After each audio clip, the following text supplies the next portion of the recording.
Hey everyone, Rob Greenfield here, and over the next few days I'm going to build a tiny house. From tree to tiny house. Yes, that's right, from cutting down the trees to milling the lumber to finishing a tiny house from scratch. I'm gonna walk you through the entire process and then I'm gonna move in.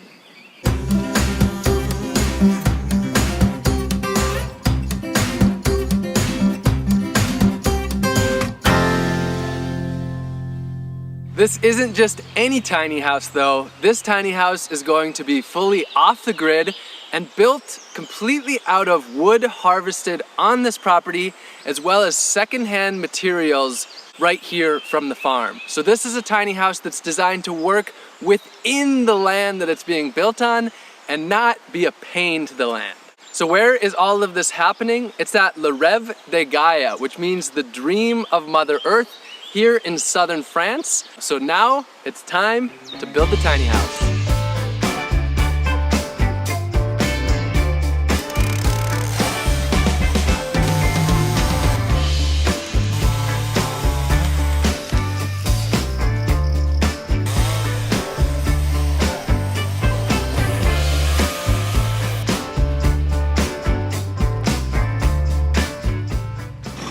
Okay, so here we are at the wood saw now, and this is where the tree that we cut down on the property actually turns into the lumber.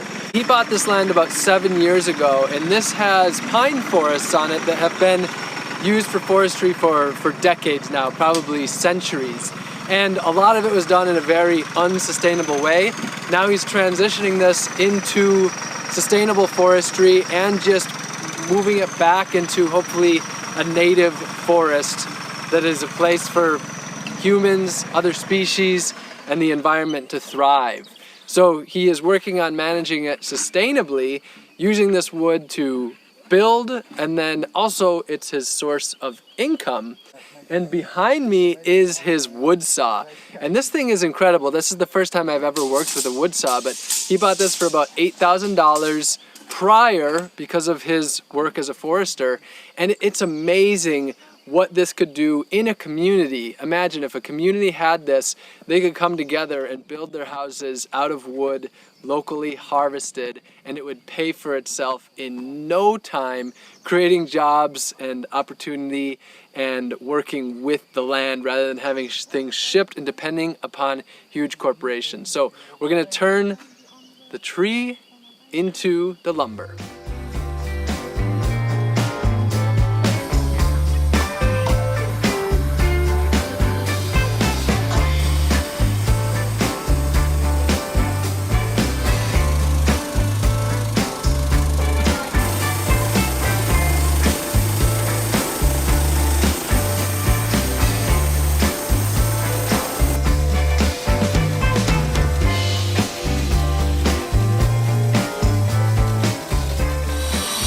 So we're working with the trees right now. Right here is a larger one, and this will make the bigger planks. Behind me, he's working with about closer to the size of the tree that we cut down today, and then that's going to be used to make the posts for the floor. So the larger tree for the planks, smaller trees are going to be used for basically like 4x4s. All of these are trees that were harvested from the land. These have been curing for about 6 months to a year so that they have the right level of moisture to be easier to work with.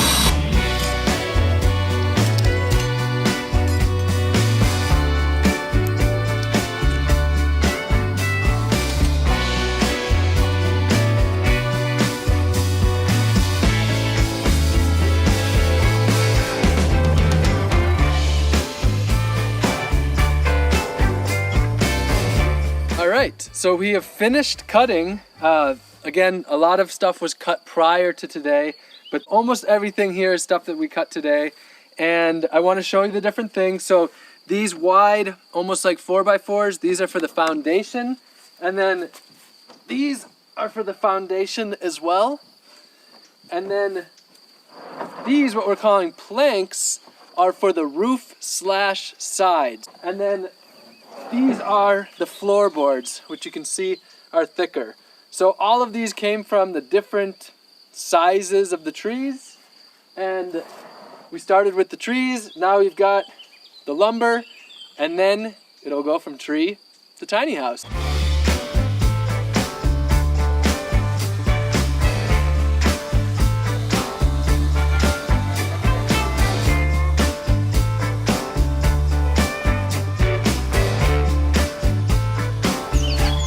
Okay, so now we've got the wood milled and it's time to treat some of it. So we're sanding and we're treating, staining just the flooring. The reason is we want nice smooth floors for walking on barefoot, you know, preventing slivers.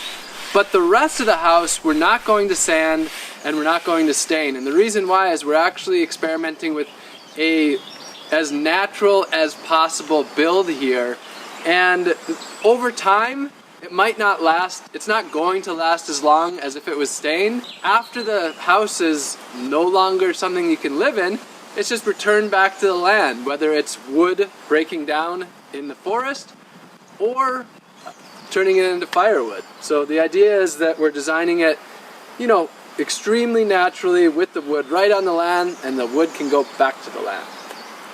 All right, our last step before finally building the tiny house is to take some of these planks and cut them into the right sizes for the flooring, for the walls, and we're using basically a table saw or a skill saw, and if you really wanted to, you could do it with a hand saw, but we've got the tools.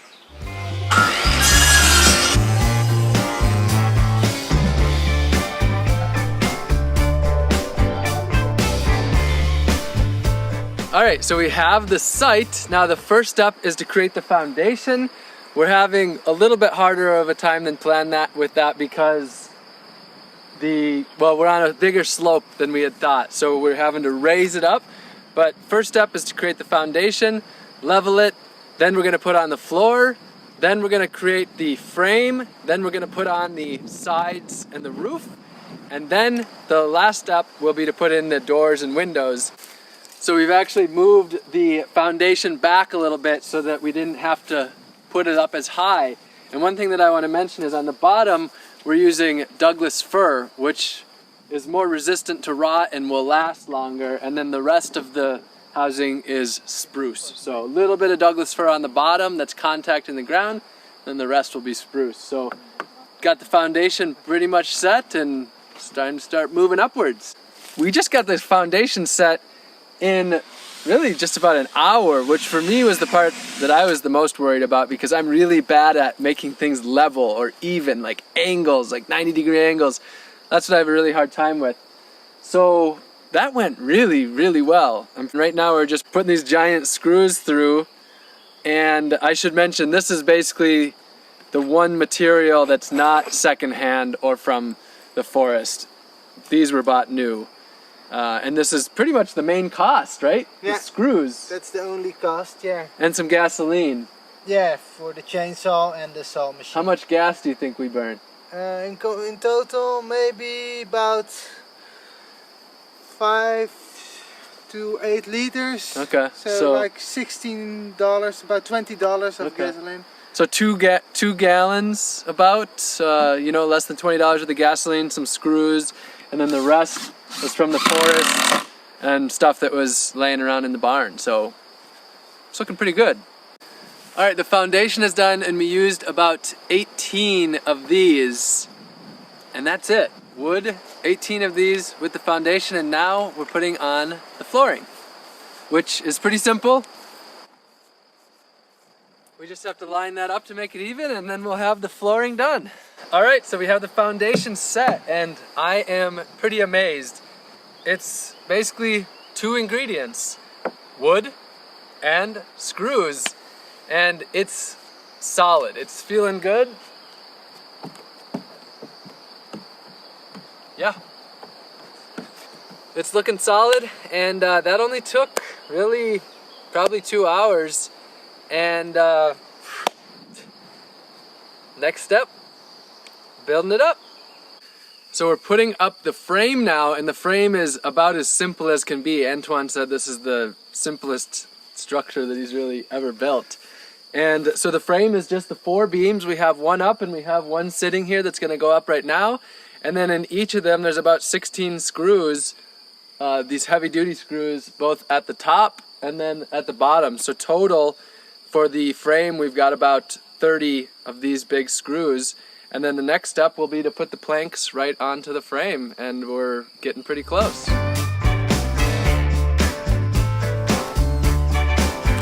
Alright, so now we're putting up the walls, which is super simple. We're just taking these planks that we cut with the machine, and then we're just screwing them on with a couple of screws, and they have an overlap, and the overlap keeps the rain running down the side so moisture doesn't stay on there, and that's it. About as simple as can be.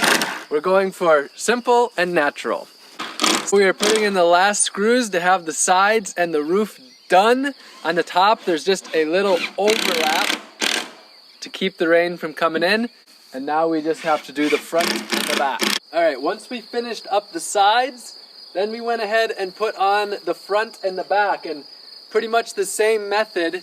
It was just the overlap and making sure we had enough overlap to make sure that rain couldn't get in and it would go down. The other thing that I didn't mention was the doors. We have the door in the front and then door/window in the back, and we had to put in framing for that as well. So just some really simple framing that Antoine put together in order for those to go in. A little spot left up there to do, and once we've done that, we'll have built out the entire house itself, and still a little bit to do on the inside. One thing that I do want to mention is that I did lay things out in a specific order, but after everything there was a lot of back and forth. We had to go back to the saw and cut a few new planks. We ended up cutting the sizes of things many times throughout these couple of days. Here is the very basic framing that we did in order to be able to put in the doors/windows in the front and back. And you can see the frame here, just a very simple structure using the same wood from the trees right here on site. So that is the inside of the house. The house is complete. It is quite small, as you can see. So there you have it, from tree to tiny house. That is the whole process of building this very simple tiny house.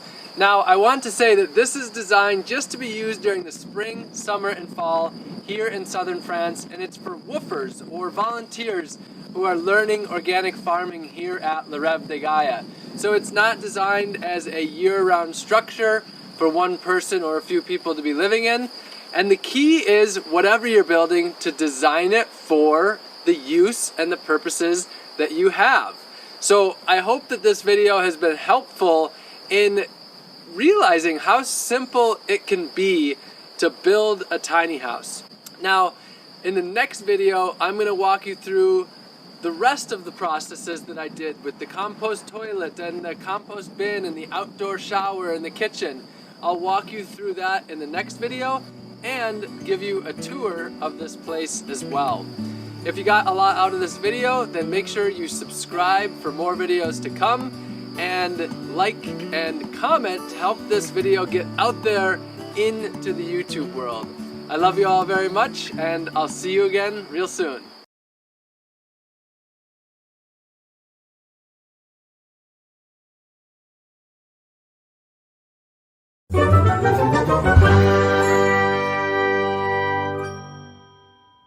Hey everybody, Ann here, sitting here in the tiny house, having my coffee with all of you. Well, it is a very rainy, kind of just miserable day today. And this morning when I got up, the routine is, as I get up, I let Judy out and go take care of the chickens. So I did that, but now I've got Judy's lead to where I have to put her on a leash to take her out to the lead, because I've got it so that she can't get up to the things that are against the tiny house anymore. She can't dig in my garden beds. She can't get up underneath the tiny house and dig in the mud and come out all covered and whatnot. So she's got plenty of room to run still. She just can't get up and do that. So I had her on her lead, and it's damp outside, and this is before I had to go feed the chickens. She pulled me real hard and I fell, and I hurt my back, and it's pretty sore, and it's made worse by the fact that I am totally out of my naproxen, and that's all I take for pain anyhow. Um, she didn't mean it. She wasn't being ugly. It's just she was excited. She wanted to get out. The ground was slippery and it was uneven ground.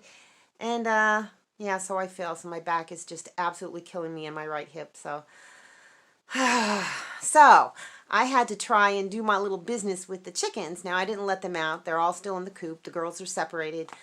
I had to try and get up into that van, and my back was killing me, my right hip, and give them their little food things in the morning and whatnot. Change the water for the little girls because they don't have like an actual feeder in their little pen.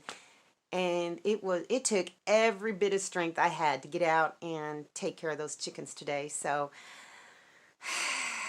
Judy's sitting there looking at me right now, giving me those little doe eyes. She's such a pretty girl. Anyhow, so today I thought I would talk about, well, what it's been like for me getting used to living 100% off grid. It's been a learning curve. Oh, Judy, don't. She's going to knock something over. She's wearing me out, you guys. It's been a learning curve, but it's been really wonderful.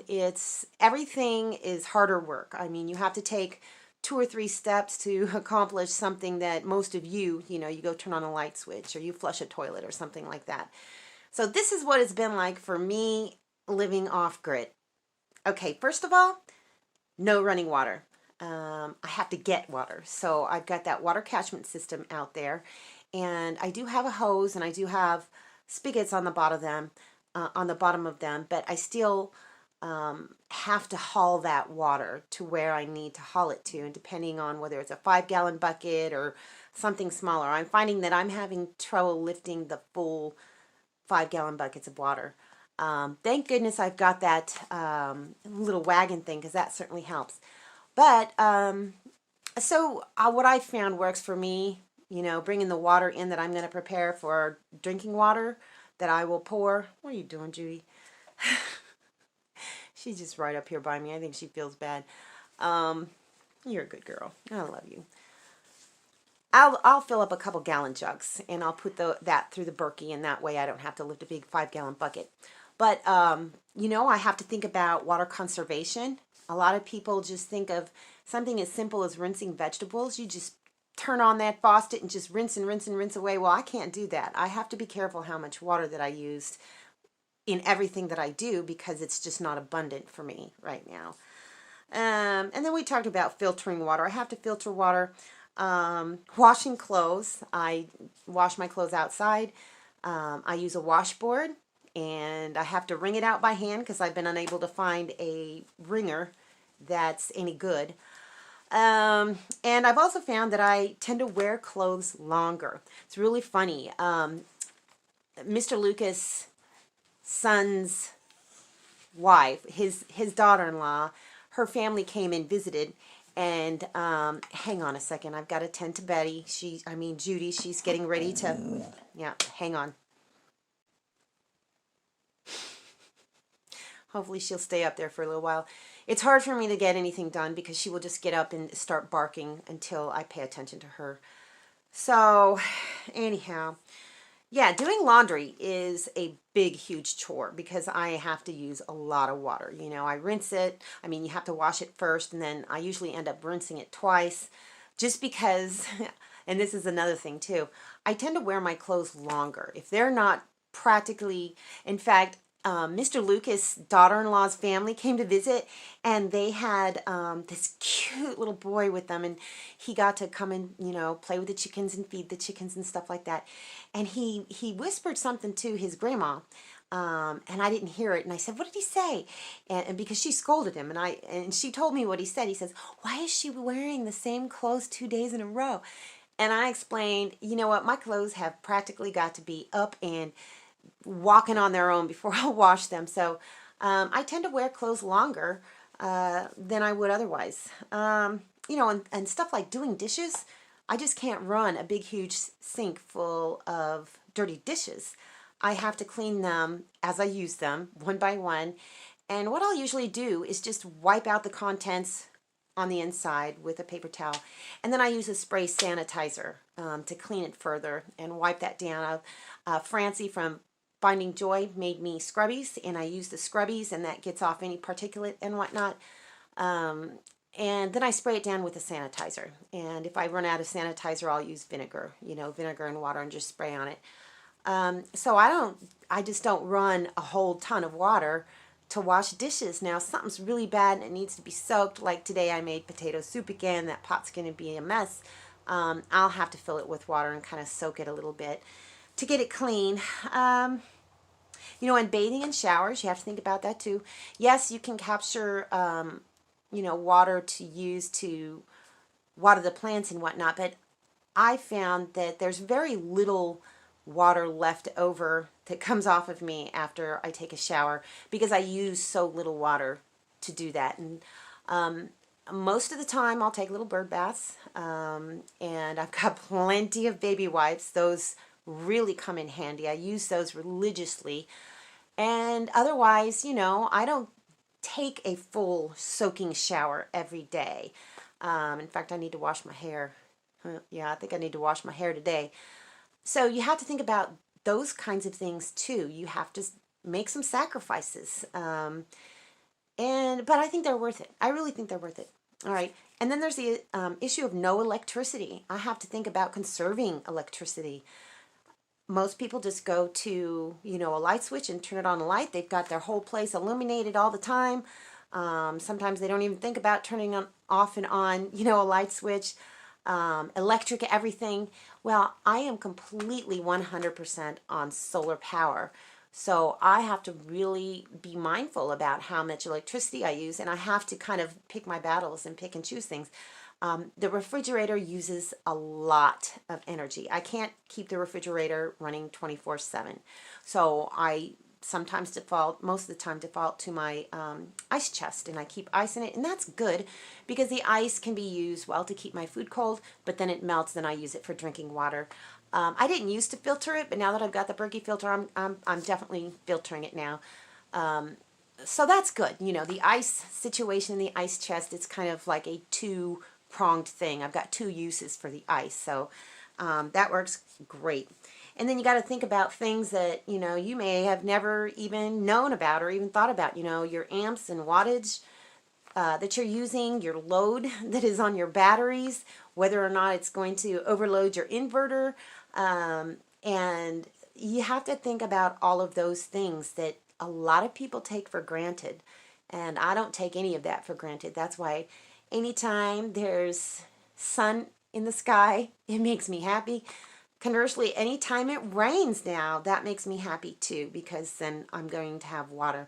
And right now, my water store is really good. I've got plenty of water. Yeah, and you have to think about food prep and cooking too when you're off grid.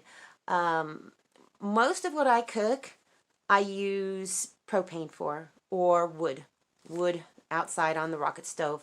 And that thing works so good. It's a lot of fun sitting out there by that rocket stove and cooking stuff. So the cooking is the least of my worries. The biggest issue is with keeping it cool in the summertime.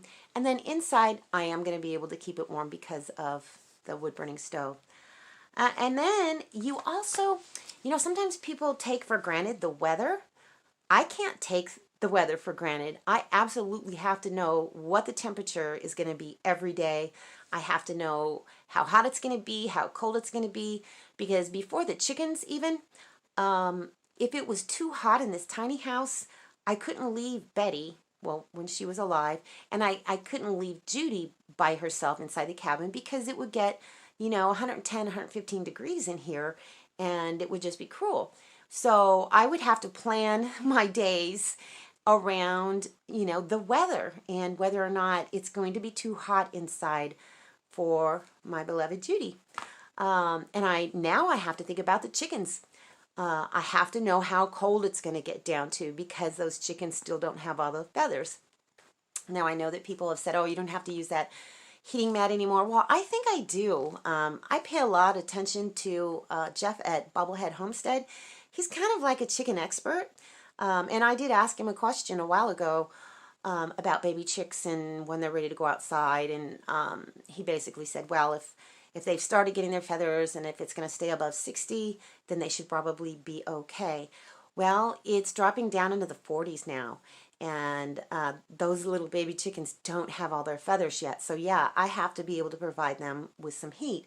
But the good thing is I got that little heating plate thingy, and it doesn't use hardly any solar, so I can keep that going all night long, and they stay nice and warm. So far, all 6 of those black chickens are doing really super good. You know, and staying warm. We already talked about the wood-burning stove and the fact that I'm going to have that installed very soon, hopefully. I have to have a few more pieces to the puzzle before I can properly install it, but it's going to be nice, and I've got plenty of wood. I've already got some stacked up behind the shed. There's plenty more out there, and I did ask Mr. Lucas I asked Mr. Lucas if he would let Cody borrow the chainsaw, and he's like, ain't nobody using my chainsaw. And I'm like, well, will you teach me how to use the chainsaw? And he's like, I'm the only one who uses my chainsaw. And I think there's a thing about that. People and chainsaws. My son back in Ohio, he does tree work, and you know, he loves his chainsaw. And then Andy from Andy's Tennessee Life and Homestead, when I lived on my old property, he came over and cut up a bunch of stuff and everything, and he had his chainsaw with him, and I remember asking him, can you teach me how to do it? And he just said, I'll do it. I thought that was hilarious. But anyhow, I'm just rambling. And the next thing you have to think about is elimination. Sorry about that. I have to keep stopping and starting to, because my phone storage is getting filled up and I have to transfer things to the SD card. Anyhow, I'm going to try and wrap this up very quickly. Elimination.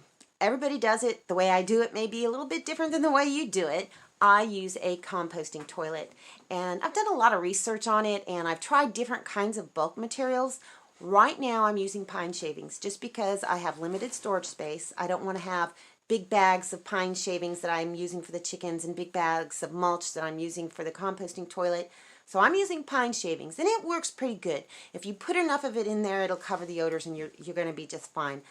But I have found that the cheapest mulch you can find, plain old brown mulch, works the best. It covers the odor. I even tried a more expensive version once from Walmart, and it didn't cover the odor as well. It just didn't work as well. Lowe's, you can get a big, huge bag for, I don't know, it's like $5, $6, $7, something like that, and it works great. But and my next topic is storage space. I have to consider how much storage I have, where I'm going to put it. You know, I can't throw stuff out in the shed because it's so damp out there and there's critters. I don't want critters getting into my bulk material, especially if it's going out to the chickens. You know, I don't want rats, and I don't think I got rats, but I think there's mice out there. So I have to think about storage space. And you can't just have a bunch of stuff laying around if you don't have room for it to store it safely. And I'm going to be having, you know, chicken feed and everything I'm going to have and find a safe place for. So storage is a big issue. So you really have to think, or at least I have had to think about really minimalizing everything in my life. Is it getting too dark in here? Can you still see me? Anyhow, so I try not to keep anything that I don't really need. If I want something, you know, I have to think really, really hard if I'm going to want to bring that in and store it somewhere if something else that I actually need needs to go in its place. And I'm running out of storage. I'm just looking around right now. Once I get these walls finished and I'll be able to get some more cabinetry up and stuff like that, it's going to be a better situation for me storage-wise. But you have to think about that too. You know, if you are going to live a minimalistic lifestyle, you can't always bulk up on tons of stuff, tons of food, you know. You kind of got to think about, well, what can we store safely and neatly so, you know, the food doesn't go bad or that you're not totally tripping it over it all the time. Anyhow, so yeah, those are the kinds of things in my life that have changed since I went off grid and I chose this life of minimalism. And I have to tell you that there are some inconveniences, and you have to give up a lot of things and a lot of comforts but in exchange, you've got freedom. I don't have an electric bill. I don't have a water bill. I don't have a heat bill. Of course, you know, I have to buy propane and stuff like that. So that is kind of like a bill. But it is just a life that is uncluttered, and I love it. I don't think I could ever go back to traditional on-grid living ever again, to be tied into, I don't know what to call it, just this system where you're being sucked dry of all your resources when there are resources out there that you can tap into yourself for free. Anyhow, that's too long. This video has gotten too long. So, well, that's all I got for you guys today. See you in the next video.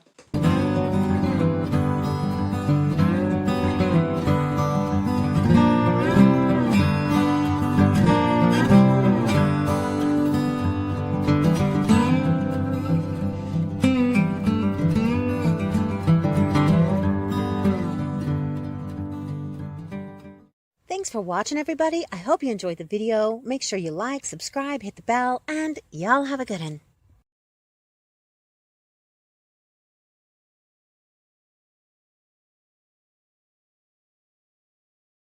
Hello everyone, my name is Rob Greenfield, and today I'm going to share with you my experience of living simply and sustainably in a tiny house, to share lessons with you and to help you on your journey of living simply and sustainably in a tiny house.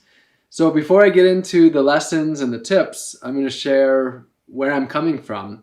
I first moved into a tiny house in 2015. I bought a tiny house on Craigslist, actually, on wheels, for $950. It was 50 square feet, so very small, and I really decided to test out my own limitations with how simple I could live and how sustainably I could live. I'd done activism prior to that in really downsizing and simplifying and really focusing on simple living, and moving into a 50 square foot tiny house off the grid in San Diego was my immersion into simple and sustainable living to a sort of an extreme. And my second tiny house was in Orlando, Florida. This one was 100 square feet, so twice the size, but about twice as tall, so maybe about 4 times as big. And this one I built out of 99% secondhand materials, along with the help of others. And it was built for under $1,500 while creating less than 30 pounds of trash in the entire build. I lived in there for about close to 2 years while I did a year of growing and foraging 100% of my food. Since then, I've helped to build a tiny house in France that I ended up living in for a month during lockdown in 2020. And I've visited many tiny houses around the country and other countries around the world. And I'm very passionate about living simply and living sustainably, so I'm excited to share this experience with you and share these tips and these lessons to help you down your journey of living more simply and more sustainably in a structure that works with this earth rather than against it. So the first thing I want to talk about is you adapting to you. One of the really important things is that we all live our own unique lives, and to look at just what somebody else is doing and either try to mimic it or try to just poke holes in it because it's what you can't do is not really a holistic way of trying to live the life that you're most passionate and purposeful in. So the big lesson to start with is adapting what you learn and what you find to how it's going to fit into your life. For me personally, one of my big things, it's really about trying to live in a way that is really in alignment with the earth, that's really in alignment with my belief system, where I'm really focused on living simply to the extreme for many people and also living sustainably to the extreme compared to many people. And so I might take things to another level, but it's all about adapting to you. So for example, maybe you have a family, maybe you have a family of 5. You're going to need a bigger house. You might live in a desert Or you might live in a tropical climate. You might live in a, a cold place, or you might live up on the mountains. Wherever you are, you have to adapt to that environment.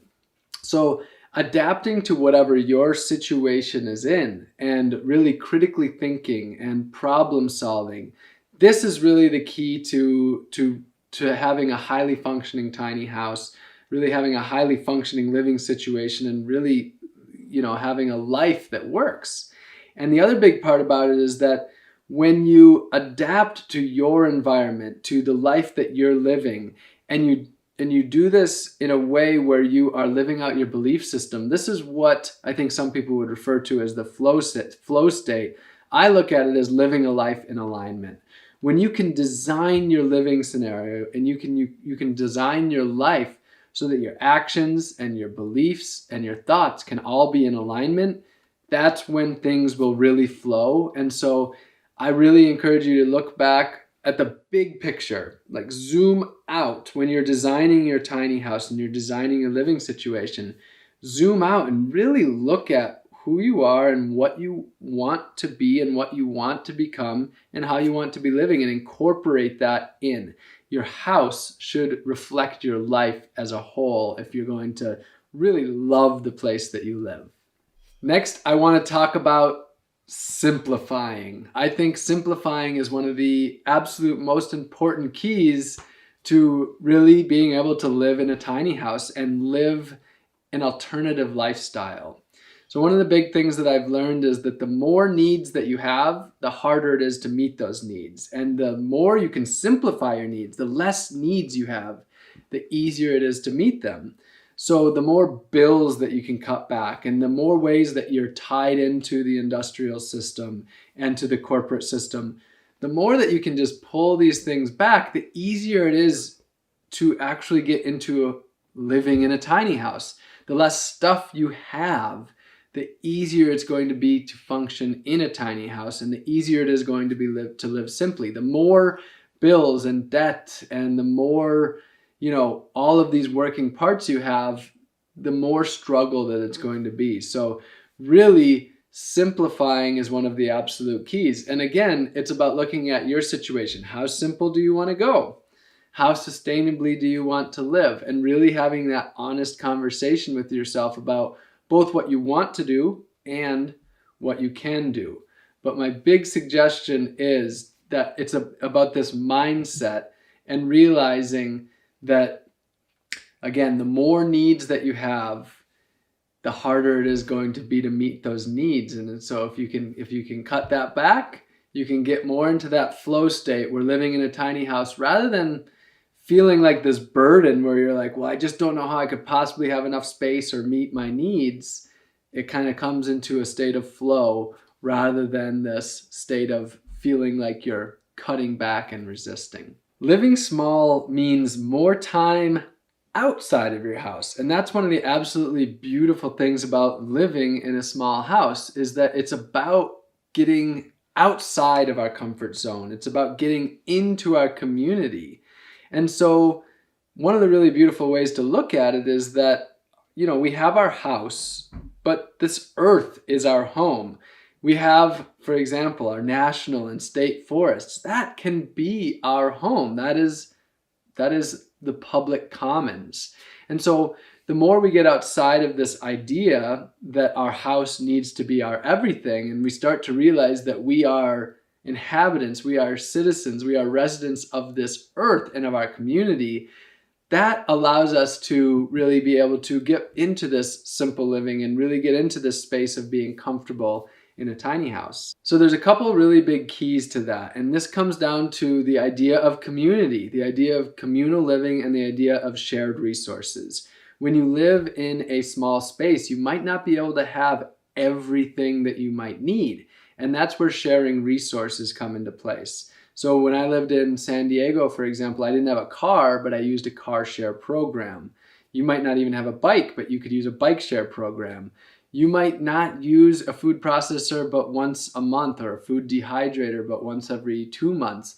Shared resources are key. So working together with our community to meet our needs rather than having one of everything for each person. a big thing to think about is that supposedly the average electric drill is only used for about a half hour of its entire life. So that means that 99.9% of the time it's just sitting.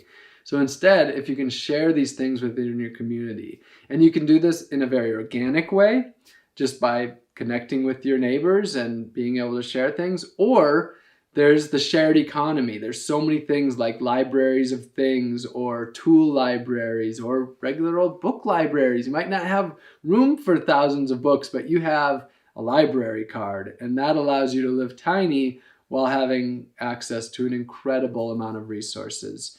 So get involved with your community, think about communal living, and think about shared resources. And that turns a tiny house into really a lot larger of a house and a lifestyle. Now I want to get into a little bit of the, actual details of living simply and sustainably. And really, this is about connecting with the earth. This is about learning how the earth cycles work and how we can plug into them and connect with them and utilize them in a way where we're not taking, where we can actually be giving. That's the idea of regeneration. We have sustainability, which is the idea of something being able to go on and on and on. But regenerating is the idea that we're actually improving this land. And so I'm going to talk a little bit about sustainability and a little bit about regeneration. Now, the first one is water. Water, of course, without it, we no longer cease to exist. It's extremely important, and not only to just our existence, but to our just general happiness.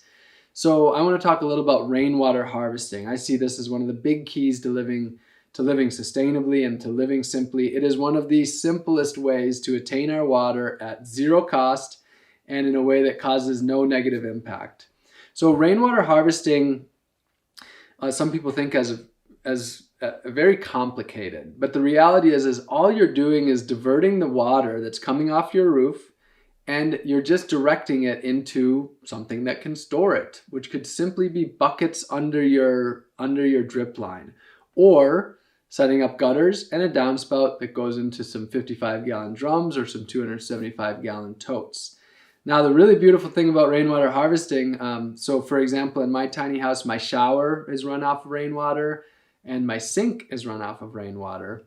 And when you use rainwater for showering, you're not actually using any water. You're just simply slowing down the rain that would have made it to the earth, utilizing it, and then letting it arrive to the earth at a later time. So when you're living off rainwater in your shower, in your sink, in your bathroom, and so on, you're actually able to utilize water in a way that has no negative impact and actually can be a positive thing instead. So rainwater is extremely simple. Gray water is another little step up, still quite simple, but a little more complicated. Now, what gray water is this is the water that's coming out of your shower or out of your sink, and it has, say, food waste in it or soaps. And then it's, rather than sending it to the sewer, gray water is keeping it on site. And the idea of keeping your gray water on site is, one, you're not sending your burden to be someone else's problem to deal with. But two, you're actually keeping a valuable resource on site. Gray water is full of nutrients and, of course, the water that can then be used to water our plants and actually grow food with and improve our landscape. So gray water can be done in somewhat complex ways, or it can be done very simply. The simplest way, for example, in my kitchen in San Diego, was simply putting a 5-gallon bucket under my drain in my sink, and then when that fills up, using that to water the garden. I stepped it up a little bit in my tiny house in Orlando. Rather than having to dump a bucket out each time, I just put a simple drain pipe, but it didn't go to a sewer again. Instead, I just directed it to water-loving plants. So you can have it set up in a way where there's some manual maintenance, or in a very direct way. And one of the simplest things to do with your gray water is send it directly to your fruit trees. not to things like kale and arugula where you're going to be picking near that because there's bacteria in our grain water, our gray water, but instead directing it to things like fruit trees and perennial shrubs. So one of the big keys to being able to do this is simply using biodegradable soaps, and they're readily available on the market. Dr. Bronner's is an example of one that's available across the country. And so by doing this, the simple part about this is that not needing plumbing or septic. If you get into the plumbing and septic world, that's of course another level up in permanent build and in skills. And so gray water is kind of, I would consider, the ultimate in living simply in a tiny house or a natural structure. So now that leads us into drinking water, the essence of life, having good water. And in many of my living situations, I've harvested rainwater as my source of drinking water. Of course, a lot of people, they'll just tap into the city utilities in order to do that. You could simply run a hose, for example, to a tiny house or a structure of that sorts. But one of the simplest things you can do is harvest rainwater and then use that as drinking water. If you're in a beautiful place, if you're in a fortunate place to have a well or a stream to be able to harvest from, that is also another option. And to me, one of the most really beautiful, simple tools that I use is called a Berkey filter. So this is a filter that you can purchase, and using this filter, you can purify rainwater, you can purify water from a body of water, but you can also purify water from a city faucet, removing things like chlorine and fluoride and heavy metals. So this is a filter that sits right on top of a counter. It's portable. It doesn't need to be connected into any lines. And you can actually take it from your house if you're traveling to another place to be able to purify water as well. So a lot of people do worry about drinking rainwater because of acid rain and things like that. The research that I've done is that in very few circumstances is that something to actually worry about. And as far as the legalities of harvesting rainwater, you may have seen these, viral things online about it being illegal to harvest rainwater in different places. And I want to say, just don't let that discourage you at all, because the reality is that that's only true in a small fraction of places. And if you're harvesting water just for your own drinking needs, it's rarely ever going to be something where you run into a problem with a government or something like that. And if you do, water is a human right, and that is something worth fighting for. And if you ever have the government coming after you because they don't want you to harvest rainwater to drink, definitely call me, and we will. I'd love to have a talk with the government about that and try to make a change in your community there. Now I want to talk to you a little bit about composting. I think composting is at the essence of living a sustainable life, and it is at the essence of simplicity as well. The earth has been composting long before humans ever existed. The earth still knows how to compost. A lot of people think composting is quite complex, and you can get into the science of composting and make it quite complex. But the reality of composting is that it can be done very simply. The key is you have your greens and your browns. Greens are high in nitrogen, browns are high in carbon. Food waste is greens. Dried leaves, for example, is browns. And it's just as simple as having about twice the amount of browns or carbon as greens, nitrogen. So every time you add a bucket of food waste to your compost pile, you simply do 2 buckets of leaves or wood shavings or newspaper, brown materials to your green materials. So it is extremely simple to be able to compost. And again, don't get worried about it. A lot of people kind of overcomplicate these things, but there are simple systems for all of them. My 2 favorite systems are a pallet system. We're just getting a few used pallets and building a little compost bin out of those. or chicken wire, just building about a 5-foot diameter, I believe, 5 feet across system, and then putting your food waste and your carbon materials in there. And you can compost a lot more than you think. Of course, you can compost food scraps and plant material and paper, but you can also compost your hair, your dog hair. And next, we're going to talk about composting poop.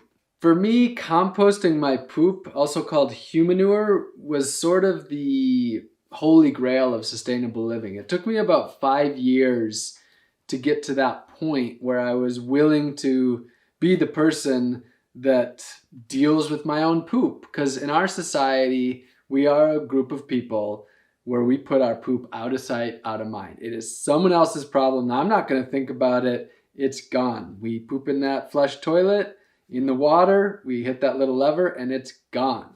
And to poop and actually deal with our own poop, to compost it, to me, I see as a great resistance to this throwaway mindset society. And also, it's a great way to just stand up against societal norms and just say, hey, this is me. This is doing what I think is really right for this earth, and kind of doing it in a way that it kind of sets you apart from society. So it took me, I think, about 5 years before I started to actually use a compost toilet. And I know I have used the word simple a lot of times, but I just love things that are simple, and the compost toilet is absolutely one of those. You can have very advanced compost toilets that you can buy for, I would probably say there's probably some for over $10,000, but thousands of dollars. But one of the simplest systems is just making a box and then cutting a hole in it, putting a lid on top, and then having a 5-gallon bucket underneath there. You poop in it, you cover it with something like sawdust, and just like a litter box that's properly functioning has no smell when it's properly functioning, the same goes for a compost toilet. So composting poop is another level from composting food scraps and yard waste. You generally want to compost it for an entire year. And the way to really learn about composting poop is a book called The Humanure Handbook, written by Joseph Jenkins. Highly recommend that book. Another thing is pee. So generally the systems that I design that are the simplest, you don't pee into the compost toilet. You put poop in there.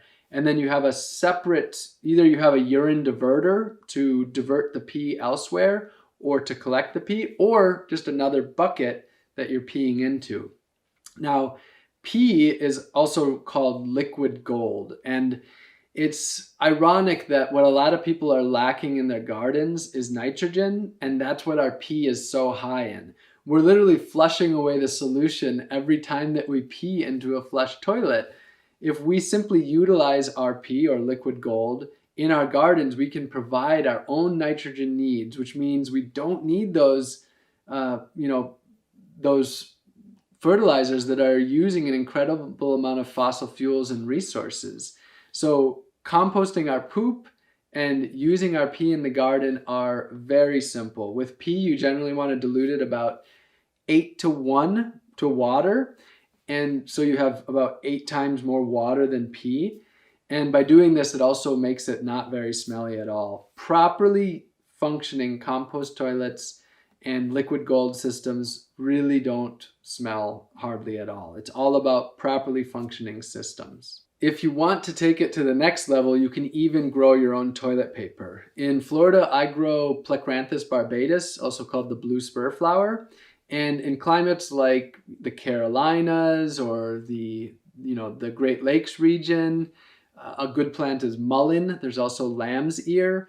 There is a natural toilet paper plant growing in most places around the world that are better than what you can buy at the store, that are soft, that are a deep connection to the earth. And that's just, to me, one of the most beautiful levels of really simple and sustainable living, is actually a closed loop compost toilet system where you're growing your own toilet paper, you're keeping all of your nutrients on site, and you're not putting the problem anywhere else. One of the sort of ironic things about living simply is that in a way it's incredibly complex.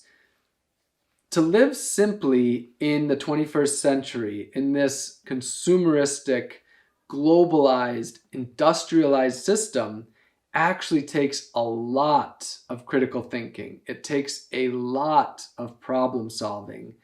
It takes a lot of self-analyzation and reflection, deep analyzation and examination of our lives. Because today, we live in a time where it is an act of resistance to live simply. Because most of the actions that we take have been monetized and have been put into these corporate systems. The food we eat, the cars we drive, the gas we pump into that car, the water that we drink, the products that we buy at the store, our waste. All of these are multi-trillion-dollar industries that all have their own desires of the way that we do things so that they can capitalize, they can gain on these things. And through globalization, our lives have become so complex. The actions that we take that seem quite simple can be causing a ripple, can be affecting somebody else or some other species on the opposite side of the world. So the truth about simple living is that it is complex. It takes examination and it takes a lot of self-reflection to the point where you can actually get to a place of simple living. So just have a heads up for that at the beginning, it could be hard. Pooping in a compost toilet at first can, feel difficult, but you get used to it. You build these things into your life. And as you simplify, you step away from the injustice, you step away from the corruption, you step away from the inequity, and you can start to living in a way where your life is actually living in a way that's more just, that's more equitable, that's more in alignment with lifting up humanity rather than pillaging and destroying this earth, humanity, and other species at the same time. If you are properly living simply and sustainably, the idea is that it doesn't cost you money, it saves you money. But there's a whole spectrum of a way to live sustainably or simply.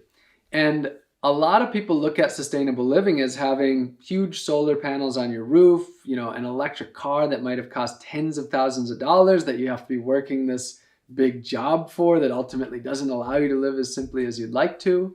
And for some people, they can live simply because they've got endless money that allows them to have other people taking care of their work and not really having to see all the complexities of their life because they can, pay for it all. But when you get down to the essence of living simply and sustainably, I believe that comes from a largely demonetized life.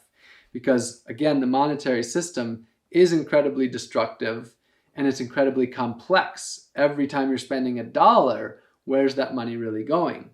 So I think demonetizing and reducing the number of ways that you're spending money is very much at the essence of living a truly sustainable and simple life.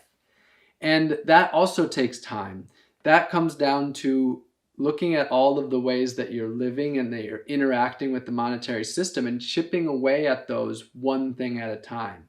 And living in a tiny house is a huge start. By doing that, you so much can reduce the number of ways that you are involved in a monetary system. Or not. Some people live in a tiny house and they are still wrapped up into all of that. And that's where you kind of have two very different sides of the tiny house movement. You have the people that have credit cards with endless amount of money available to them that are living simply in a tiny house. And then you have people who are really going to another level of living simply and are really removing themselves from the whole consumeristic way of existing. So some of the big keys to that, of course, there's food. Growing your own food is a way to drastically cut down on your financial needs. If you're spending, say, $6,000 a year on food, by growing that food instead, that's $6,000 a year that you don't need to earn. But This $6,000 worth of food is a whole different story because you're connected to that food and the nutrients in that food are another level. Another way to get food is by dumpster diving. You can meet 100% of your food needs from the waste of our consumeristic society. I've done months of living purely on just food from dumpsters and find it to actually be a problem of not having too much food. There is such an abundance of it out there. As far as transportation goes, the least expensive form of transportation is using our own energy. So that can come in the form of walking, but the bicycle is the real tool because you can bike a very far distance, actually exerting a fairly minimal amount of energy. And it's a very sustainable and simple way of moving around. One of the big keys is getting a bike rack and putting panniers or bike bags on it, and that allows you to do errands and grocery shop. Another level up from that is having a bicycle trailer. One of my bicycle trailers could carry up to 300 pounds, which actually allows you to move furniture even on your trailer. Another big tip for demonetizing your life is exchanges. So both of the tiny houses that I've lived in, the land I didn't own, I did that through a work exchange. So in exchange for doing work on their land, I was able to put my tiny house there. And in that way, there was no monetary transaction. And that can save tens of thousands of dollars per year potentially. Between food and your rent, if you can cut those two things out through a work exchange, growing food, dumpster diving, and so on, you can also do a work exchange for food. Those two things are the two biggest keys to demonetizing in order to be able to simplify. So you can do a work exchange, but you can do so many exchanges, whatever skills that you have. Think about how you can trade those skills for the skills that you have with others. And if you come together with a community, I truly believe that we can meet all of our needs as communities and as humanity without corporations. We've done it for 99.9% of human existence, and we can do it today. And in fact, today we live in a time where we are surrounded by an incredible number of different skill sets around us. So we can work through that. We can do that very much in just a community one-to-one basis. Or you can find systems. For example, there's time banks or Skillshare networks in order to be able to plug into that. Another big one I want to mention is bills. So what I recommend is, and what I did is I would continuously look at my bills and I would say, okay, this bill is say $100 a month. That's $1,200 a year. That's $12,000 in 10 years. Is what I'm getting for that and the work that I have to do for that worth it versus not having that? And even more so, by removing that from my life, what could I open up time for? What space would I have by not having that? So reducing the number of bills you have can allow you to be in a comfortable state, because the more bills you have, the less easy it is to live in a state of presence, because you know you have to constantly be planning to be able to pay those bills at the end of the month. So the more that you can remove yourself from this bill system, the more that you're able to get into this state of simple existence. Keeping money in mind, it's really important to realize that you don't need a lot of gadgets and a lot of high-tech devices in order to be able to live simply. But there is a balance with that. Having a bicycle, for example, is one of my greatest keys to living a simple and sustainable life. And so it's about taking that balance and working with that and seeing what items that you really need. High quality items that are built to last are the key versus cheap junk that's going to break and you're going to need to keep buying it. I want to talk a little bit about living off the grid, which before technology, everybody lived off the grid. Today, living off the grid is quite a difficult task to accomplish. In my first tiny house in San Diego, I did live off the grid. In my second tiny house in Orlando, I did not live off the grid. And the reason I didn't live off the grid the second time is because One, I was only going to be there for about a year and a half, and the amount of money it would have taken to be off the grid was not worth it for that short-term period. So instead, I simply had an electrical cord running out to my house and just paid that neighbor for using the electricity, which is a pretty simple way of having the little bit of electricity that I needed. And so to me, the dream is living off the grid, being disconnected from those public utilities. And I've done that with water consistently, but electricity was a little bit more difficult one. And one of the interesting lessons that I found was, as in my second time around, my second homestead, when I actually unplugged more deeply by growing and foraging 100% of my food for a year, now I needed much more storage. I was using much more energy in my deep chest freezer, just the total amount of cooking that I was doing. And so because I was doing so much with that, I actually didn't find that I was able to really achieve the desire to live off the grid in that scenario. So living off the grid is very much attainable. It can be very challenging, and so it really comes down to looking at your situation and seeing whether it's possible. And in some scenarios, it's very much going to be impossible. In other scenarios, it's going to be quite difficult. However, if trying to live off the grid, my recommendation is don't be fooled by the green tech.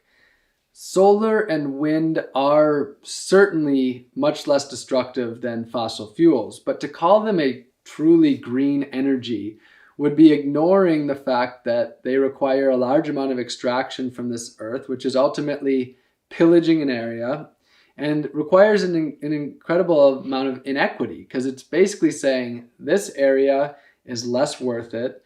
These people that live in this area are less worthwhile. And it's the taking and extracting of those resources even to create these technologies that allow us to live off the grid. So this is just something that's really important to keep in mind, is going deeper and not just allowing ourselves to be greenwashed by these green technologies, and understand that these energies, there's also a price to pay. And there are people that are paying for it in order for us to be able to use them. And so that's where the big thing with living off the grid comes in.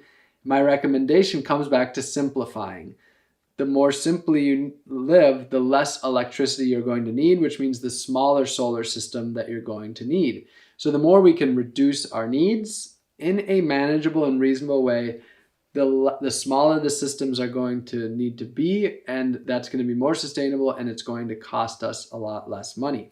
The last thing that I want to share is just that I guess I want to burst some of your bubble and just say that it's not going to be easy to live simply and sustainably. But life isn't going to be easy no matter what path you choose. For me, what I've found is that the convenient lifestyle, the one where I can buy everything and have everything that I need, that's not easy either, because that's not in alignment with my belief system. And I basically believe that life is going to be hard no matter what. And it's worth it to fight and to change our lives to live in a way that feels good, and for that to be hard, rather than being sucked into the consumeristic lifestyle, droning away, working for somebody else, doing something that you're not passionate or purposeful about, and worse yet, feel horrible about, and have that not be easy either. So to me, my belief is that life is going to be hard no matter what. We might as well have a hard life while really striving to live the lives of our dreams, to live the lives of our desires, and to live in a way that is sustainable, that's equitable, that's just. And to me, this really comes down to living a simple and sustainable life in order to be able to do that. And I think one way of doing that is living in a tiny house. There's many ways to do it. Tiny houses are just one way. You can live in a community. You could live in potentially an apartment complex. You can live in an intergenerational household with grandparents, parents, children all living together. In many instances, that may be even more sustainable than living in a small tiny house by yourself. So again, that's where this all comes down to: critical thinking, problem solving, looking at the big picture and seeing what's the best scenario. So don't get yourself stuck into little labels and, you know, watch these videos online and say, oh, well, the tiny house is the only way to go. It's not. There's many ways to live simply and sustainably. So I want to thank you for being here and taking the time to learn. There are so many different videos in this online tiny house class that go into so many of the details of like these systems that I started to touch on. It is, of course, at the same time is incredibly simple, incredibly complex. There's so many moving parts, but I definitely want to encourage you to always keep that simplicity in mind, and always think about the sustainability aspect, because it's really easy to get away from that when we're potentially building the house of our dreams. So thanks a lot for being here, and look forward to seeing you out in the real world one of these days, and enjoy the rest of the classes.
Hey everybody, Rob Greenfield here, and today I'm going to talk to you about the survival garden.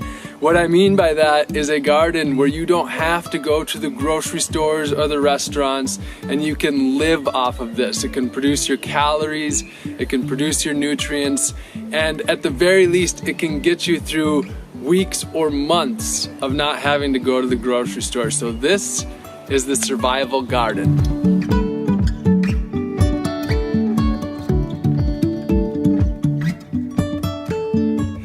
Okay, so why would I be the one to talk to you about the survival garden? Well, I recently finished a year-long project of growing and foraging 100% of my food. So for 1 year, every single thing that I ate either came from my gardens or that I foraged from the wild. Down to the salt, the oil, all my calories, my nutrients, my protein, my fat, you name it. So I have quite a bit of experience. And this survival garden that I'm going to be talking about today is specifically going to be for where I did this project, which is Central Florida. So this survival garden is more for a warmer climate, but there's a lot that you'll be able to learn from this video no matter where you are. And most importantly, wherever you are, you can grow an incredible amount of food. It's just a matter of adapting to the correct plants that are designed to not just survive, but thrive in your area. So I'm gonna start off right away with calories. Number one, I'm gonna share sweet potatoes. Sweet potatoes are a truly amazing crop. A lot of us know sweet potatoes for the potato itself, but what a lot of people don't realize is that the greens are edible as well. Between the nutritious greens and the calorie-dense tubers, they're one of the most important crops that can be grown as far as putting out an incredible amount of calories and nutrients. I probably grew 600 pounds of sweet potatoes in my year of growing and foraging all my food, and I'm just blown away at how much you can grow. Now, a lot of people imagine these little orange ones at the grocery store, but they come in all shapes and sizes. I've seen sweet potatoes that are up to 13 pounds. And I've been blown away at how much sweet potatoes you can grow in a relatively small amount of space. In a standard front yard, it's possible to grow all of your calories. Let me say that again. It is possible in a standard front yard to grow all the calories you need with different tuber crops. So, the second one that I'm going to talk about is called cassava or yucca. And for those of you who still haven't heard either of those words, it is what tapioca is made out of. So this is the true survival food. Over 1 billion people around the world depend on it for their very survival. It's twice as calorie dense as sweet potatoes at about 700 calories per pound is what I've read. So it is truly, truly calorie dense. A couple pounds of this per day meets your calorie needs. That said, it doesn't have a lot of nutrients, but we'll get into the nutrient crops soon. So the beautiful thing about cassava is you literally just take a stick of it, a branch, you take that branch, you stick it into the ground, come back 12 months later, and you've got yourself a whole cassava tree or bush or whatever you want to call it with the tuber under the ground. You don't plant it like a potato, you plant it with a little cutting, basically. And you can actually eat the leaves as well. Now, cassava or yucca has cyanide in it, but a lot of foods have cyanide in it, and it's just a matter of cooking it the right way. Again, 1 billion people live on this around the world, so you just have to cook it. So that's yucca or cassava. One plant can put out 10, 20 pounds of tubers from one plant. And the average one that I've gotten in Central Florida is probably around 5 to 10 pounds of tubers. So that is cassava or yucca, that's number 2. Number 3 is another really, really great tuber, another calorie-dense crop, and that is yams. The genus and species that I've worked with is Dioscorea alata, if that's how you pronounce it. And in Florida, this has actually become invasive. It is made out of cultivation. I believe it's originally from Asia, possibly Africa too. And it's a commonly grown crop for many people around the world. Now, when I say yam, a lot of people think of the orange ones that you get at the grocery store, which we call sweet potatoes and yams interchangeably. No, a yam, the largest one that I've ever harvested was 150 pounds. Imagine, I weigh about 150, 155 pounds. the one I harvested, the biggest one was 157 pounds. So the size of me, they get massive. An average one might be 10, 20, 30 pounds is not abnormal. And the beautiful thing about all three of these first crops is that most of them, you can largely set them and forget them, especially yucca or cassava. Those are drought tolerant, they don't need a lot of nutrients, and 12 months later you come back and you can have a whole survival garden.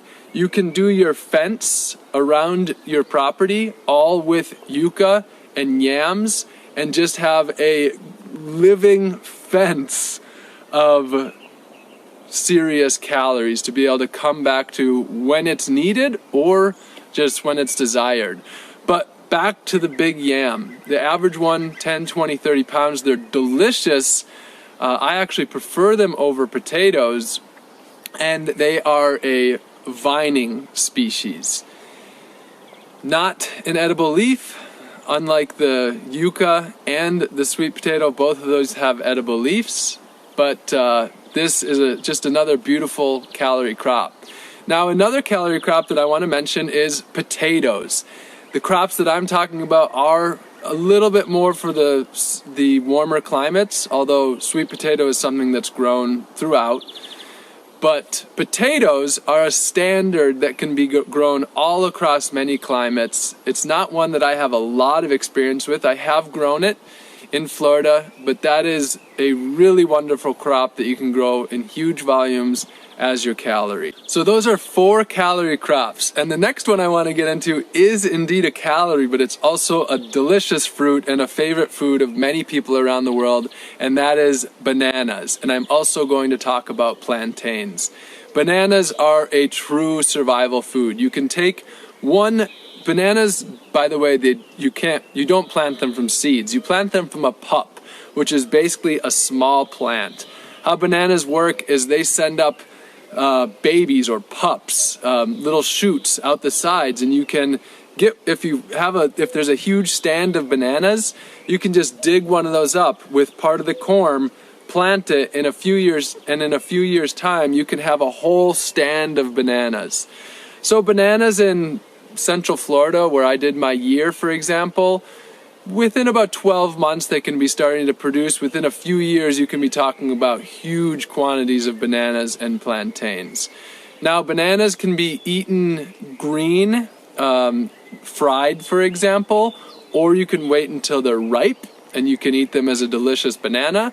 You can also actually dehydrate the skin and the banana whole and dehydrate it and then blend it to make a flour.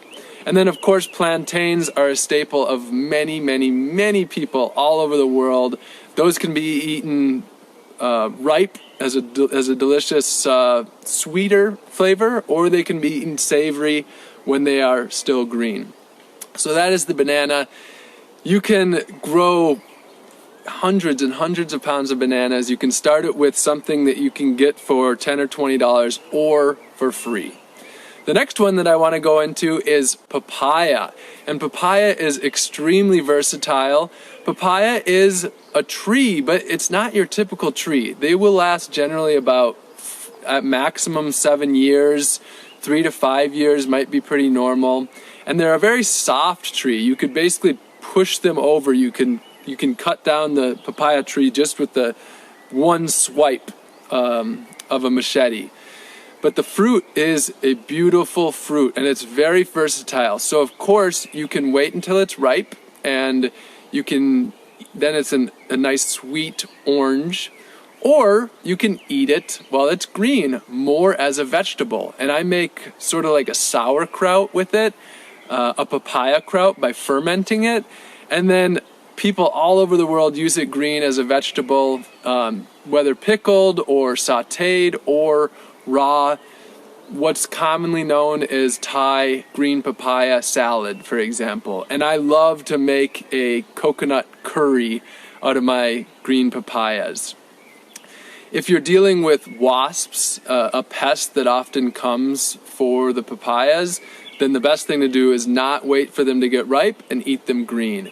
So this is a great staple crop, not as calorie dense as the earlier calories I mentioned, but very filling and very much has calories to it. Now, in a colder climate, something that actually somewhat resembles in my mind the papaya is the zucchini. Zucchini in a colder climate is a true survival crop. I hear stories all the time about people saying that in the northern climates, they have so many zucchinis that they have to put them on their neighbors' doors to try to get rid of them, but their neighbors hide from them because they don't want them because they have so many. And the reason it reminds me of papaya is because they can grow very large and in extreme abundance, and they can be cooked in a similar manner. And they don't, again, have an incredible amount of calories, but they have a large amount of sustenance and can really fill you up. So that's the papaya, and for some people, the zucchini. And speaking of zucchini, what I have to mention for the survival garden that I'm talking about is a heat-loving, a heat-tolerant squash. And for me, that is the Seminole pumpkin. It's amazing what you can do with one seed. Most people, with their pumpkins and with their squash, when they buy them at the grocery store, what do? They take those seeds out and they throw them in the garbage. At the very least, you could compost them, but what you can actually do is plant them, especially if they're a local variety. When I had dinner with a friend, I took home the pumpkin seeds from Seminole pumpkins, and from 2 pumpkins, the seeds of that turned into hundreds of pumpkins, many, many, many meals to come. The Seminole pumpkin is my favorite pumpkin personally, my favorite squash. Wherever you are, your survival garden can definitely include squashes. The next thing that I want to move on to is talking about a little bit of protein. And for me, one of my favorite sources in the garden is pigeon pea.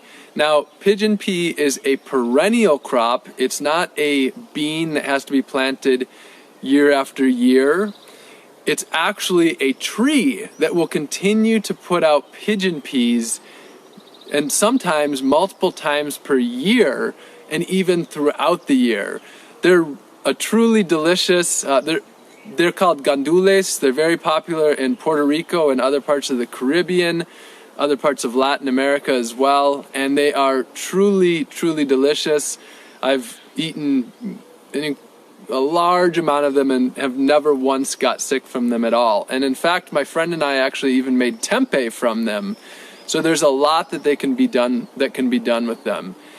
So that is pigeon peas, and along those lines, the next one I want to talk about is ground cover beans or peas. And for me, my favorite one is the southern peas. Now, there's many types of southern peas. You've probably heard of black-eyed peas, for example.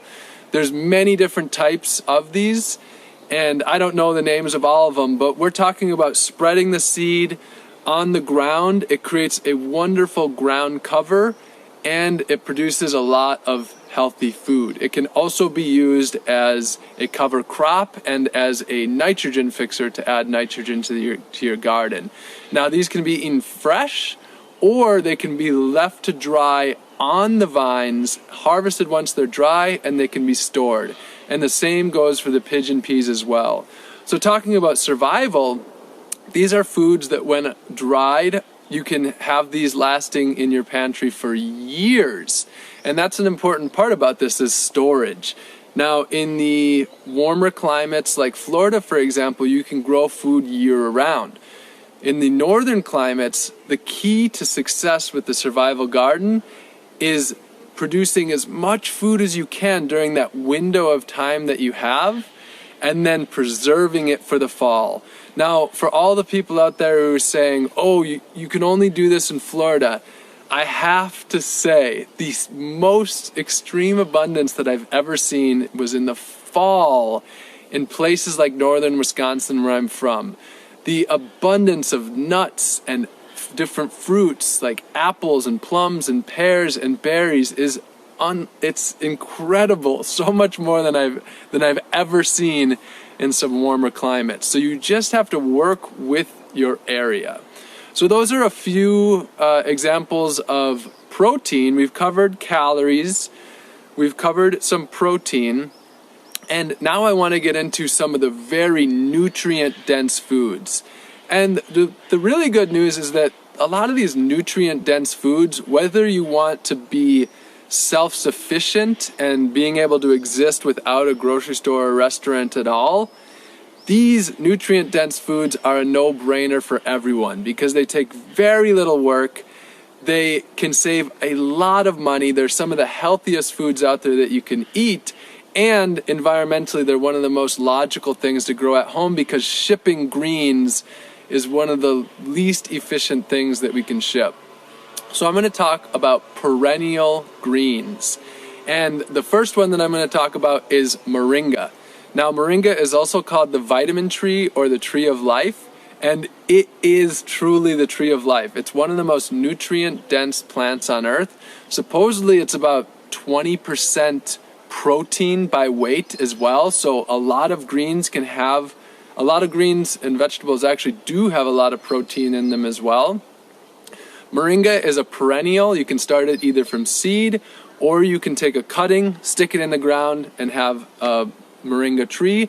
You can make a wall around your property with moringa. You can dry moringa leaves, turn it into a powder, and you have your own multivitamin that you can travel with. And it's also a really great crop that you can trade. You can trade others this nutrient-dense powder that you make for other things that you need, or you can actually make a little business out of it and sell it. The next green that I want to talk about is katuk. Katuk is another perennial green, and by perennial what I mean is you plant it and it produces year after year after year. Up in a northern climate, a beautiful perennial is rhubarb. An average rhubarb plant can last for 25 years. Imagine you plant it and 25 years, every spring it just keeps coming back. Annuals you plant once, for example carrots, and then when you pull it, you eat it and it's dead. And then in between perennials and annuals is self-seeding annuals, and these are ones that you let go to seed and they keep spreading their seed and they just keep coming back. Once you got them going, you've got them going. So in the survival garden, I highly recommend working with perennials and self-seeding annuals as much as possible. So I mentioned katuk, and the next one that I want to talk about is chaya. Chaya is an ancient food. It's been eaten for thousands of years. I don't remember if it's the Mayans or the Aztecs or possibly both that have had it as a staple part of their diet. It is also called tree spinach and very calorie dense. This one also has to be cooked because it has cyanide in it, just like I mentioned with the cassava or the yucca. But again, it's just a matter of preparing food right. All things have to be prepared right, whether it's coffee or chocolate or the way you're producing your beverages like beer and wine. Once you start to connect with your food, you see that there is a process, a way of doing things. But chaya is a beautiful one. This is one where you can literally just take a stick of it, put it in the ground, and after you have a few trees of chaya, you can be spreading chaya to your entire neighborhood. Another one that's very drought tolerant. And with the survival garden, the key is planting things that are very, very tough, that don't need to be consistently watered, that don't need a lot of nutrients, that don't have too many pests. And all of these things apply generally to perennials over annuals. So the survival garden is one that you can walk away from, and for 3 months later you come back and your food isn't gone. You have more food than when you left. So that is chaya. The next thing I want to get into is another greens, and that is perennial spinaches. So there's all sorts of perennial spinaches. There's Brazilian spinach and New Zealand spinach, Okinawa spinach, longevity spinach, just to name a few. Malabar spinach is another one. There's probably a good dozen or so that are grown in the area where I have done most of my growing. And again, these are perennials that you can plant once and they can keep on coming back and coming back.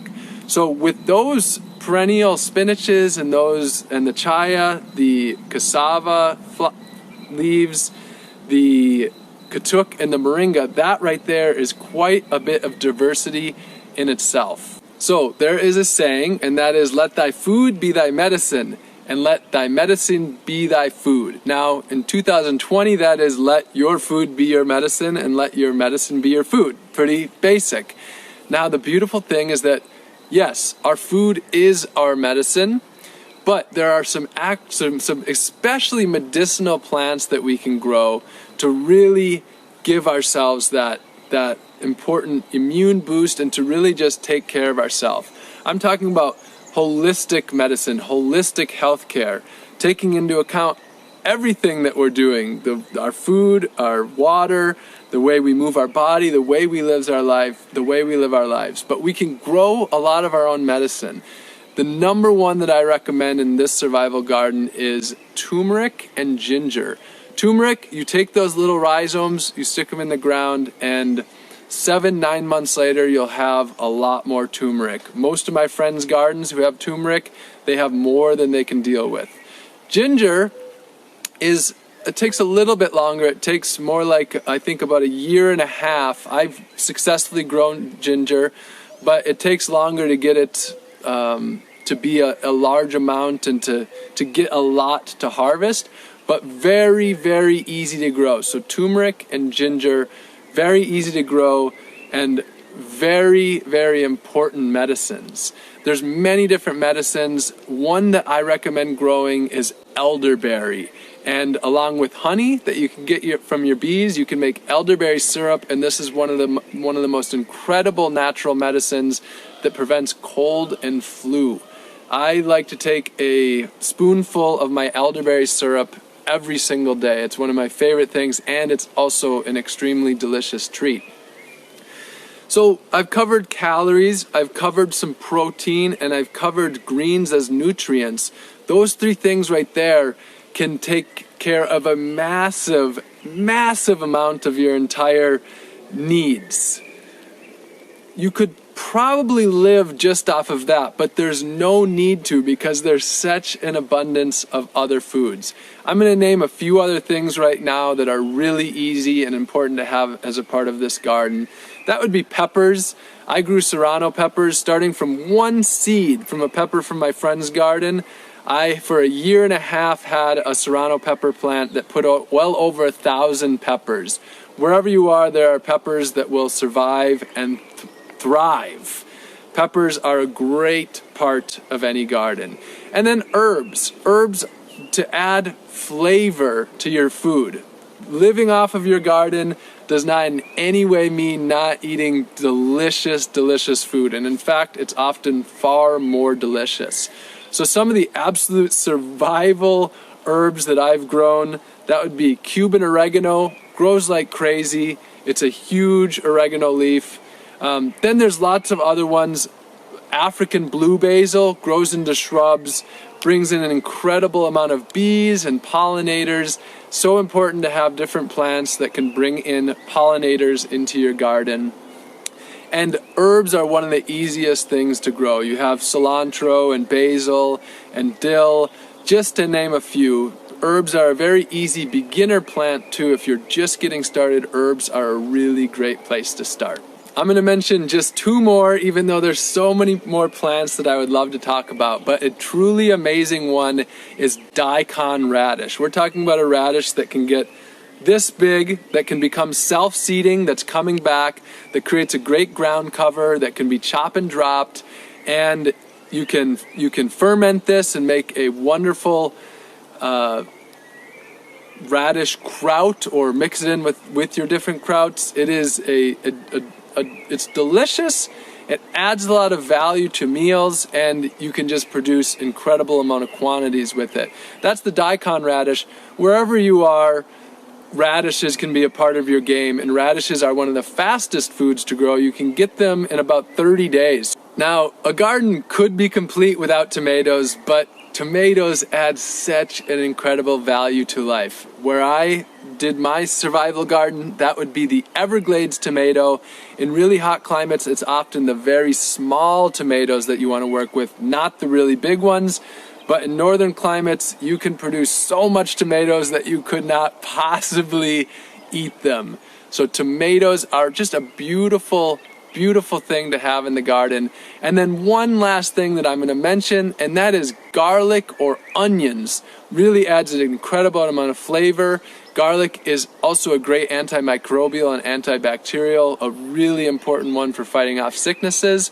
In Central Florida, my big ones would be garlic chives and then society garlic. These are perennials that do really well. I also grew garlic. That's harder in the southern climates, but I did it successfully.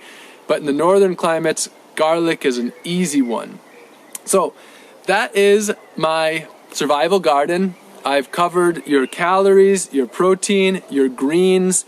There are more things than that. However, this, if you have just this going and you work with the perennials over the annuals, we're talking about almost never having to take a trip to the grocery store. This is my tips, especially focused on a warmer climate.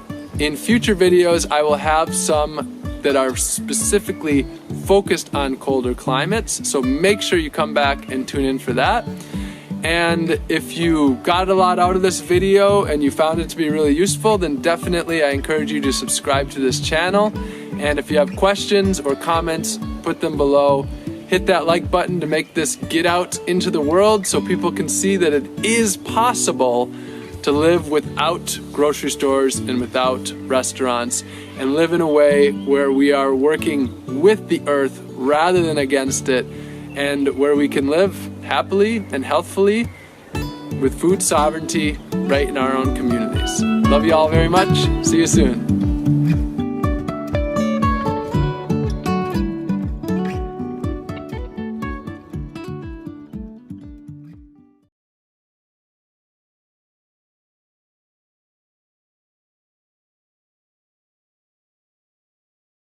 Living in an RV has been a dream for me. I don't even know when it started, but I've always wanted to live minimally. Logan really helped me get that going, getting off the ground. Well, we'd kind of talked a little bit about what she wanted and what was feasible for us. Just the smaller 18-foot trailer seemed like the place to start. You know, start small. We're not sure how big we should go and whatnot, but it seemed like the right place to start for 2 people. Come on in.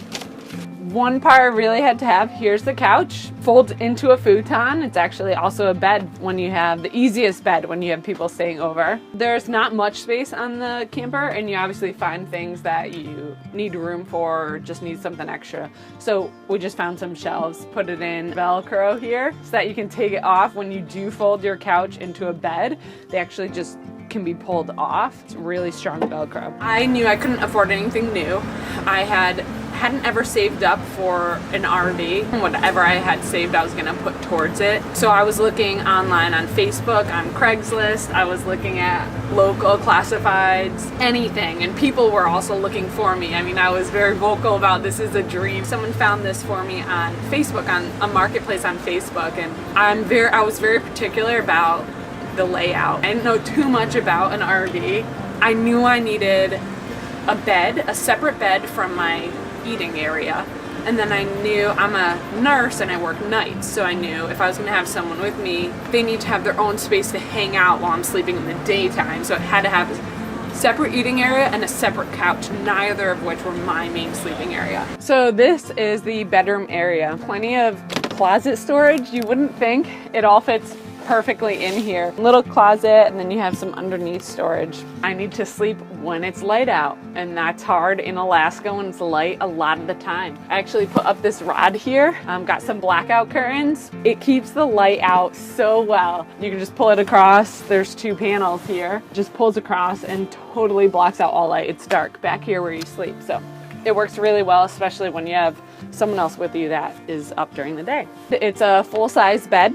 I don't know how you would get a full-size mattress in here. I'm sure you can. We went with the foam mattress, is a new thing. You can order it through the mail. It comes in a little package and you just put it out and it expands. Not knowing what we're coming across, we also got a topper, foam topper. So we have at least 11 inches of foam here to sleep on. It's so comfortable. This bed is more comfortable than anything I've had in renting apartments and homes.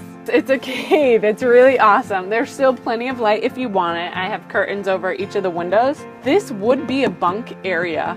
We actually did our own setup here. We kind of put wood plank here with some cleats on it, just in order to make our storage space for our clothing as large as possible for clothing, and so that it won't move when traveling. It's worked out really great, so you could have another person even up here and fit at least 5 people in this camper, no problem. So we just have bins for clothing, tie them down with these ropes and cleats.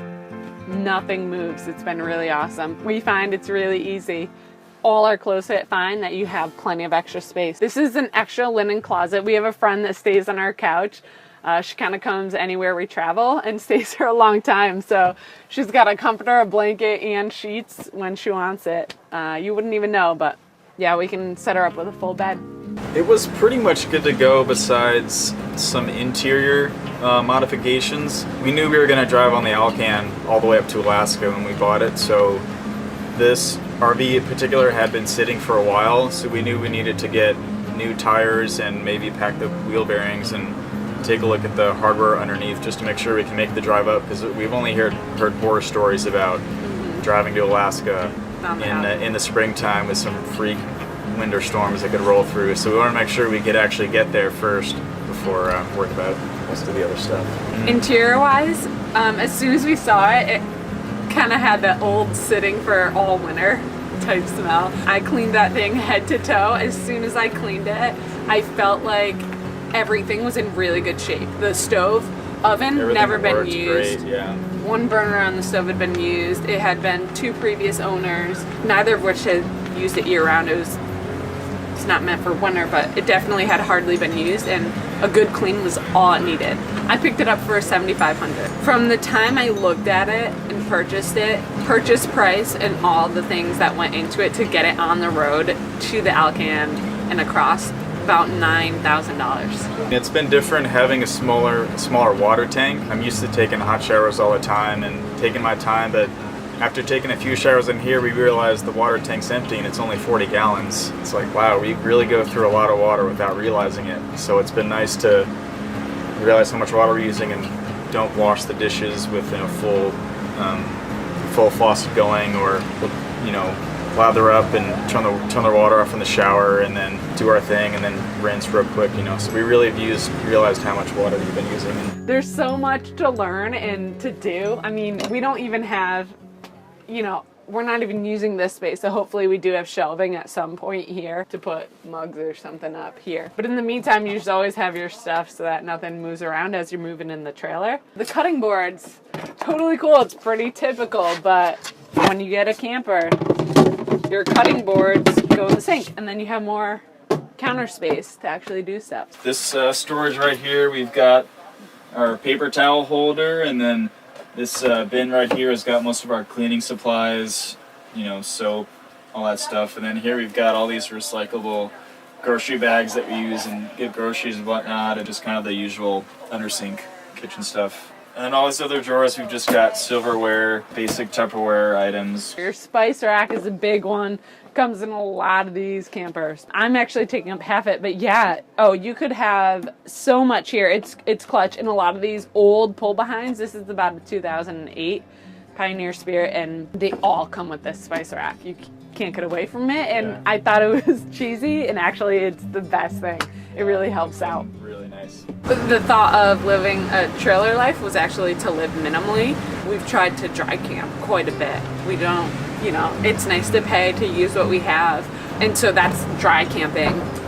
We realized how much water we do use. Of course, you can have hookups and it feels just like a home. I actually feel like I'm still living quite exotically here. I don't feel like by any means I'm pinching on what I do, especially when you have hookups. And then when you dry camp, it's still much more glorious than camping from what I'm used to. So It's been pretty perfect. Space-wise, it's plenty big for 2 people. Pulling the trigger was the hardest part. I am a travel nurse and the income is pretty steady and pretty good. But that being said, we learn to live within our means. What I make can go very fast. Depending on, I know I make this, so I know I can spend this. It is difficult to get a job nursing. Travel nursing, not so much for those that just want to make more money. It's pretty easy.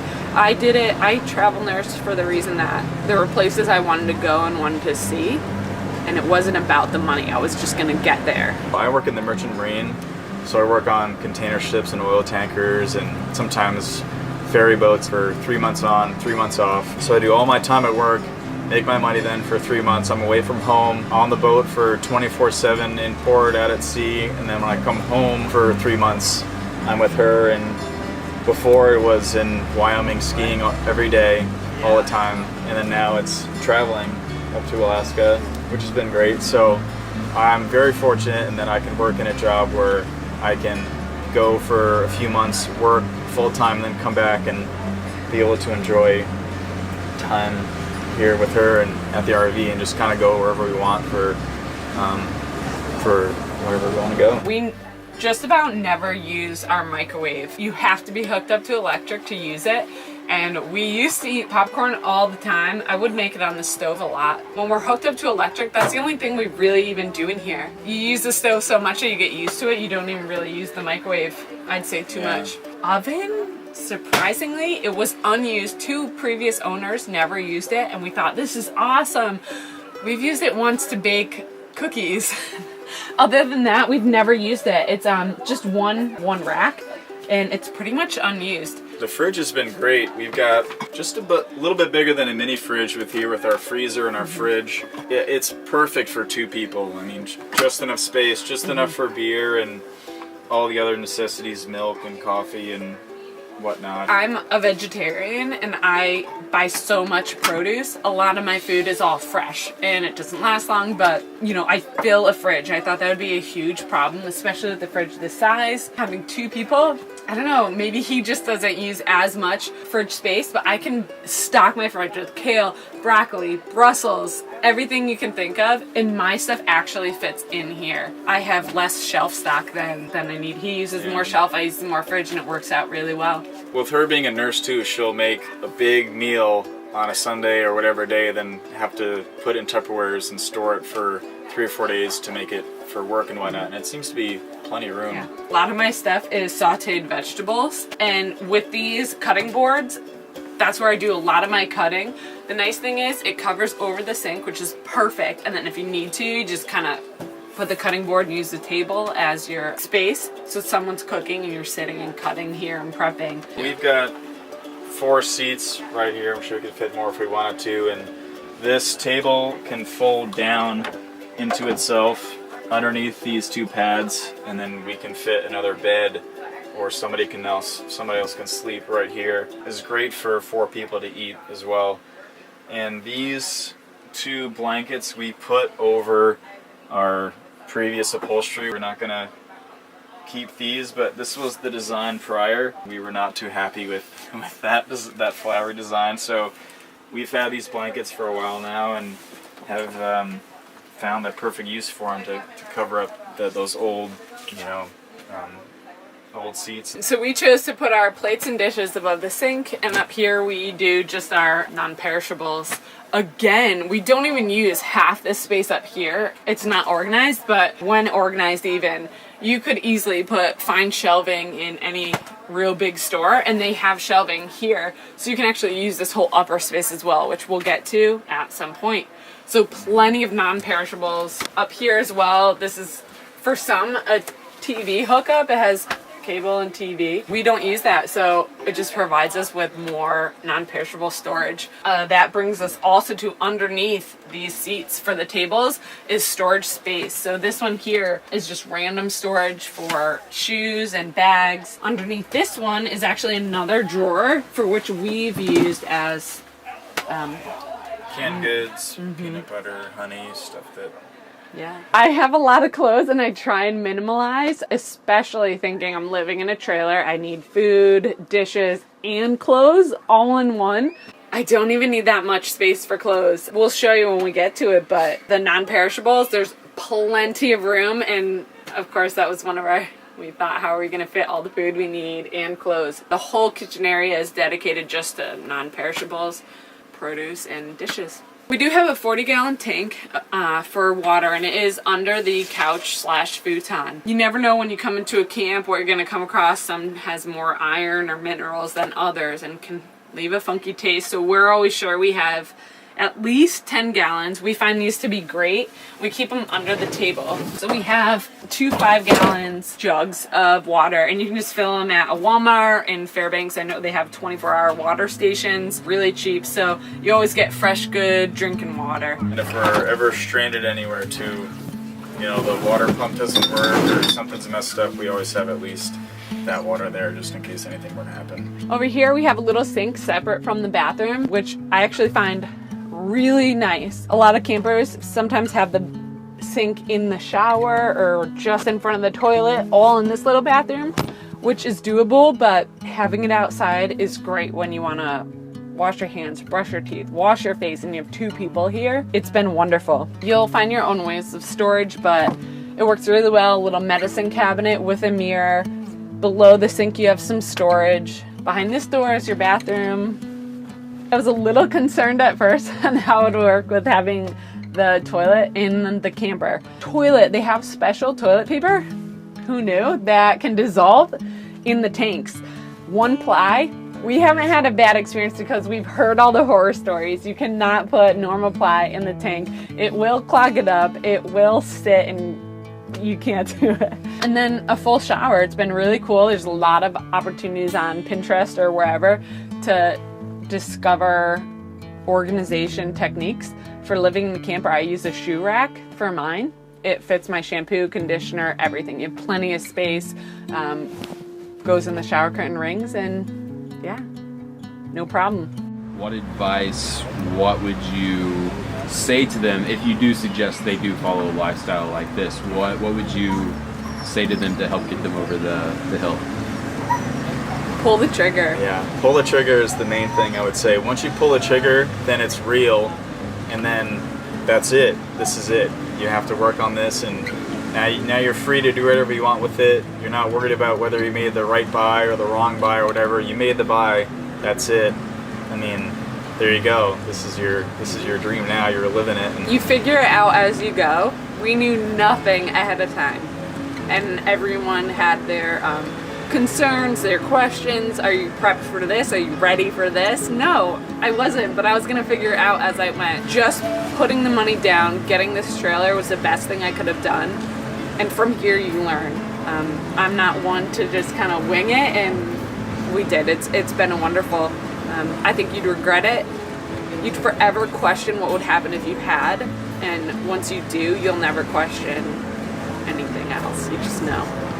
well, thanks for coming into our camper and checking it out. Hope you guys liked it, and if you're feeling the need, just pull the trigger. It's so much fun. You'll never regret it. You can always go back to what you do day to day, but I don't think you'll go back if you look this way.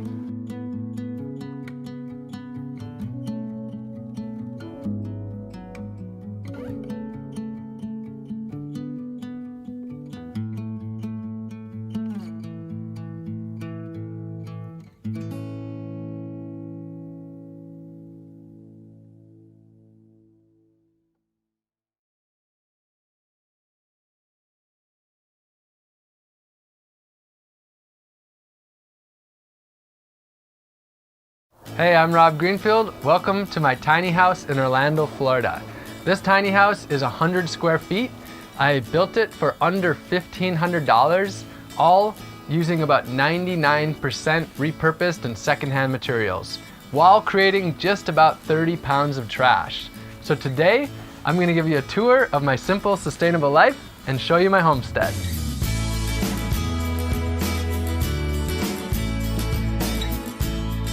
So as you can see, 100 square feet is pretty small. It's just 10 by 10. And some of you might be thinking, isn't this just a shed? Well, I designed it to look like a shed, basically, so that it would be within basic building codes. The most important thing is the bed. A lot of my life is outdoors, and this is really just about having a comfortable place. Underneath the bed is storage for my basic stuff. A big part of this place really is food. It's for storing food and processing food and such. Over here, this is a bounty of pumpkins from my garden. Here is the fermentation station, making jun, which is like kombucha, apple cider vinegar, fire cider, honey wine, and such. Here I have my bookshelf, a lot of books about how to grow food and live sustainably. And then if we come over here, a lot more food. My project that I'm focusing on right now is 1 year of growing and foraging 100% of my food. And so that's really the centerpiece of everything that I'm doing while I'm here in Orlando for about 2 years. So fruits and veggies that I've harvested from my garden and from foraging. Up here, honey from my bees. I harvested about 75 pounds of honey, somewhere around there this fall. I don't have a whole lot of possessions. I aim to live pretty simply. This is all my clothes on this shelf, and then some of my basic items. So the desk I built out of leftover materials from the build and pallet wood. 99% of this house is built with secondhand materials and repurposed materials. The floors, for example, were from a house that flooded, and this was stuff they were getting rid of, throwing away. The bed is leftover wood and also flooring. The burlap that I'm using for the walls is from a leftover craft project. One thing I should mention is the house isn't 100% done, so a bit of a work in process still, but good enough to be able to show you the place. Really important thing is my deep chest freezer. This year I'm growing and foraging 100% of my food, so this is a really important thing for being able to store a lot of food. And that brings me to electricity. My original plan here was to live off the grid like I did in my first tiny house in San Diego.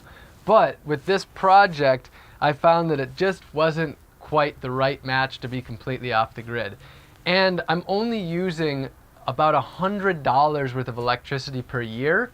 So since I'm here just for 2 years, it didn't necessarily add up to put a large solar system here when I'm using such a tiny amount of electricity. So what I have is just an extension cord that's running from here on the property.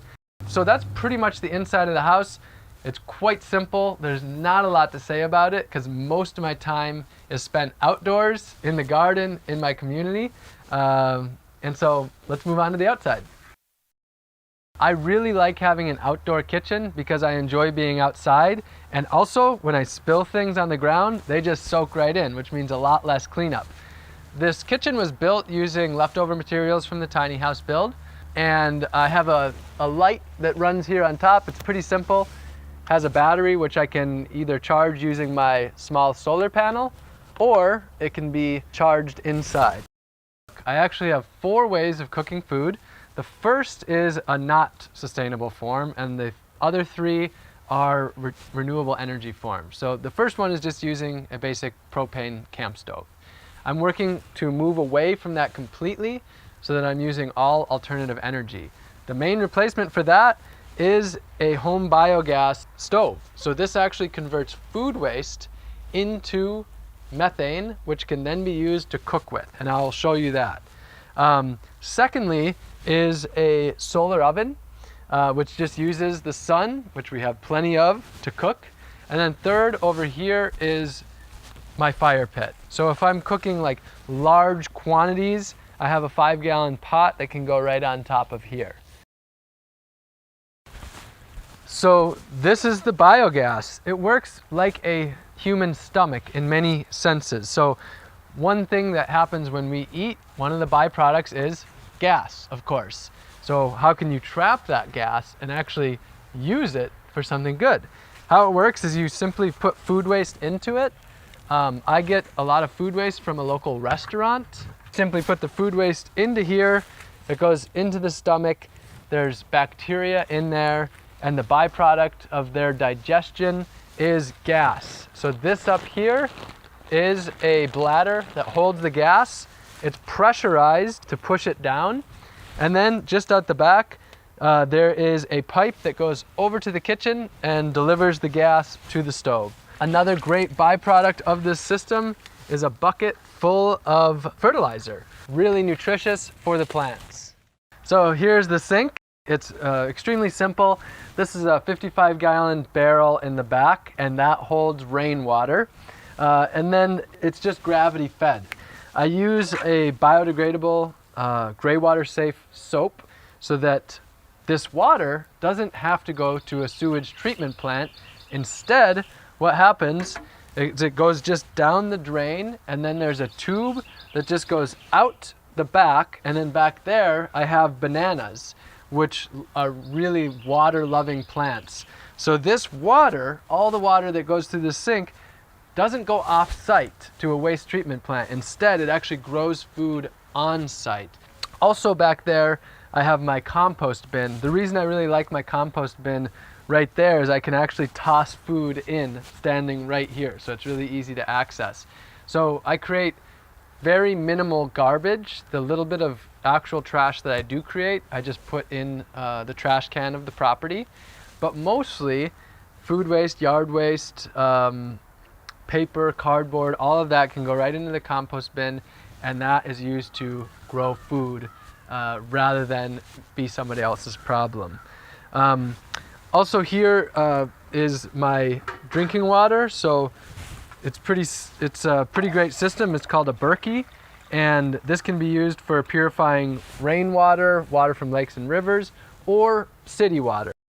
I have my rainwater barrels right here behind the house. I simply stick a pitcher down here, and then my rainwater is purified to be delicious and great for drinking. Rainwater harvesting is very easy, not complicated at all. The water just falls down onto the roof, into a gutter. Instead of having a downspout, I have a rain chain. The water just falls into this barrel, and then it's stored right there. Really simple as that. I have multiple barrels, and they're just simply connected by a pipe. So this might be the part of my homestead that I'm the most excited to show you. This is a 100% closed loop composting toilet system. You have two toilets, this one for going pee and this one for going poop. Pee is a bucket, a 5-gallon bucket under here that's filled with water. It's used for about a day, and then basically the pee is diluted by about a 10-to-1 ratio. That water is then simply dumped onto fruit trees, bushes, and such to grow food. Poop goes into this one. How it works is you simply sit down like you would on any other toilet. After you go, instead of flushing, you simply add sawdust to cover it up, and it's amazing that all you need to do is cover it up, and then there's no smell. Instead of buying toilet paper, I grow my toilet paper right here on site. This is called the blue spur flower. It's in the mint family. So it's got a great smell, and it's ridiculously soft. I mean, that is just wonderful. So that is then composted as well. The poop goes into these 55-gallon drums where it's then composted for a year to make it completely safe, and then it's used on fruit trees to grow fruit.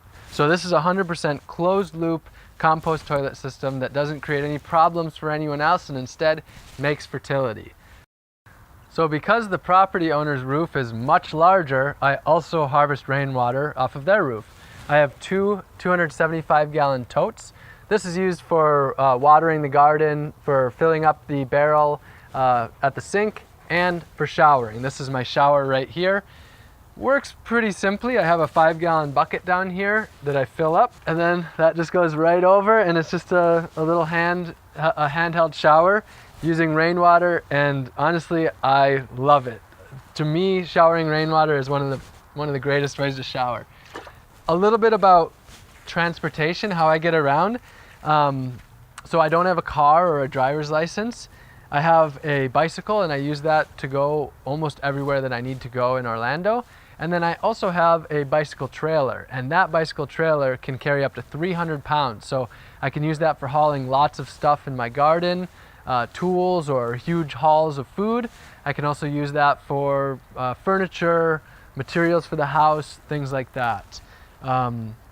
Lastly, let's move on to the garden. So one of the most frequent questions that I'm asked is, do I own the land? How did I find the land? Do I pay rent? What I've done is a work exchange. So I met someone who's always wanted to live sustainably, who's wanted a homestead for 25 years. And in exchange for me setting up my tiny house on her property for these couple of years, I'm helping her do that. And then everything that I create will be hers for the years to come. So I'm helping her grow her own food. I've turned the whole front yard into a garden. And the tiny house, after I leave, will be hers to use however she wants. So it's a exchange rather than a monetary transaction. We don't have a monetary transaction. Instead, it's how can we work together to meet each other's needs? And that's what my life is all about. Reducing the ways that we have to work for money, and instead, how can we work together to help each other out? There is a lot going on here, and I can't possibly squeeze it all into one video. But if you have a desire to live in a way that's better for the earth, your community, and yourself, then I am here at your service, and there'll be plenty more videos to come. If you were inspired and you got something out of this, then I would really encourage you to subscribe and stay in touch. I love you all very much, and I'll see you soon. Oh, one thing to mention, this is a little squatty potty that I made. It's really, it's known that having your legs raised at this angle is much better for pooping. So anyway, wanted to mention that.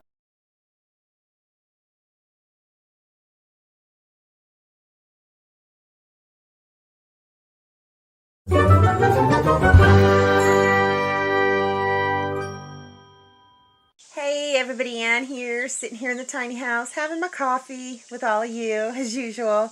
Today I've got so much to do. Hopefully it's not going to get super hot today. I've got to clean out the front part because, I was going to say Betty, Judy tore up another box and shred cardboard all over the place. I've got to work on the area around the chicken coop pen thingy because it's not going to be long before these cute little chickens grow out of that little coop that they're in right now. So I need to figure out exactly where I'm going to put it and how I'm going to manage all that. And I don't know, I've just got so much. I've got weeds to pull. I've got just too much. It's mind-boggling. First thing I decided to do is do some laundry. Yep. I get to haul this water all the way over. Well, I'll show you.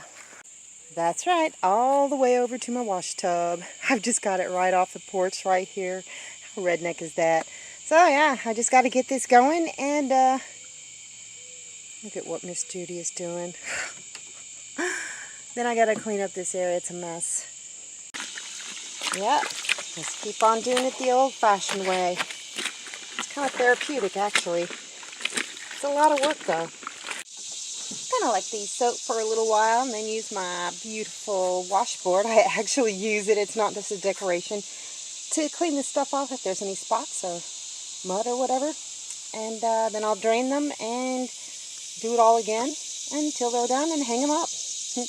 Pretty basic stuff. Whew. Well, I managed to get the laundry done, washed, rinsed, wrung out, actually rinsed twice because it needed it, and hung up.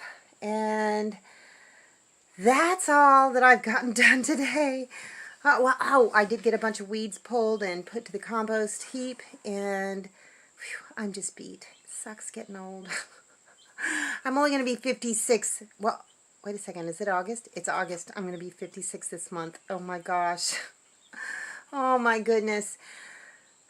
That's not that old, is it? It's not that old, right? Anyway, I'm beat. I think I'm going to wait till it cools down just a little bit more to clean up the front area because Judy has made a mess of it. So I'm going to let you spend the next few minutes watching Chicken TV because they're so cute. They're almost 2 weeks old now, and they're starting to get their tail feathers. They've got a few of their wing feathers, and they're just getting cuter by the day. They're making a big mess, but like I said, I got a vacuum. So enjoy your chicken TV.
That's all I got for y'all today. See you in the next video.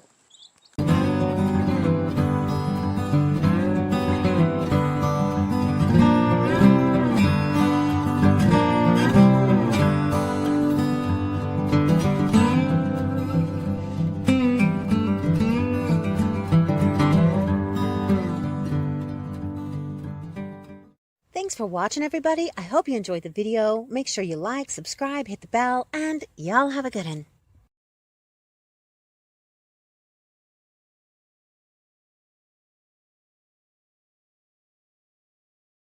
Hey everyone, I am at the Rob Greenfield Recycled Cabin. And no, I did not name a cabin after myself. I'm at the St. Michael Sustainable Community. And the founder, Justin Dolan, is someone who's been inspired by my work for quite a few years now, maybe 5 years. And 3 years ago, I visited him. And afterwards, he was more inspired and decided to build a tiny house, a cabin, after me and designed after the way that I do my work and the way that I live my life. So this tiny house is built out of 95% secondhand materials. It's inside of an amazing food forest, and it's designed to work with nature rather than against it, with using water wisely, using energy wisely, and using the resources around it in a more harmonious, wise way. So today, I'm going to give you a tour of the tiny house. Come on with me. So as I said, this was built out of about 95% secondhand materials, and the most beautiful part to me is the wood. This is all wood that was left over from a mill and was going to be thrown out, according to Justin, and it's just the simplest sort of wood cabin tiny house. It's a very, very simple design. Almost everything here is also secondhand materials. So there's a table to sit at, you've got a couch, and then the bed. So, you know, that's kind of the living area. And again, you know, the house itself has pretty few materials used to build it. It's primarily wood. And as far as furniture items in here, it's about as simple as can be. And all of it together is about 95% secondhand materials. Oh, also, what size it is? The inside is about 12 feet wide by about 18 feet long, making it about 220 square feet, but it feels very spacious. And that's because there's not a lot of stuff the way it's designed. And then, so that makes it about 220 square feet, and the balcony is another 6 feet, which is another 80 or so square feet. So total, including the balcony, it's about 300 square feet. So pretty small, but it feels very spacious. You can see the breeze is coming through here as well, so it's 90 degrees outside, but stays pretty cool inside. Here's the kitchen. So I want to talk a little bit about water. This house does a few great things. First of all, well, the water is well water. So it's not chlorinated, doesn't have fluoride in it. It's just pure well water, which is great. Now, in most places when you have water, after it goes down the sink, it goes to a wastewater treatment plant. This water is gray water, so it actually stays on site and waters plants that are food. It waters food plants. So a gray water setup, very basic. The shower is that as well, which actually I'll show you the bathroom now to stick to the water theme. The bathroom is quite simple. You've got a shower, again, gray water. So the water goes down the drain, out onto the landscape and waters. Now the toilet, this is what's called black water. So this goes to a septic, and then those nutrients also stay on site. They don't go to a wastewater treatment plant. You'll see the little garbage can upside down I have sitting here. I don't create garbage in here, so I don't need a can, but I do need a squatty potty. So that's what this is. This is a more natural way of sitting and helping with the flow. Same with the sink, gray water. So that is the bathroom. So the other thing is electricity. So this house is not off the grid. It would be amazing if it was, but the key here is that it uses very little electricity. You'll see it's got a little electric stove. It has a refrigerator. There's some outlets to charge you know, there's a couple of lights, there's some outlets, but you'll see there's very few electronic items in here. There's no Wi-Fi, so it's disconnected in that way, which is really great to be here and be present without internet and just be where you are. The good news though is that the electricity here isn't from fossil fuels, it's actually hydroelectric. So I don't consider that a fully sustainable source of energy, but it's far better. It would be considered alternative energy. So yeah, that's that. I'm going to take you out to the balcony now, which is a pretty beautiful little spot. So it's funny, I have a little bit of a hard time because there's not really that much to show here. It's extremely simple. But what there is to show is the outside world, and that is the food forest and the edible landscaping, and that's one of the most exciting thing about this place.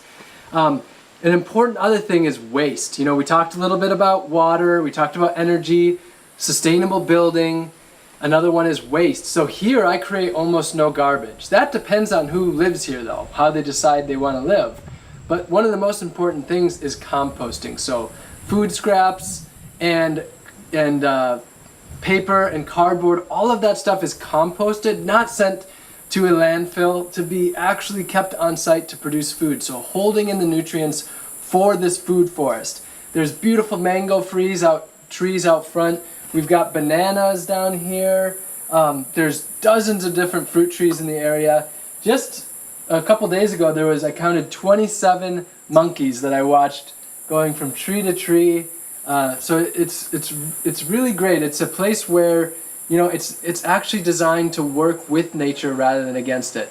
Justin and the community here, St. Michael's Sustainable Community, they want to bring more and more animals onto this land and make it a natural refuge for them.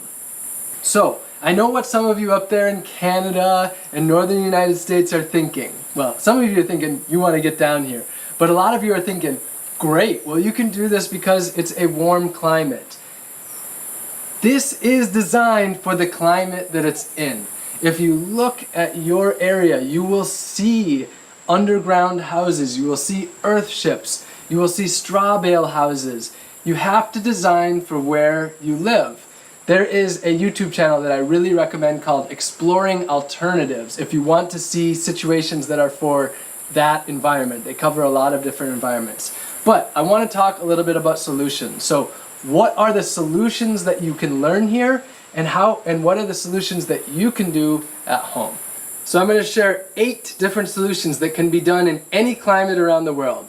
Number 1, build with second-hand materials, like this place, 95% second-hand repurposed items. So building with second-hand items.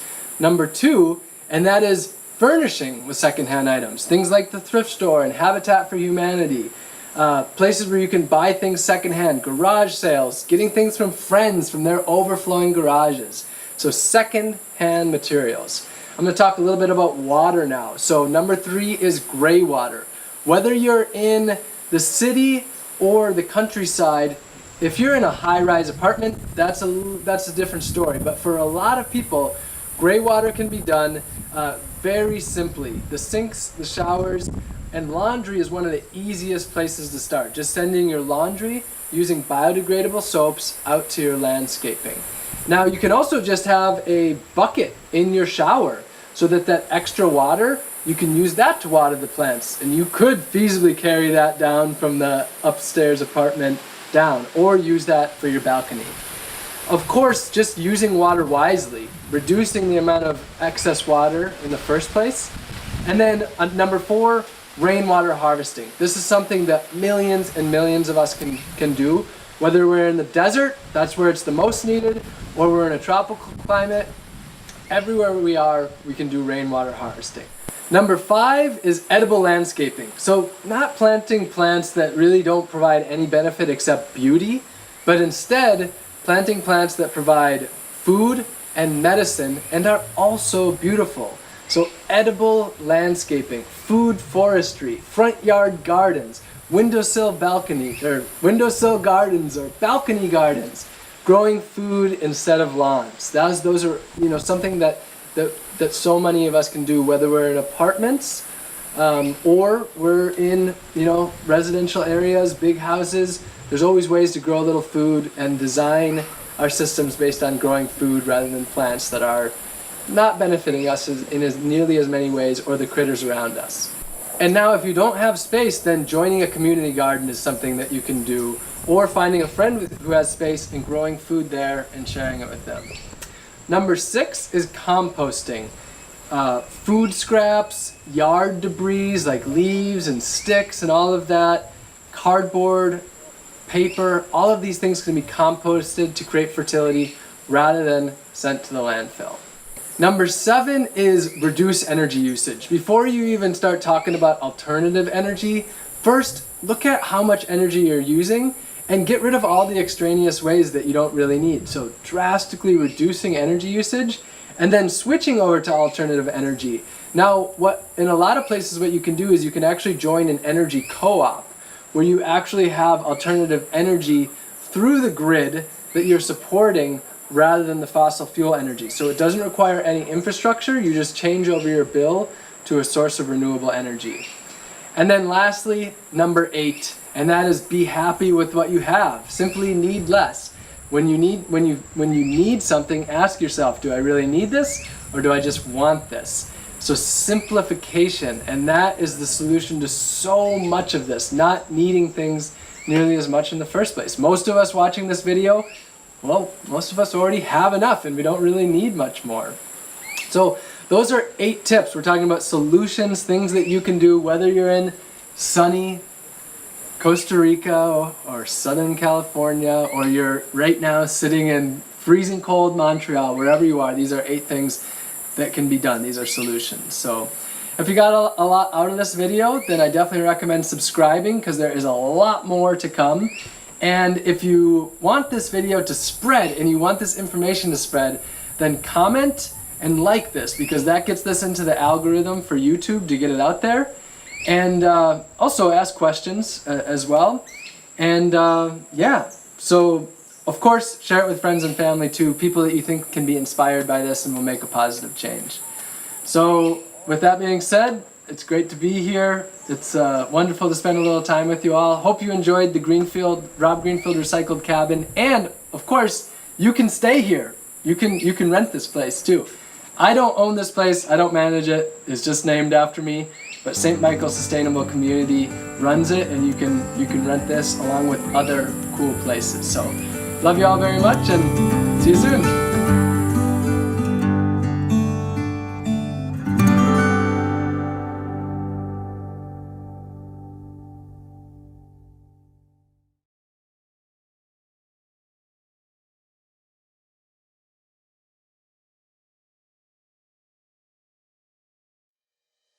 It's the dream of millions of people, complete self-sufficiency, to grow all of their own food and never have to take a trip to the grocery store.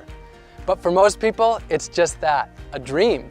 The ease of our current global industrial food system is just that, too easy, too convenient, too time-saving, and too alluring. I've been exploring food for nearly a decade. And since the beginning, I've had the burning question. Could I step outside of the big ag system?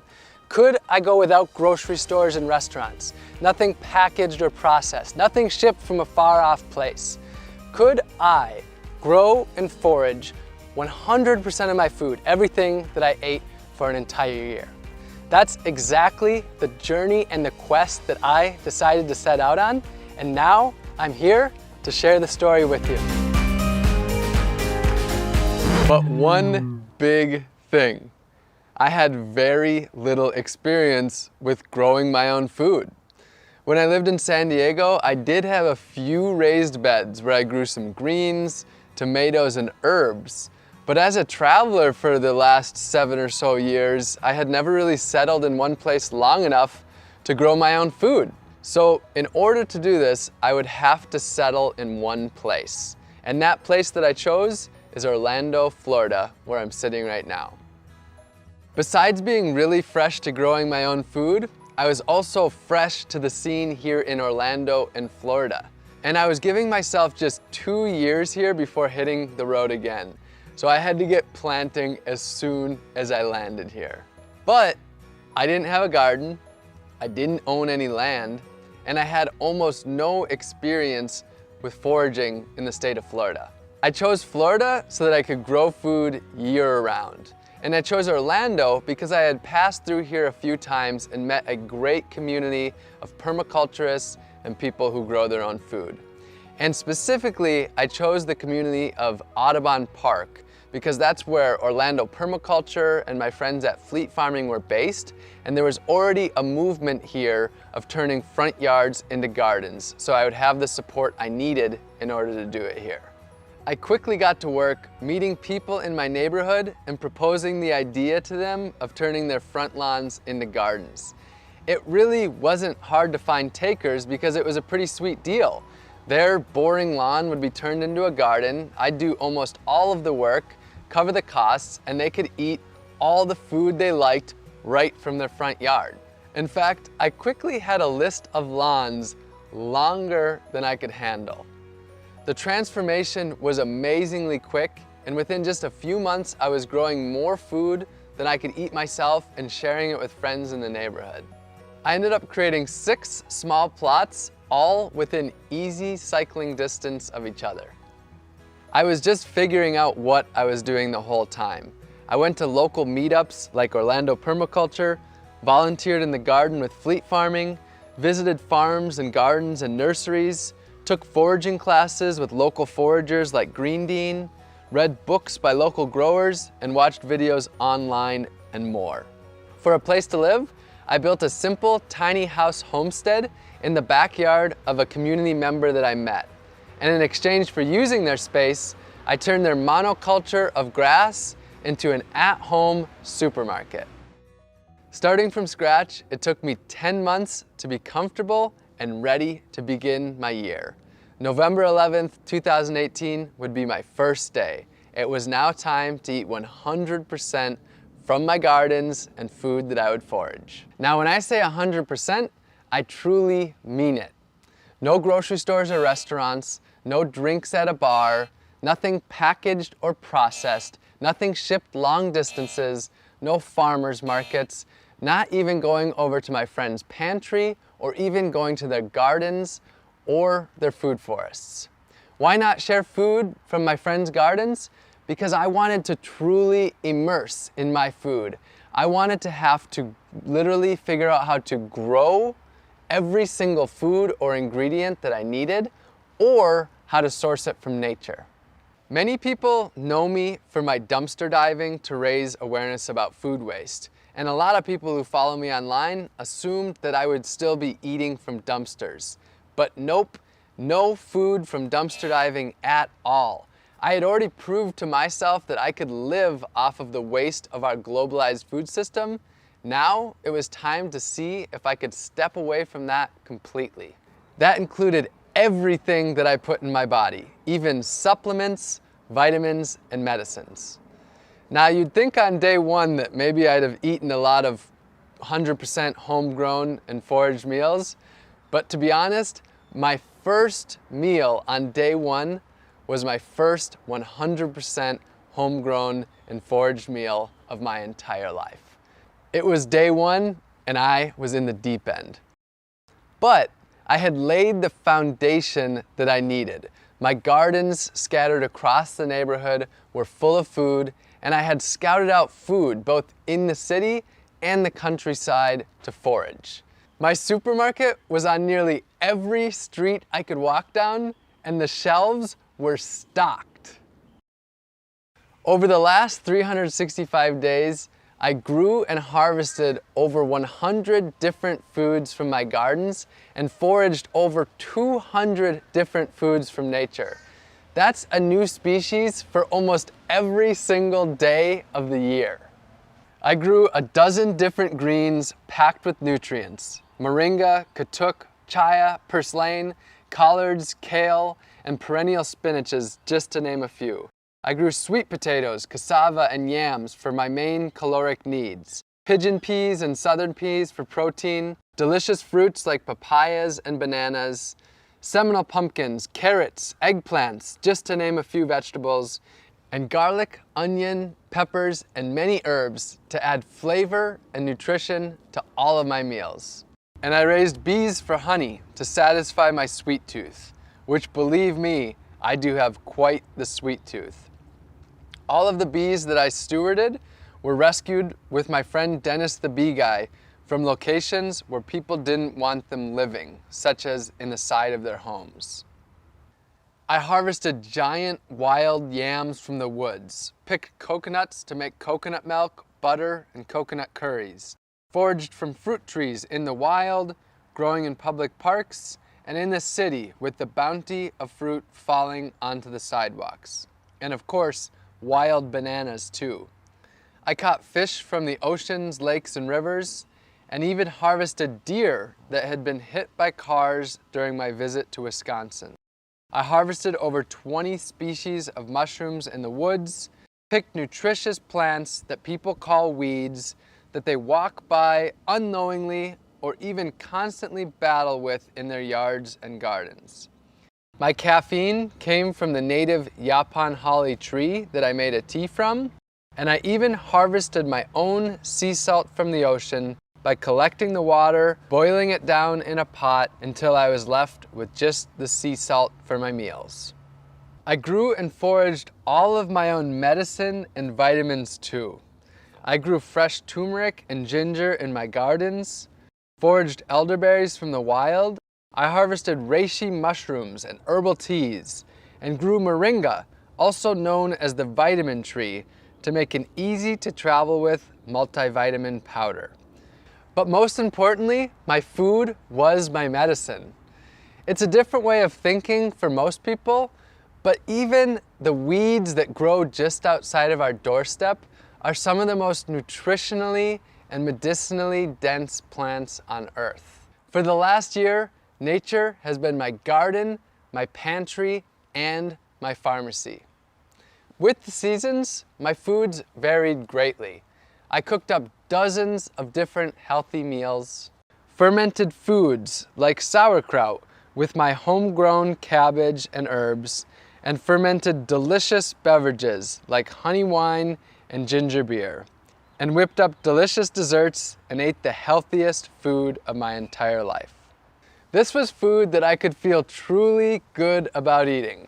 It was all local, all natural, and all organic. I made it through the entire year without using a single pesticide. Now sure, I had my problems with pests, like when the cucumber worms decided to attack my Seminole pumpkins. But when I was growing over 100 different foods, if the pests were attacking 4 or 5 of them, I still had 95 other foods that I could eat. Just as importantly though, I chose to grow the plants that thrive in this environment. When I started, I didn't walk down the aisles of the grocery store and ask which foods that I liked the most. Instead, I talked to local farmers and gardeners and my permaculturist friends and asked them what foods grow so ridiculously well and so ridiculously abundantly that I could hardly screw it up. And those are the plants that I chose to focus on. And that's one of the main things that got me through this year. This was without a doubt one of the most challenging things that I've ever done. A year is a really long time, and I had my highs and my lows. There were times when I felt my absolute best, and there were times when I just didn't know if I could go on. Generally, I did get enough food. My weight stayed the same about the entire time, so I did have enough calories, but there were times when I felt like I was really deficient, mostly in fat and protein. Those were the times when I found it really hard to want to keep going. And there was the social aspect. I was on my own a lot of the times, not able to join other people for their meals, and sort of isolated, not being able to go to restaurants or eat with friends and family. Overall, with all the ups and downs, the year went about as well as I could have possibly hoped. I maintained my body weight throughout the year, and I never got sick once. And I really attribute that to my food being my medicine. I think that nature is able to provide for our basic needs, and I trusted Earth. I trusted nature. Now, I want to say though that this project, it wasn't really about my health. It wasn't about a diet. And I don't believe that this is the diet for 7 billion people. I don't actually think there is one diet for the 7 billion people. I think we live on a diverse world where we have diverse cultures and people need to do things in a very different way. So I'm not trying to represent a diet for everyone or anything like that. This was just my own personal quest to see if I could step away from Big Ag, step away from what I see as a broken food system, and instead grow and forage 100% of my own food for an entire year. This project wasn't just about growing and foraging all of my own food though. It was about empowering others to grow their own food, to take back power from Big Ag, and ultimately to take back their health and grow their communities. So during this time, I started a few community initiatives.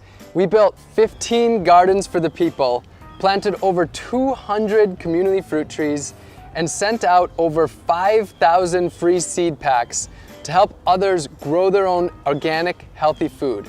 And I taught dozens of free gardening classes in my gardens to the people in my community. I'll be honest though, I do have an agenda. I want you to question your food. Where did it come from? How was it grown? How did it get to you? And what was the impact that it had on the earth, other species, and the humans that grow that food? And if you don't like the answers that you find, I want to empower you to change them. The good news though is that you don't have to grow and forage all of your food. The solutions are there in your community.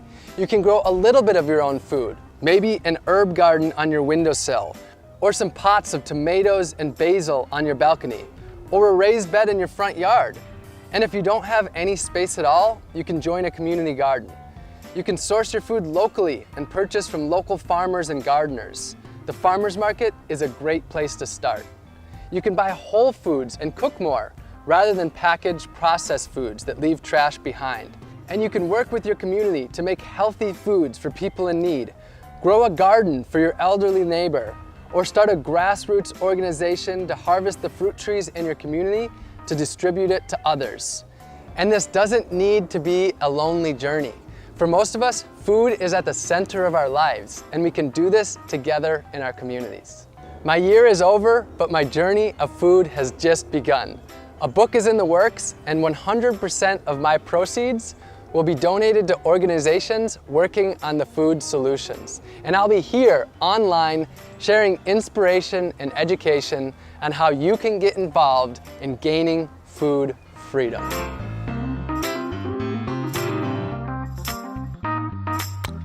My mouth is cold now. My own medicine and vitamins too.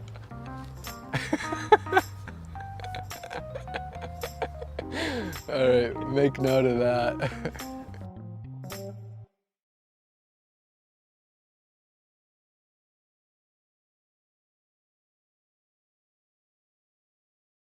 Hi, I'm Ben. We're here in Seward, Alaska, just outside of town, and this is my yurt and tree house and my greenhouse under construction. Started building it this summer with the idea that I was going to use it this summer. That didn't happen because I got pretty far behind and it was a bigger project than I thought. Next summer I'll be ready, hopefully. I mostly used recycled materials for the walls and then the Lexan for the sides I went and bought, but I used pallets for the floor and then some leftover beams from another project. When I first built the yurt, there was no driveway coming down this steep hill, but none of this, it was all trees, and I wanted something that I could have an easy foundation for. So I looked into building tree houses and made a purchase from Treehouse stuff for the Garnier limb, and it's a specific treehouse bolt, and you can actually see them right here. It's actually got a sliding bracket with a piece of UHMW, which actually makes it silent, so it doesn't creak and groan. Always been pretty silent. I picked the healthiest trees I could find, only time will tell. I feel like they definitely have an expiration date to them. The yurt I think I did in, I want to say 2010. Everything else has just been kind of a super slow process. Don't have a lot of cash, so I do a lot of stuff by hand really slowly, and it takes a while. Everything's always under construction. This is my fancy staircase that I'll eventually change someday. I made this little extension because the deck was a little narrow. Decided to add, you know, fire pit and some chairs, and got my little barbecue. I've had guests here before, and that's kind of the main spot to hang out, you know. Inside the yurt isn't the greatest unless it's raining out. And back here is the outhouse. It's not very fancy. It's just a miniature composting toilet with sawdust. I've got a large composting bin that I'll have set up back over there. Normally I take it to my neighbor's composting bin. They don't use it for vegetables or anything. It's more for a lawn garden kind of, like, don't take it to the dump kind of thing. And I've got the hose running down through here. This is just PEX tubing, gravity feeds from a 300-gallon tank that I have that I fill up with another pump. It runs down to here into a pressure pump into my sink inside the yurt, and there I have a little catchment bucket. I pump that from the creek up to there. Filter system isn't great right now, but hopefully in the future I'll use it a little more. Right now it's more for dishes, and I kind of bring my own drinking water. You can see that white hose right down there. That's what I would pump it from the creek from, with like a half-horse pump with the generator running, and it's pretty simple. And with 350 gallons or 300 gallons, it takes a while to drain just doing dishes. But eventually I like to have a cleaner tank and a better system for the tree house where it actually flows out into a gray water system. And this is inside. Pretty simple, just the bed for now and my wood stove, table. Small kitchen area. This was just recycled drawers from my brother's remodel, and then ice box for my other brother's remodel. I have the gravity fed sink with the pressure pump here that I can turn off and on, and then a small catchment bucket. And eventually I'll probably do an actual drain outside, but in the winter it kind of freezes up, so it's not really usable. Built the countertop and the frame and everything. I do cabinet work and interior stuff with my dad throughout the winter, so I've got a nice shop to work in. Dining, crafts, whatever. Pretty much the only place to sit or do anything in here. It's a small space. It's only a 16-foot yurt, so I try to spend time outside if I'm here. It's not the greatest place to hang out if you're gonna be indoors all the time. This is a Yodel wood stove, and they're actually really common. It actually came with the yurt. It's pretty small, but once it's hot, it keeps the yurt extremely hot to the point where you want to open the door, and then as soon as it goes out, you know, it tends to cool off pretty quick in here, especially in the wintertime. I know the yurt makers try to say that they're 4 seasons, but it's only 4 seasons if the stove is running constantly. So always keep that in mind if you ever buy one. When I stayed out here in the winter a little bit, I would be pretty strict with the wood and just kind of make a fire when I was here, and then come back and heat it up, and then I'd leave and it'd be frozen when I got back. And then I do have a small battery bank that I'll just charge that for small power use. Just 12 volt, you know, outlets, and it used to hook up to a solar panel, but I couldn't. It doesn't seem to work when I hooked it up to the voltmeter. But yeah, having a battery display is nice, but it doesn't work that well all the time. I don't use it too often unless I'm car camping or not here with the generator. But then I do have one other LED here that comes off the ceiling off this 12 volt battery that also runs the pressure pump. And it's all really a temporary setup. I'd like to do it a lot better in the future. It's kind of what I had sitting around.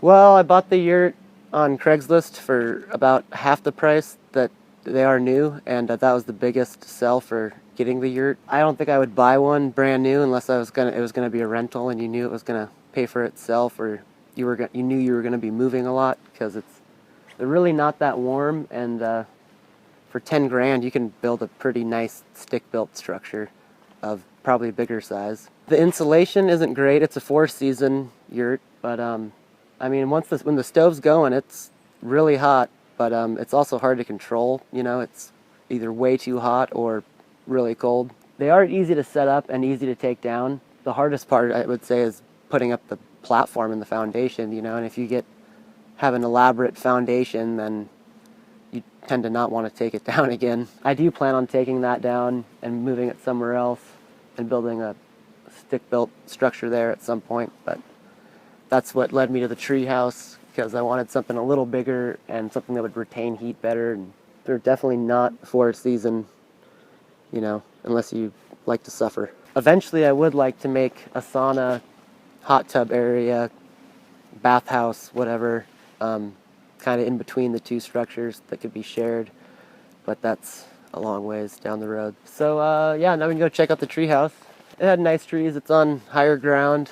The trees were pretty healthy, and it was the best chance of a view. I built this double knee brace bracket a couple of years ago when I was building the deck. I wanted a bigger deck and had to add a few more trees, and then I had another friend weld me this giant bracket as well, and then I've also had other friends weld different treehouse brackets throughout the construction instead of paying for the expensive ones online. But they are the official treehouse bolts, but they're definitely worth buying. They're really, really stable, really strong if you put them in right, but it's like the most important part of your treehouse. I don't want to give you instructions because it's kind of dangerous, but there's plenty of literature on the web to show you how to do it. But if they're installed right, they hold a lot of weight.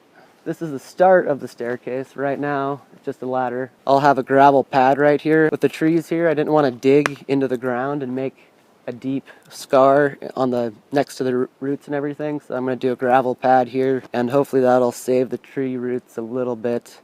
And then from there I'll have a stair landing up to this chopped off tree here, to another stair landing, and then step right onto the deck. And by then hopefully I'll have handrails.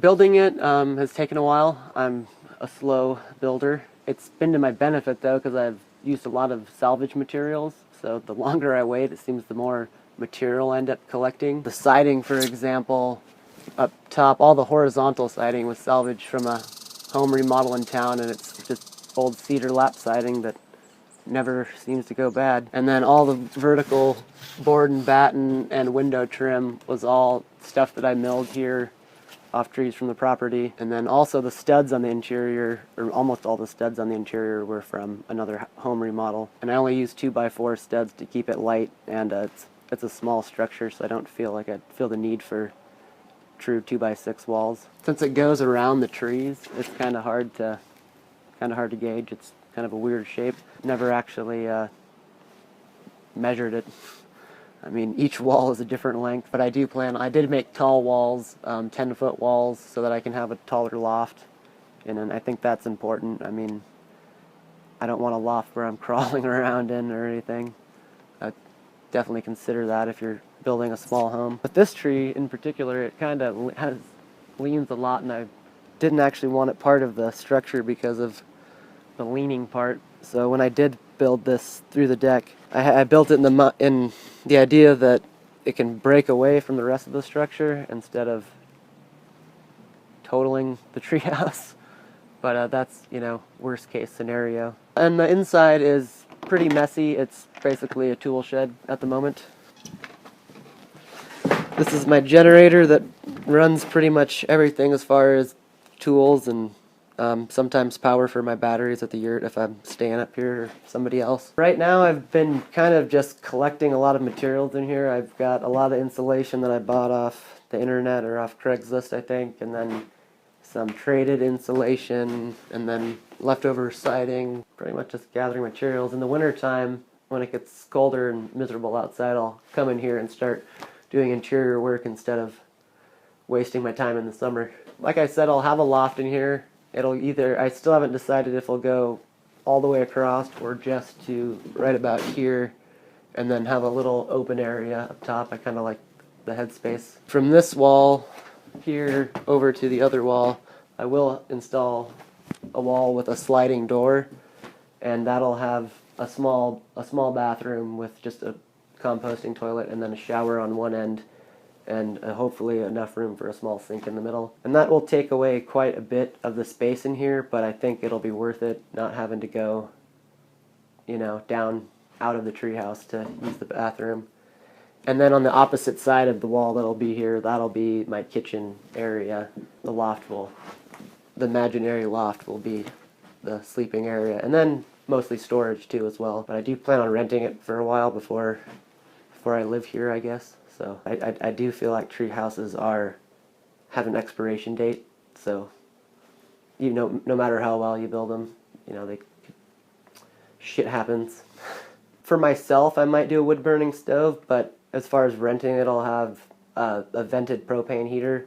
But it has to be vented, or else it's just the heat is too wet and it's not very good for the building or for yourself for that matter. So yeah, vented propane for a while, and then maybe I might have a wood stove as well.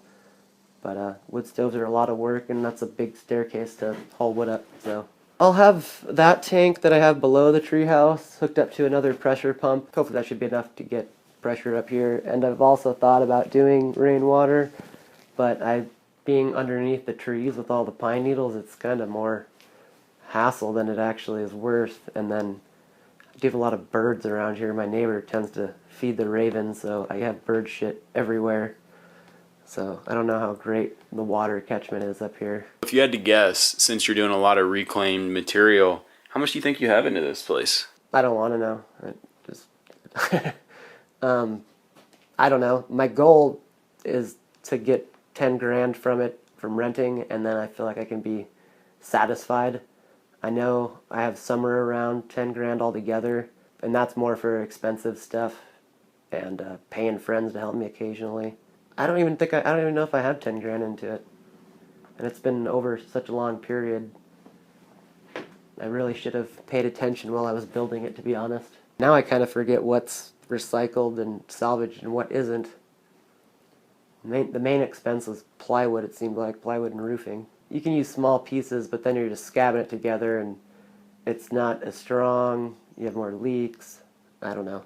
Somebody thinking about doing this, do you have any advice for somebody thinking about doing a tree house or a small structure like this? Yeah, build it on the ground. It's a lot of work. Yeah, they look cool in the end, but it's a lot of work.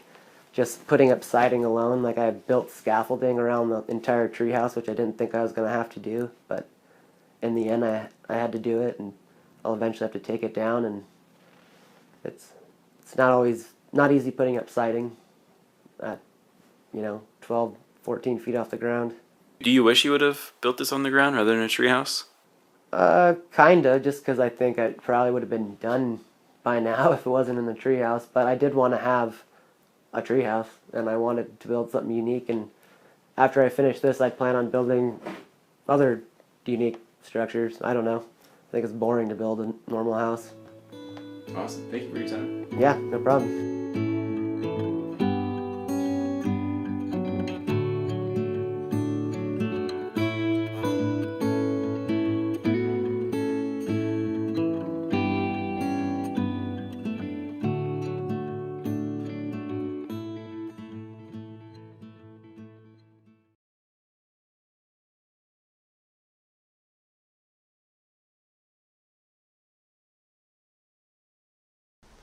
Hey everyone, I'm Rob Greenfield, and welcome to my little homestead in Orlando, Florida.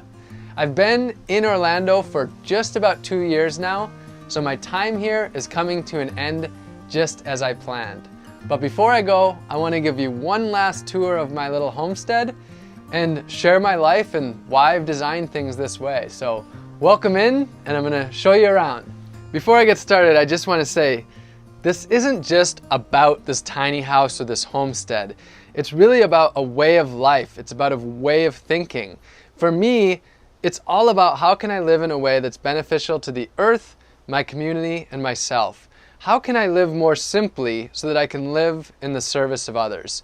So when it comes to food, to water, to energy, to waste, to transportation, to money, to my social interactions, in my relationships, all of that is wrapped up in this, And when I talk about my possessions or my garden or the design of this house, all of that is about lessons that we can learn so that we can work with the earth rather than against it. So to start, I'm going to talk a little bit about minimalism, about possessions. I have been working to simplify my life for about 8 years now. And I went from having a large number of possessions, a 3-bedroom apartment, slowly transitioned, and I actually ended up getting my life down to just 111 possessions, all of which fit on my back in a backpack. And then on a bicycle, biking across the country. But now, living here in Orlando, I accumulated more possessions because you tend to do that when you have a space, but also because I have embarked on this year of growing and foraging all of my food, it's required a lot of possessions. So not as minimal as before, but still very minimalistic.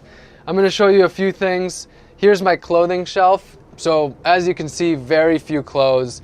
The idea of this is really, do I need a lot of clothes? Do I really need to impress people through the clothes in my body? No.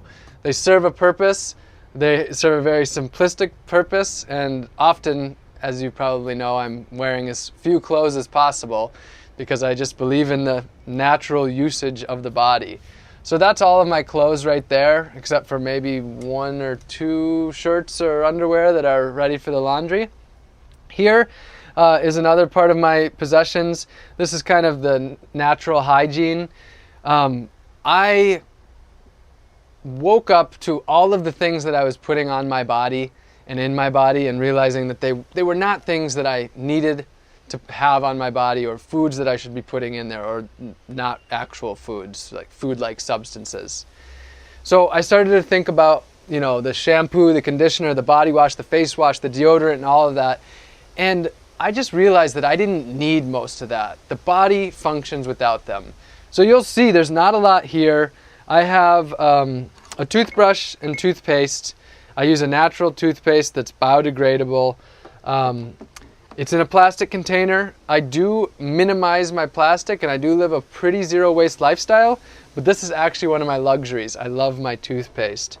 I use, as far as washing my clothes, I have what are called soap nuts here. So these are natural soap. It's a nut or a berry that grows on a tree and creates a soapy substance to wash clothes with. And when you're done with them, they're biodegradable, and I can literally take this and throw it right into the yard.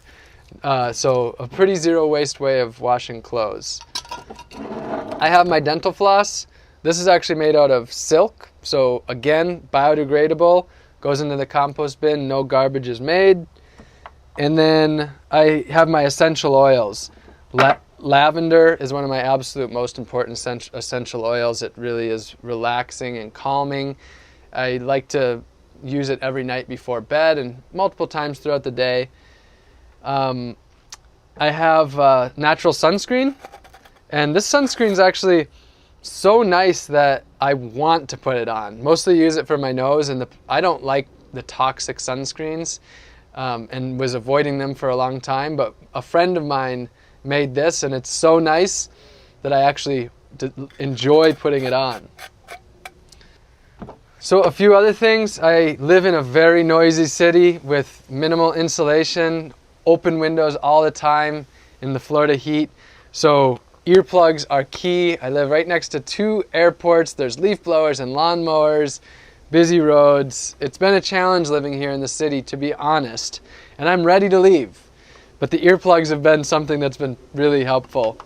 We have a lot of light pollution here, and it's so light that I can actually read my books. I can read the name of all of my books on the bookshelf with all of the lights off at night. It's that bright coming in here. So I also have eye mask, and then there is fingernail clippers, and then this is a manual hair cutter. So no electricity. I try to minimize my electricity usage, so it actually works just like that. I'm not going to do it right now because I don't want to cut my hair at the moment, because then I'd have to cut all my hair, but just as simple as that. I can do it on my arm. just works just like that. So, and of course, this is also zero waste. I do not put myself in the landfill. I haven't really come up with the statistics, but if you thought of all the hair that you put in the landfill and all of the skin cells and all of the times you blow your nose and all of that, there's probably enough cells to make up multiple of you in the landfill. To me, that just doesn't make sense. My body goes back to the earth where it came from. None of it goes to the landfill. So when I cut my hair, that hair is composted or just put into the yard. Pretty simple concept, but not one that, that is really practiced by mainstream society. I also burn sage and sweetgrass and cedar. So that's just a way to relax, to get myself centered. So very few material possessions. Under my bed here, I have some storage and I have some possessions here as well. But overall, I have very few material possessions. And what I'm really excited about is I'm currently, getting rid of stuff as I'm, getting ready to leave Orlando. And I've seen that I haven't accumulated sentimental possessions or really material possessions over the last almost 2 years of being here. There's a lot of stuff in this house, but it's almost all jars and containers for food. It's mostly food. So there's not a whole lot here, and that's really great to see. So I've been getting rid of stuff already for the last week, and it's been really easy. I have not created a emotional attachment to things. And that's really the goal. It's just by not being attached to material possessions, it allows me to live a life that's just truly present wherever I am in the world. So this tiny house, it's just really simply a vessel that allows me to meet my basic needs. One of my basic needs is sleeping. So here's my bed. It's a futon that I bought used, and it works as a couch and it works as a bed as well. This blanket I actually got off the side of the road. I've been using it for over the last year. The pillow from a garage sale. So, really simple, really basic stuff. The house, is built with 99% secondhand materials for under $1,500, all with friends. So, pretty basic design and simplicity. So, I use the word simple a lot, but it truly is simple. It's 10 by 10, so 100 square feet, and it's just really designed to meet my most basic needs.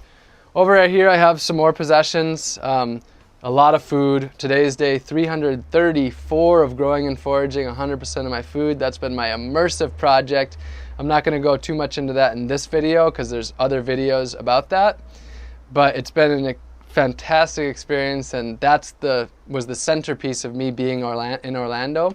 And as I just have a month left, that's me transitioning out of here. I also have a bookshelf, and these are all books mostly about growing food, foraging, sustainable living, expanding the mind, and then basic cooking, equipment. As I said, it's a lot of cooking stuff. So you might be wondering what's going to happen to this tiny house when I'm leaving. Well, I'm really excited that I'm actually going to be taking it apart with a few friends, a handful of friends, and we're moving it to a community called Sustainable Kashi, which is a little off-the-grid eco-village. And so this house will be used by dozens of volunteers for the years to come. So rather than it sitting in the backyard here where it might not get used a lot, it's going to be there, and it's going to be a part of a great purpose where people can immerse and learn about sustainable living and live in my old house. So actually, if that interests you, look up Sustainable Kashi, and maybe you can do their 3-week volunteer program where you learn about organic farming, and maybe you'll get to actually live in this tiny house there. So I'm in Florida, and so I designed this house to be a Florida house. So people ask a lot about, what about doing this in cold climates? So if you're in a cold climate, there's a lot of ways to live sustainably. One could be a log cabin with a wood stove. There's straw bale houses. There is designing the house with passive solar for heating and cooling. So if you're in a colder climate, a temperate climate, you're going to do this in a different way. I can only be the example of where I am, and so that's what I've designed this for. I don't have insulation because it's not so necessary here. It would have been nice. But I designed this for Florida, and Florida has its challenges. Don't believe that it's just like paradise down here. The mosquitoes, the extreme heat, it is challenging. But just keep that in mind. Everything that I've designed here is to meet my basic needs here. And what we need to do as individuals is we need to adapt and adopt things to our climates. So on that note, let's actually head outside where I spend a lot of my time. So I've designed my life around living largely outside because you can do that here in Florida. You can do that for parts of the year in temperate climates, so you could certainly have an outdoor kitchen set up and an outdoor bathroom for those maybe 6-7 months of the year. But this is my year-round kitchen and bathroom, which I'll be showing you. So this is, the idea of this is that it's designed to really work with nature, to utilize these resources and not let anything go to waste. So as far as water, my water is harvested from the rain. So behind the tiny house is a little barrel here, and rainwater harvesting is extremely simple. It's just a matter of water falling down onto the roof and into containers to be harvested. There's a little spigot right here to fill things up as needed. And then here is my rainwater filter. So this water can be used for filtering any water, whether it's tap water, water from a lake, or from the rain. And this is a Berkey system. I think it's one of the most sustainable systems out there, so it's why I use it. Been using them for about 5 years. And my water doesn't have chlorine, fluoride, anything like that in it. It's just pure water from the sky. And for me, it's water that I love. I also love spring water, but rainwater is definitely one of my favorites. So the sink is also powered by rainwater. So it sits in this barrel back here, comes out this faucet, very simple system, no electricity or anything of that sort. And then I have my sink, and then this water drains. I usually have that filled up, and then it just simply comes down, and this does not go to the sewer. Instead, all of my water stays on site. And this water just goes to the back, and then right now it's flowing out, and then food is grown back here. So this is called gray water. So rather than making it someone else's problem and sending it off to a wastewater treatment plant, it's used to keep the fertility and the water on site and not to put pollution out. So I have taro, turmeric, and there's some papaya trees growing back there as well. So water is kept on site to grow food. As far as cooking, my main source of cooking has actually been a propane stove.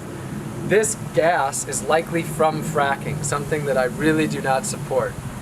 I have not been successful at living a life that's fully off the grid or fully sustainable. It's extremely hard to do that in the world that we live in today.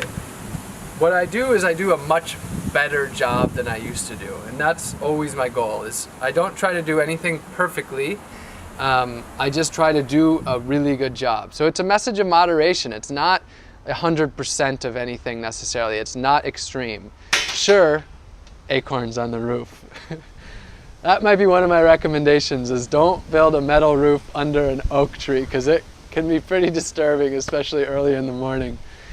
But so I may do sort of extreme things, but my message is just moderation. It's what we can do to live in a way where we use our resources wisely and don't destroy the very home that we have.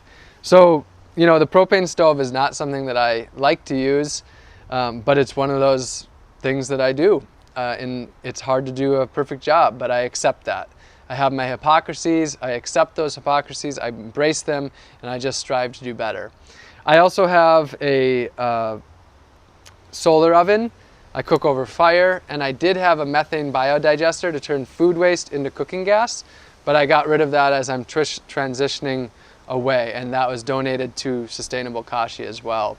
Actually, that's where a lot of things will be going. My books will be used there as well. So when I leave here soon, I will leave here with almost no possessions, and most of it will be donated or used, or some of the stuff that I bought used, I will sell used again.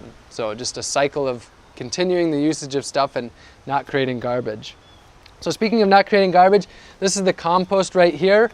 So I create very little garbage. That's a term that's called zero waste. So this is my trash for the last 5 days or so. I create very little garbage.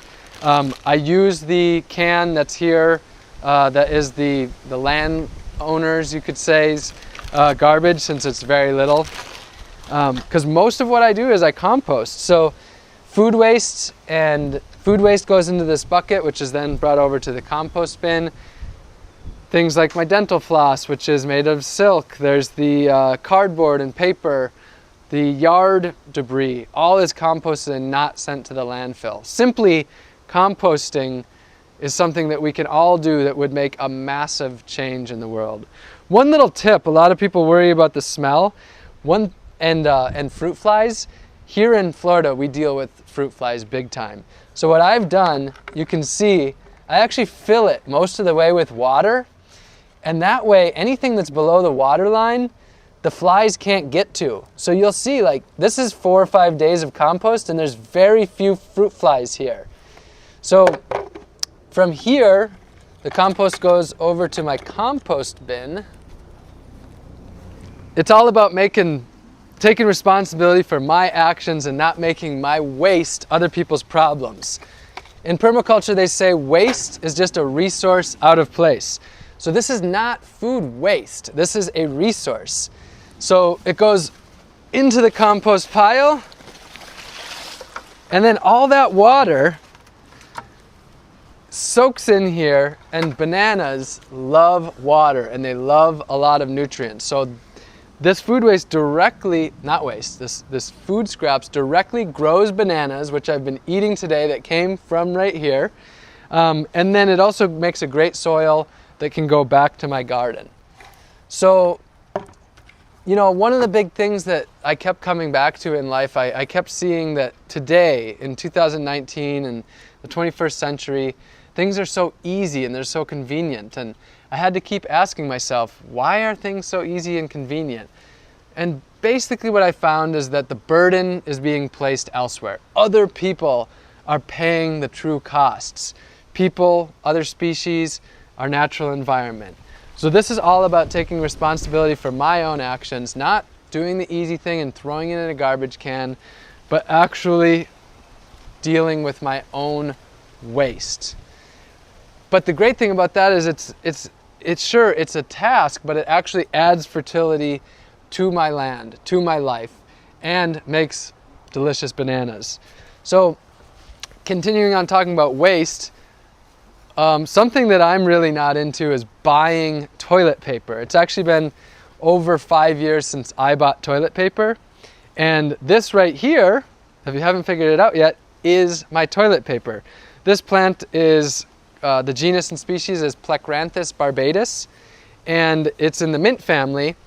And the reason that I use it is because it's just incredibly soft. I mean, so soft that you just want to do this all the time. Well, not all the time, but you get the picture. It's extremely soft. And because it's in the mint family, it actually smells great as well. So I don't waste my money on toilet paper. I don't have trees chopped down on my behalf just to wipe my butt. I simply decided a while back to stop wiping my butt with money, basically. So I pick my toilet paper fresh from my plants, and then they come over to my compost toilet. So the toilet paper just goes right here next to my toilet. And what's really amazing about this plant is this toilet paper actually stays good for an extended period of time. I've had it sitting here for up to a week without it drying out, and it stays soft and wonderful. Softer than really anything at the store, and minty. And what's amazing about it is if you pick it on a dewy morning, it holds that dew and actually serves as a wet wipe. So this is nature's toilet paper and nature's wet wipe if you're into that. I've never been into wet wipes. I just don't find it necessary. So this is my basically closed loop compost toilet system. So how it works is you sit down like you would on a flush toilet, and then I have something here that is really important to me, and this is I have the mic in my pocket, so that's why I'm sitting weird. I'm trying not to crush the mic. So this raises up the feet, and I'm all about trying to do things in a more natural manner, in a way that works with the body. And we were not designed to poop at a 90-degree angle. I mean, it's pretty much common sense. Why would humans have pooped at a 90-degree angle? So we actually poop squatting naturally. So this helps create that squatting position, and it flows out so much more easily. There's things you can buy. You know, I think it's called a squatty potty, but you don't need to buy it. This is just some, 2x4s and a piece of wood on top of that. You know, it's about designing things really simply. So poop goes in here. Toilet paper goes in as well. And then instead of flushing, because there's no water in this system, I have a bucket of sawdust, and you can use any carbon. It could be dried leaves, sawdust. In the past I used, when they ground the stumps of trees in the neighborhood, I picked that up. So the carbon source just goes onto the poop, and I'm actually going to have you look in here. You'll see this is actually full. This is full of poop and sawdust, and there's very few flies. You can't see, but there's no smell, and the system works extremely well as long as you have enough of the carbon source, which absorbs the smell and absorbs the moisture. There are systems that you can spend thousands of dollars on that work indoors. You can use these indoors as well, but there's all sorts of systems. This is just the one that I use. I keep things quite simple. Now, as far as pee, I have had a system set up here where there was a 5-gallon bucket and water, where you'd pee in it and that would dilute it, and then you would pour that on plants to water them. But instead what I do is I planted a banana tree here, and I simply pee not on the banana tree, but around the banana tree. The banana tree is mulched all around it, and that mulch, that carbon, absorbs the nitrogen. No smell. Bananas love a lot of nitrogen. So this is me taking responsibility for my waste, which is not waste in permaculture. Waste is just a resource out of place. So I'm putting it in a good place, and my pee will be used to produce bananas. As far as where the poop goes, I put it into the 55-gallon blue drums, and then that is brought to Sustainable Kashi, where it's put on their fruit trees and it's used to grow food. So again, my poop is used to grow food and is not wasted. So continuing on with talking about hygiene, what about showering? I'll take you over to the rainwater shower. So this is the rainwater shower, and as I do with most things, I kept it very simple. Harvesting water off of the roof. I love this water because there's no chlorine, no fluoride, any of that stuff. It's just water from the earth. Collects into this barrel, and then I fill up a 5-gallon bucket. And then I have a bowl in there, and I just use the water, and then I just pour it over my head.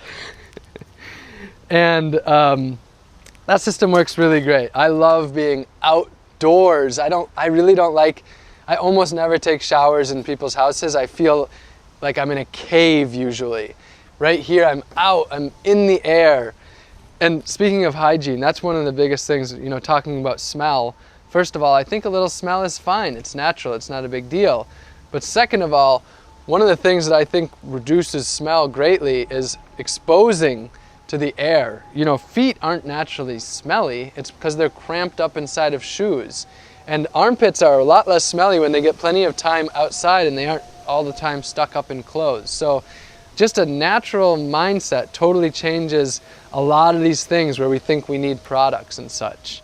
So that's the simple shower. And of course, next to the shower is a banana plant, and this absorbs the water. This is about 4 months, 5 months old, and hopefully within the next year that will be producing bananas with my rainwater, with my shower water. And then as far as transportation, I bike mostly. So I have what are called panniers, which are bike bags that go onto a rack, which allows me to run errands and do all of that stuff. So I live without currently any bills, no debt, no credit card, no bank account, no driver's license, no car, extremely simply. And there's a lot more that I want to tell you about those things, because a lot of people wonder, well, how do you manage this financially? How do you make money? Whoop. And what are you going to do when you get old? And what about health insurance? So I'm not going to go into all of that in this video, but in the next video, I'm going to go into those questions that I get asked all the time. And some of those foundational frameworks of how do I manage to live this life outside the system? Because this life is very much outside of the system. So how do I manage that? And again, all this is about living in a way that's beneficial to the earth, my community, and myself. Everything that you saw here was simply designed to streamline my needs, to make them as simple as possible, and live in a way that I can dedicate my life to the service of others, to the service of the earth, to my community and the other species that are out there. So I will cover more in the next video. This is almost goodbye to Orlando. It's been wonderful to be here. You all will continue seeing me. I don't know exactly where I'm going next. I don't know where I'll be settling down next, but you will be seeing me on here. Again, if you've gotten inspiration from this video, if you've gotten a lot of knowledge out of it, then I encourage you to subscribe if you haven't already. Make sure you share this video with friends. Hit that like button to spread this out throughout YouTube. And also leave some comments and I'll try to answer most of them. So I love you all very much. Great to see you, and see you again soon.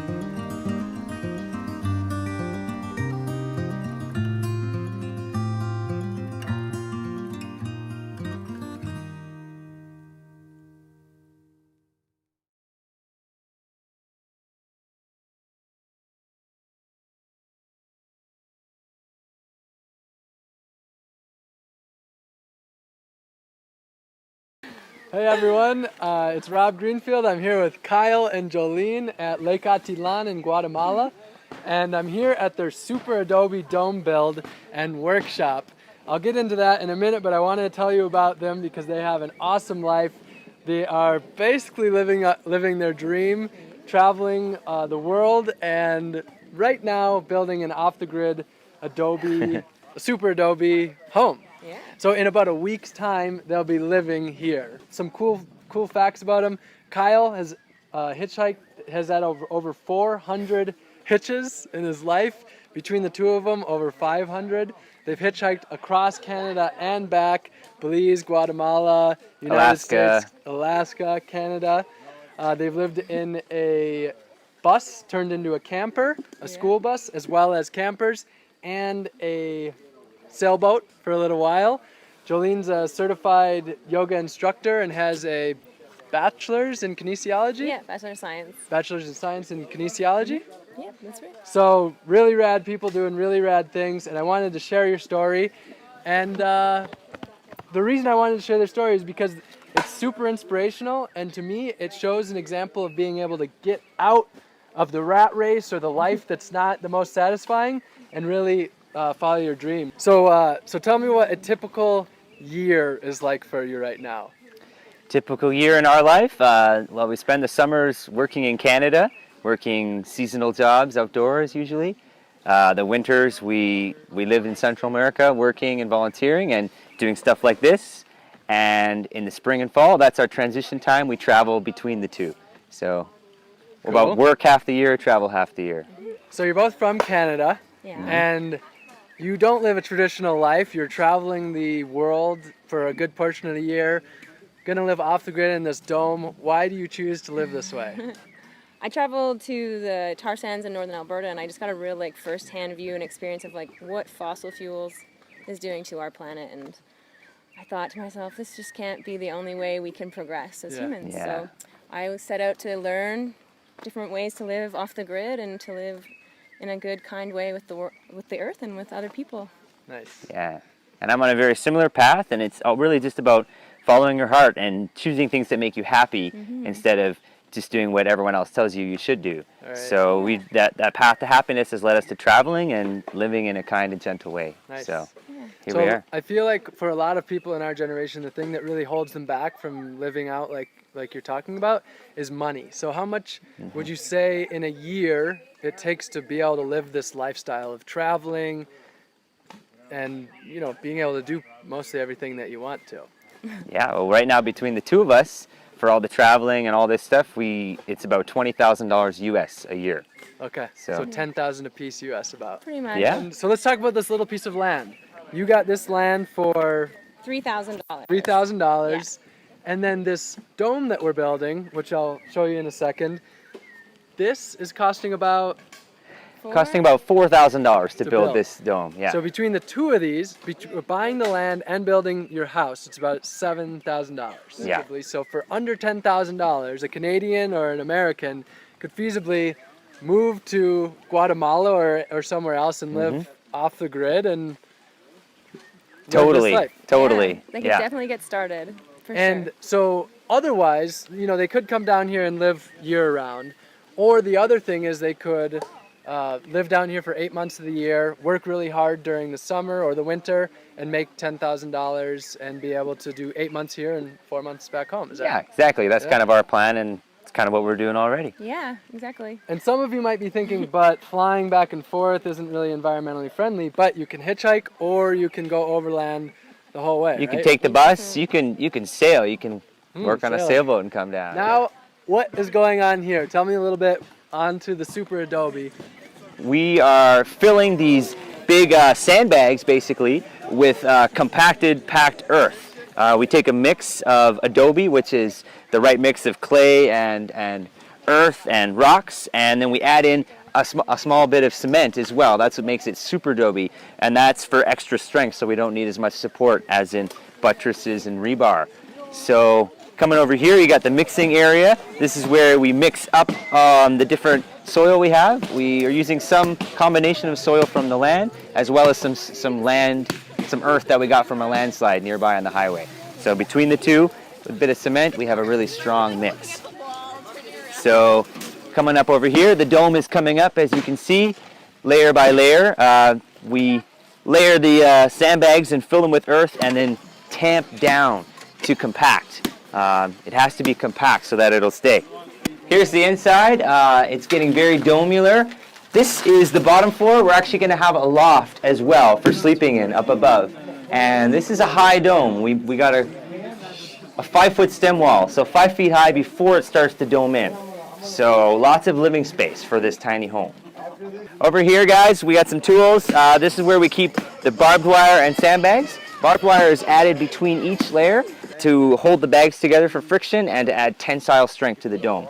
So without the barbed wire, it wouldn't work. You don't need a lot of materials. You don't need a lot of tools. We're doing this all without electricity, no power tools, hand mixing, just with a lot of hands and buckets and shovels. We decided to run this as a workshop to get our friends involved and to have more help building the dome. Yeah. So yeah, it's a Super Adobe workshop where we're housing people for the week, feeding them yoga every morning. and together we get to learn how to build this dome. We have building instructors here as well and a local crew that's helping us out.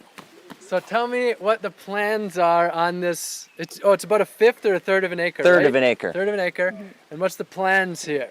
It's all going to be on solar power, and we want to catch rainwater for most of our water and Yeah. do a lot of introduce the gray water recycling and stuff like Okay. that Yeah, as well. and So black solar water. panels, gray water systems, rainwater Rainwater harvesting, catching, permaculture growing gardens. Most of your food? Yeah. If we can grow a lot of food, we'll probably have chickens too and Nice. get some We're eggs and gonna stuff. try Cool. to just try to sustain ourselves to start. Yep. See if we can like build a life off this land, and then once we do, we can grow and teach people how to do that. All right.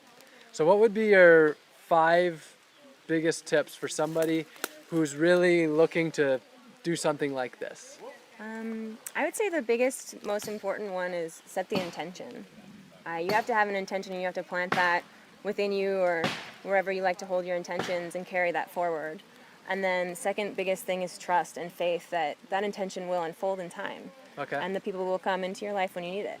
And then the more practical side of things. Oh, and Which is, following I'm your all about intuition. practical. So practical, I mean, me too. So practical, really what we learned is start small and simple. So building modular is one of the big lessons we learned in our travels. And so we're building one step at a time, maybe 1 year at a time. We add a building here, a building there. Instead of trying to build it all in one go and counter catastrophes, we're taking it small and learning from our mistakes, and that way it's easier to think about and easier to accomplish. Small steps.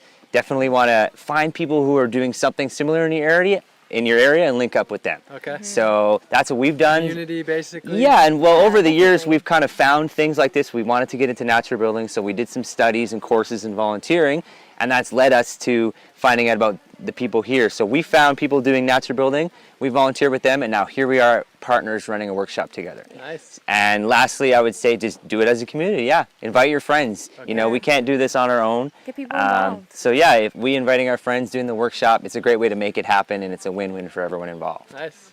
And if I had to add one, it would be live simply, because the less you need, the easier it is to have everything that you need. So, you know, putting solar on this, if you're not powering a 55-inch plasma, it's easy to solar power this. Got But it. if you need all this stuff, it all makes it so much harder. And what about resources for anybody who's interested in Super Adobe or Adobe Natural Building? I mean, for us, like we did train with the Earthship Academy, so we learned about Earthships. So that's a good resource. Earthship Biotexture. You can Google Earthships and hear all about that. All right. Cal Earth too is another good one in California. That's where they pioneered and are building these domes. Not this exact dome, but Yeah, Cool. this style. All right. And then lastly, how can people get involved with your adventure? How can they follow you on the internet or find you if they want to come find you? Well, we have a Facebook page, Lewis and the Fireflies is our label, and we also have a website. So it's www.lewisandthefireflies.org, Cool. so O-R-G.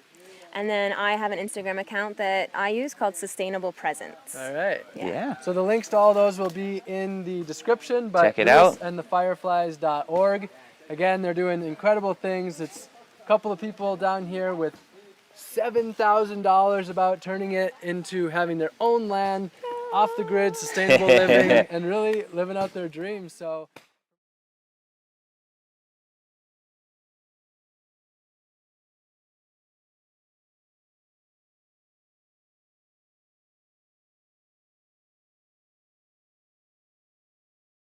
Hello, I'm Jessie, and this is my tiny home on wheels. It's a 1978 Dodge Commander. I got her for $1,900 off of Craigslist, 54,000 original miles. And I spent a year and 3 months renovating her and bringing her back to life.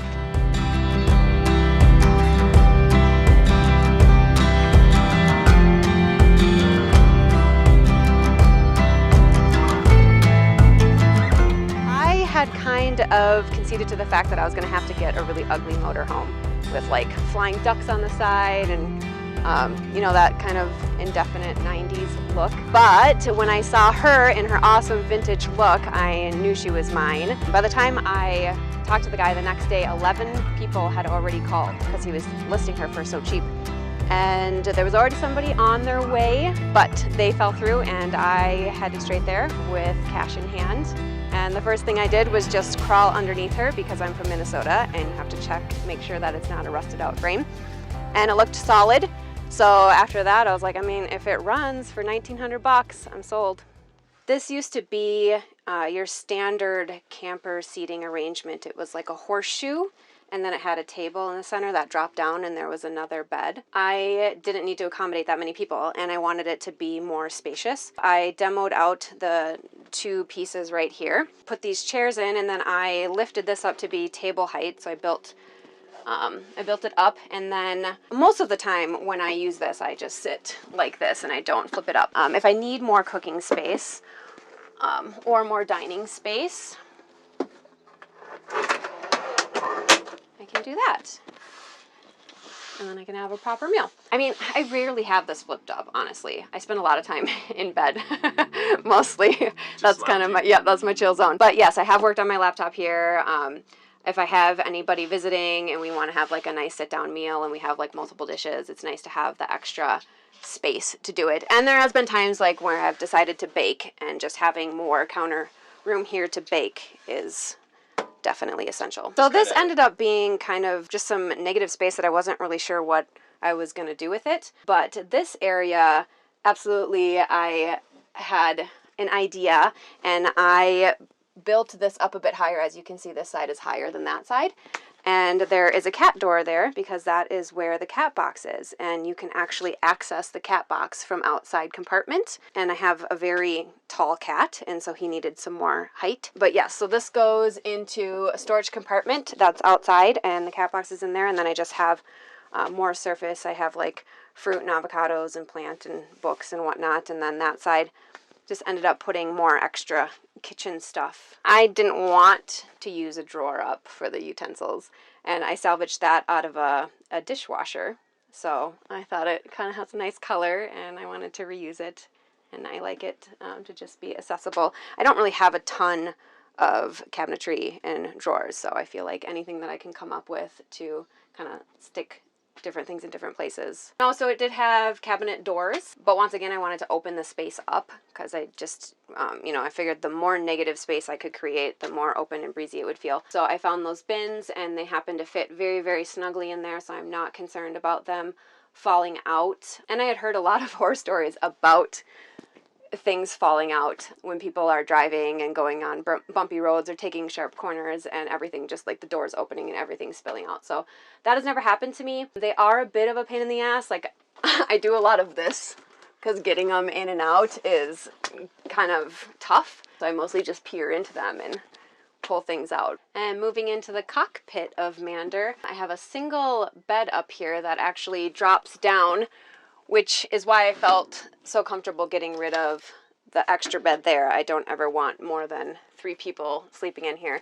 I won't pull it all the way down, but it does drop down quite a ways. So it's nice if I have a guest, they have their own little sleeping quarters. I kept the original shag carpeting from 1978. This is one of the few original things that still exist in here. The whole dash, actually there's a lot of original stuff happening up here still. This is like you step into 1978 up here. But this little table was already here. I just put a new surface on it, and I got some chair covers to kind of spruce it up a little bit. This is the first rig that I got in that I wasn't incredibly intimidated behind the wheel. I don't know, I've always liked old vehicles, so there was a part that felt really comfortable. I've had a lot of old cars, and for being how big she is, I wasn't like totally rocked, but I mean, it's still nerve-wracking for sure.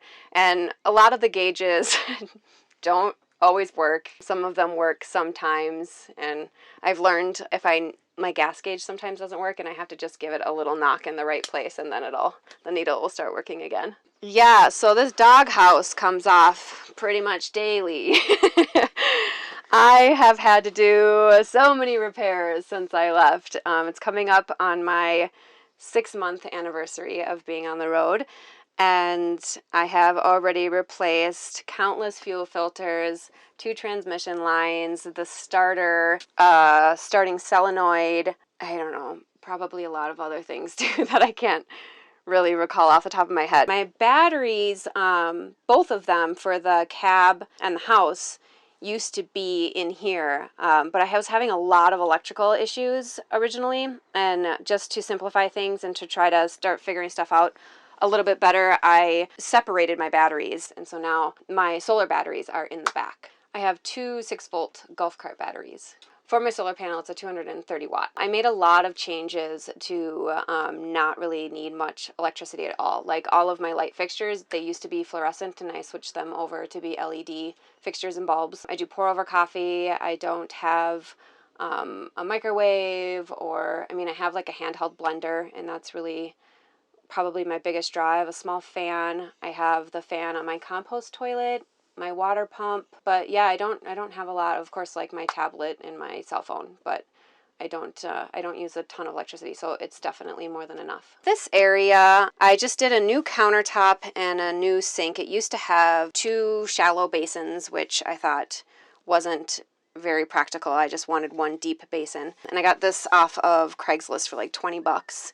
And then this wall was super water damaged, and I was running out of time. I couldn't rebuild all of the water damaged areas, so I ended up just sprucing it up by putting this, it's like a backsplash, and then I did some sticky tile so you can't see how bad the wall is anymore. So I did have help from family and friends, but I did a lot of it myself. I didn't have any previous experience with carpentry, electrical, plumbing, and I just absolutely dove in and experienced a giant learning curve for a year and 3 months. And yeah, I mean, luckily I have a lot of friends and family that are knowledgeable, and they couldn't always help me physically, but I could call them on the phone and be like, well, what do you think about this? And I did that more than I did any sort of online stuff. I tend to learn better being able to talk to somebody. And I did a lot of it just by going for it and messing up and and being like, oh, well, that didn't work very good. And case in point, right here. This was a countertop that had been damaged that I got severely discounted. I cut it and it had a lip, and I forgot to include the measurement of the lip. So when I put it on here, I was about this much short back here. So this was kind of my creative way to hide. I just broke the lip off, and then it fit perfectly. Then I was, measured correctly. But I just covered it up with this and continued on. So I think for me, the best way that I learn is through experience and making mistakes. And, I'm definitely not somebody that anybody can tell what to do. So I just prefer to flounder, and, sometimes it's tougher, but it sticks more when you make that mistake. You're like, okay, next time if I ever put a countertop in, I will remember to, subtract this lip measurement. And the thing is that a lot of the mistakes people don't necessarily notice. At the end of the day, you have a finished product, and that's what's important. So this side, it did have, the original countertop did have an extension on it, but I had to make one to match. When I do the dishes, I pop this up, and this is kind of like my area to let the dishes dry, and once again, more counter space if I need it. So this faucet was up so high and so close to the back of the sink that water would go everywhere, and it was so annoying. But I got this for like $8, and it is a super game changer. So you can like change it around. It has 2 different kinds of flow. Yeah, it has made my life so much easier. So when I am on the road, I do not shower very much. I have a really awesome shower that you will see, but I use it sparingly. Because it depletes my fresh water, the most out of all my other needs for fresh water. And it also uses propane because I have to light my hot water heater. My propane tank that's mounted is, I think, 10 gallons. I just use a buddy heater for my heat now because my furnace was using too much electricity when I had to run it at night. And then also it makes it more difficult when I have to get my tank on my unit filled, versus just having a 20-pounder tank that I can go and exchange anywhere. So it's a lot easier for heat. I think I can go about 2 weeks on 55 gallons of fresh water. So here's another little clever thing that I did to kind of speed up the process. When I took the old hardware off of these, it left 3 giant holes. So I just ended up getting these little wood pieces and covered the holes so I could put my new hardware on, which I don't totally love, but it got the job done. But in here I have just, my plates and bowls and glasses, and most of my plates and bowls are stainless steel, which is nice because you can reheat in the oven and on your stovetop. And then if I do take a really hardcore turn and everything goes spilling out, things will not break. They're clattery though, which is kind of annoying. And then down here, here's a hot tip, child locks. I was having a really hard time figuring out how to keep these closed without it being super visual, and a lot of the things that I were finding was not working with the way that my cabinetry was formed. I bought and returned things like a million times, and then all of a sudden I was like, oh, why don't I just get child locks? So it works way better. This is where I have my garbage. This is actually a paper shredder container that I found in the garbage. I was like, oh, that'll mount perfect. All about the repurposing. So this is my 4-burner cooktop and my oven, which people always think is a microwave, but it's not. And this is original. The oven actually had never been used before when I got her, so it's been used now for sure, but it was all in really great shape. So people always think that these knives must fall, but they don't. It's like really, I mean, it's a pretty hardcore magnet. Nothing has ever gone wrong. So I'm not worried about it. And if something does go wrong, I'm very far away from where the knives may land. My stovetop has been great. Yeah, I love it's more than I need, so I'm happy with it. 99.9% of the time I cook at home. I do not have the budget to eat out, so I am always grocery shopping and cooking at home. Mander, did I ever say that I call my unit Mander? Yes, I believe so. Did I say Mander? I think Anyways, so. her name's Mander because saying the commander all the time is a mouthful. So Mander did have a generator. It sounded like a freight train, and once I got it running, it would not shut off. So we had to like pull the spark plug to get it to shut off, and I just knew that there was no way I would ever use it. So I got a generator that isn't necessarily for RVs. It's not meant to be enclosed, but I have it in case I ever need it. It's the only way that I can run my air conditioning. I really don't ever want to run my air conditioning. I hate white noise, so I don't want to listen to my generator, and it uses, gas, and it's just not something I really want to do. I would love to just continue to drive away if it's too hot. So this is my fridge. I run it primarily off of propane. It can be run off of 110 as well. It does need a 12-volt assist, but once again, it's more than enough space that I need. It was newer, so I know how much these are, how much they go for. So when Mander was only $1,900 and I knew that this fridge was a newer fridge as well, I was like, it's totally worth it. But before I left, it broke.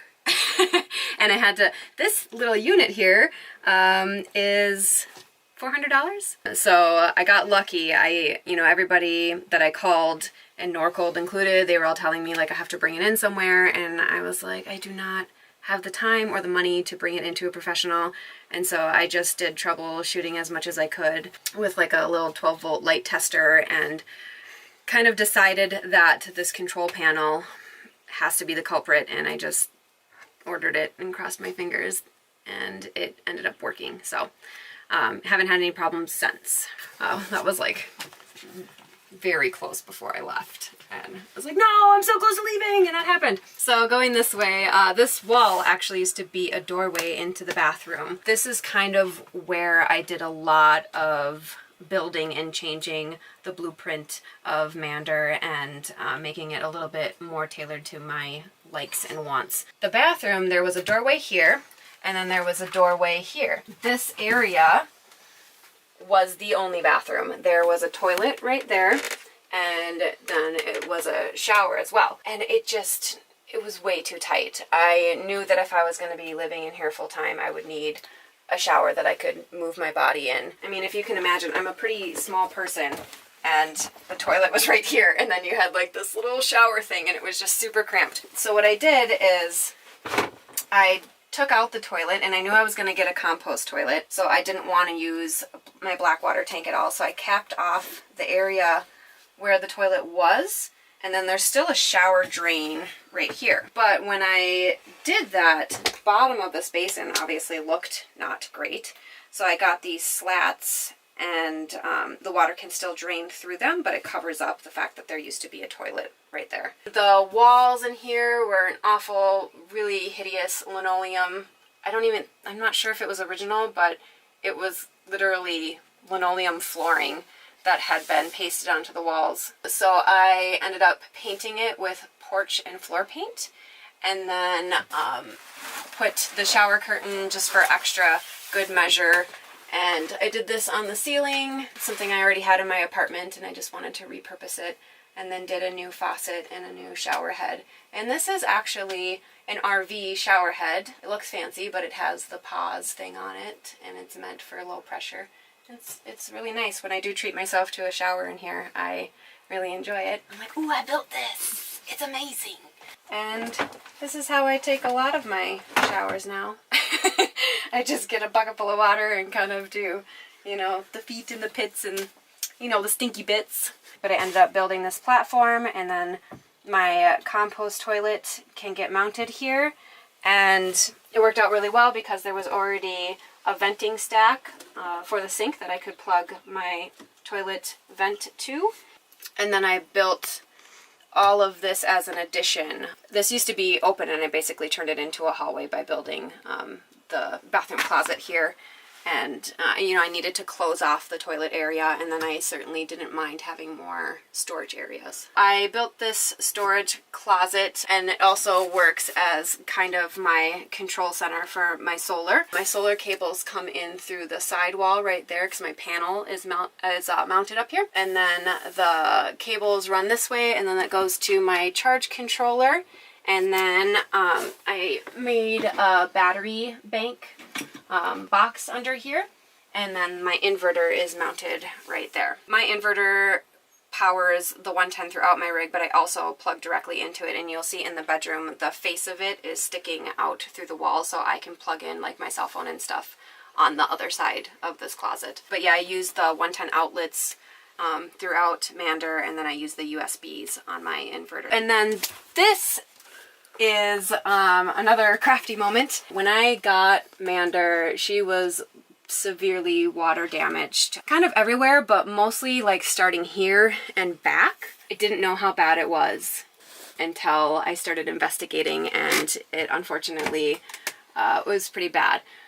So I had to rebuild half of this wall, and this is my way to hide the fact that I have like a new wall from like this point up, and then this is like old wall, and it looked kind of janky. So I found these at good old Menards, and I didn't even have to cut them. They actually just snapped in there. They were the perfect size, so it was kind of meant to be. So I, like I said before, I had no previous experience. I hadn't even traveled in a motorhome before, so I didn't really know what I was getting into on any level, which was good. You know, being naive allows you to jump into things that are a little bit over your head, but I am super stubborn, and I will do it whether it kills me or not. I knew that I was in for a lot of learning and a lot of I don't know, just kind of figuring out as I went, but I didn't expect there to be so much water damage. And, you know, putting my finger on the wall and having it just sink in, I was like, oh God, that's not good. And then as I was tearing it apart, you know, it's definitely, so my dad was helping me at this time. He's been a carpenter his whole life, so we kind of put our heads together to try and figure out how to rebuild a motorhome's walls.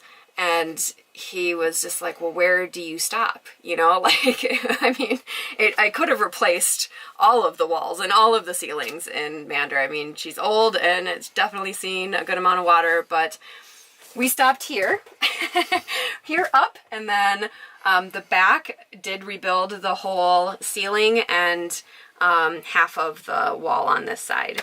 But yeah, I mean, there was a lot of times where, I mean, there's a lot of tears. It was really hard, but I knew I was signing up for something that was going to be hard, and I wanted to embrace the challenge and know that it was an opportunity for growth and for becoming much stronger and more knowledgeable, and just being able, like, I really think people are capable of so much more than they give themselves credit for, and I think that's true, you know, for other people, so I have to think that's true about myself. And, you know, we just have to keep on persevering and we can accomplish it, you know. So over here is the closet. This is another reason how I knew Mander was mine. Most motorhomes do not have good closets. They're like tiny. They're probably maybe this amount of size. And I was prepared to get rid of a lot of stuff. Like, I absolutely did not want to have as much things, but I love clothes. So this was, this made me happy that there's like a good amount of storage. I have, you know, my hanging, and I have a little shelf up here, and then I have some bins here and 4 drawers. So I didn't have to pare down my wardrobe as much as some people do. Finding that a lot of the older motorhomes did have bigger closets. It seemed like as they get newer, the closets get smaller for some reason. And then I installed this door, which was an easy peasy solution to just have some privacy. I got it from Lowe's. It was pretty cheap. I feel like it was maybe 20 bucks, and you just cut it to fit. So it comes a certain length, and then you can just trim it off the bottom and install the truck. So it was an easy solution to create a little bit of privacy. All right, so coming to my bedroom. This is where I spend the majority of my time, I won't lie. This is actually where I had to build a new ceiling, and then the wall is new on this side as well. And then it did not come with this bed platform. I had to build this back here. It was just kind of naked. The bed platform is on hinges, so I can lift it up, and there's storage underneath, and then on each side that kind of supports the bed platform, there is my freshwater tank over here, and I have like my hot water heater over there and my water pumps over here, so I can still access everything that I need to. This is the bathroom vanity that what used to be on the wall around the corner that I loved the look of, so I needed to find a home for it, and this ended up being the only wall that it would fit on.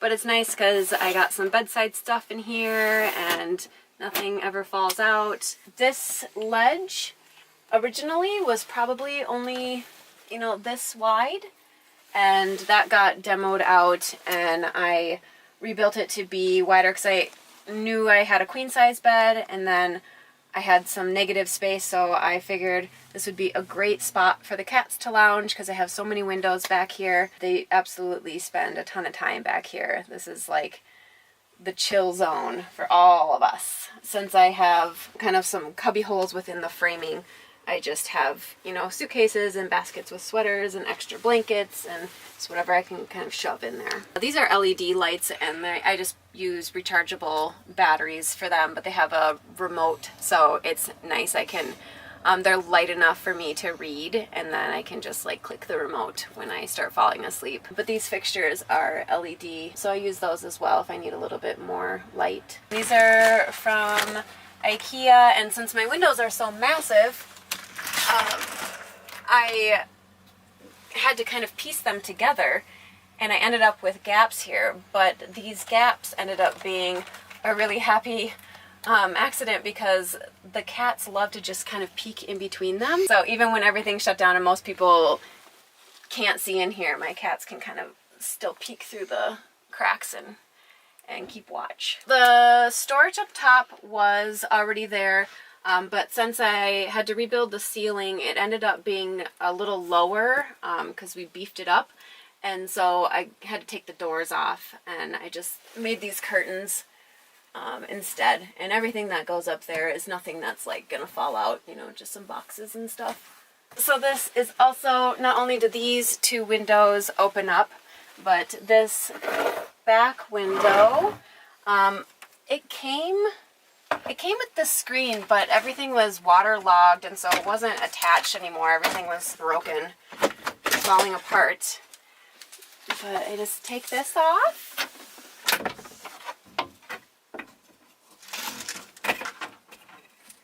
And I can get even more airflow back here, and then it still has a screen, so my cats don't escape and the bugs can't come in. So it, you know, having all these windows, sometimes it sucks with the sun coming in because it can get quite warm, but when everything's open, there's so much breeze that blows through that it, you know, it can still stay cool even though the sun's coming in. It's really nice having all these windows. I mean, yeah, the downfall for sure is when I was in much colder weather. This is the coldest room and the hottest room, but like I said, as long as the windows are open and I have my fan here and I can get the air circulating, it's not too brutal. And since this window isn't really open, I can always pull, you know, there's the screen's just on this side, so I can always pull this blind to block out like half of the sun. that comes in, and then I have this one open so I can get kind of a happy medium. Like I said before, with the heat, I mostly worry about my cats getting too hot. So what I did is this area is the underbed area, and there's more storage under here. And my older cat tends to want to hang out under here anyways. And so I created, oh, there he is, that's Atreyu. And I created a little space under here where I just blocked off any of the areas that can get any sort of airflow. And then I have a plastic bin that I bought, and I fill it with ice, and I just set it right here, and I drop this cloth, and it keeps it like 10 to 15 degrees cooler than the rest of Mander. So he already hangs out under here anyways, and when I have that ice block there, his paws are just hanging over, and he is keeping cool. So I made a different choice on the floors than most people do. I was really kind of concerned about the expanding and the shrinking that floors do when you're not in a temperature controlled environment. I went with this is a linoleum product, and it's free floating, so you don't glue it down, which allows it to expand and shrink all at once without warping. The only thing that was tough about it is you got like one shot to cut it correctly. But I made a subfloor out of 1/4-inch Luan and kind of put it together like puzzle pieces, and then I rolled out the floor and put those puzzle pieces onto the sheet and then cut around it, and it turned out pretty decent. And people do a lot of time think that it's the planks, but it's actually just one sheet. Let's check out that cat box room. It's like my pride and joy of my build. So I'm going to show you where I keep the cat box. My hood ornament.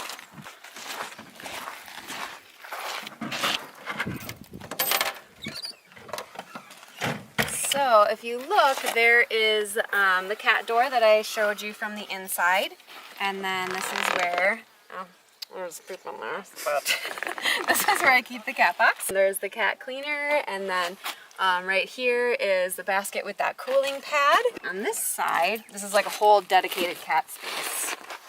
This side is where I keep, this is their extra wet food, and then this is the extra cat litter. This is just kind of where, this is where Munchie likes to hang out. This is where, when I drive, this is like her panic room. This is where she comes to hang out and to feel safe. And then Atreyu's panic room is under the bed. So this is my Kimco Super 8 150.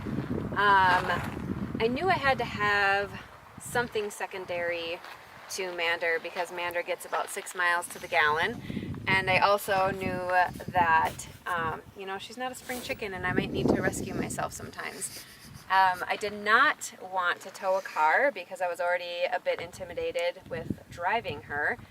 Last thing I wanted was the extra length and dealing with the jackknifing, and I didn't want any of that. So I decided to go with a larger scooter, and it has, oh my gosh, it's so amazing. I'm grateful that I have it pretty much daily. When I get set up somewhere, I can offload it, and then whether I need to go do laundry or get groceries or just explore or scout out an area, this is like so amazing to have. And it's really made me feel safe at times too. Like I have had mechanical problems, and there's been times where I've been out in the middle of nowhere and I was not sure if Mander was going to start again, and I was like, well, at least I have my scoot. I'm very grateful to have this all the time, and I think I made a smart decision with it. If you want to follow along on my adventure, and trust me, it is an adventure, I've been blogging about it, and I also post daily updates on Instagram. You can find both of those links below, but it's a Girl and Her Commander. Awesome. Thanks for your time. Thank you.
Florida is a state where most people go to the supermarket to buy their food, but they don't realize that they can grow most of their food right at home.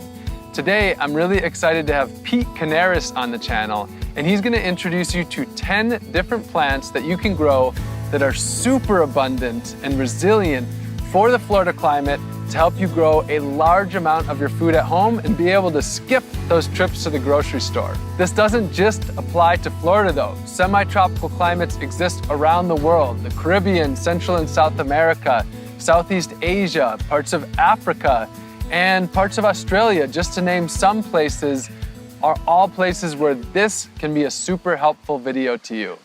All right, what's up guys? What's going on? So Pete Canaris here with Green Dreams, and I'm coming at you from Tampa, Florida. I'm about 20 miles north of Tampa, and we're growing in a subtropical environment here in 9B, and I'm taking over Rob Greenfield's channel today. So I'm putting a video together for y'all on our top 10 food crops to grow in a subtropical environment for self-sufficiency. And these are the top 10 go-to food crops that are super easy to grow. And something I'll tell you guys is we focused on plants that thrive on neglect, that grow with ease.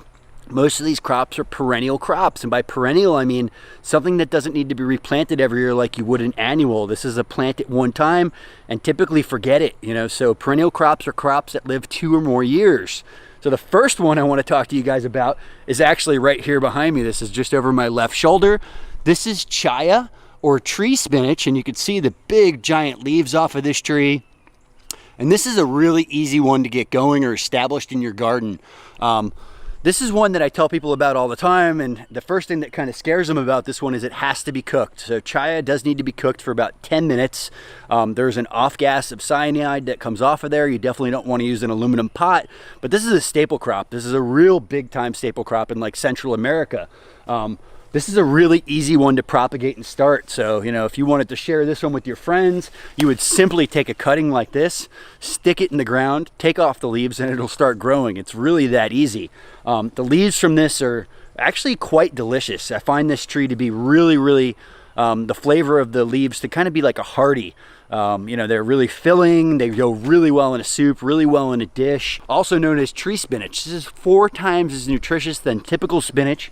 And it wants to grow here. It wants to grow here through our hot summer, our humidity, and our full sun. The number 2 plant I want to talk to you guys about that is a must-have for your garden is sitting here behind me, and this is Moringa oleifera. This one really likes full sun. If you noticed, I had that chaya kind of in a dappled light understory situation.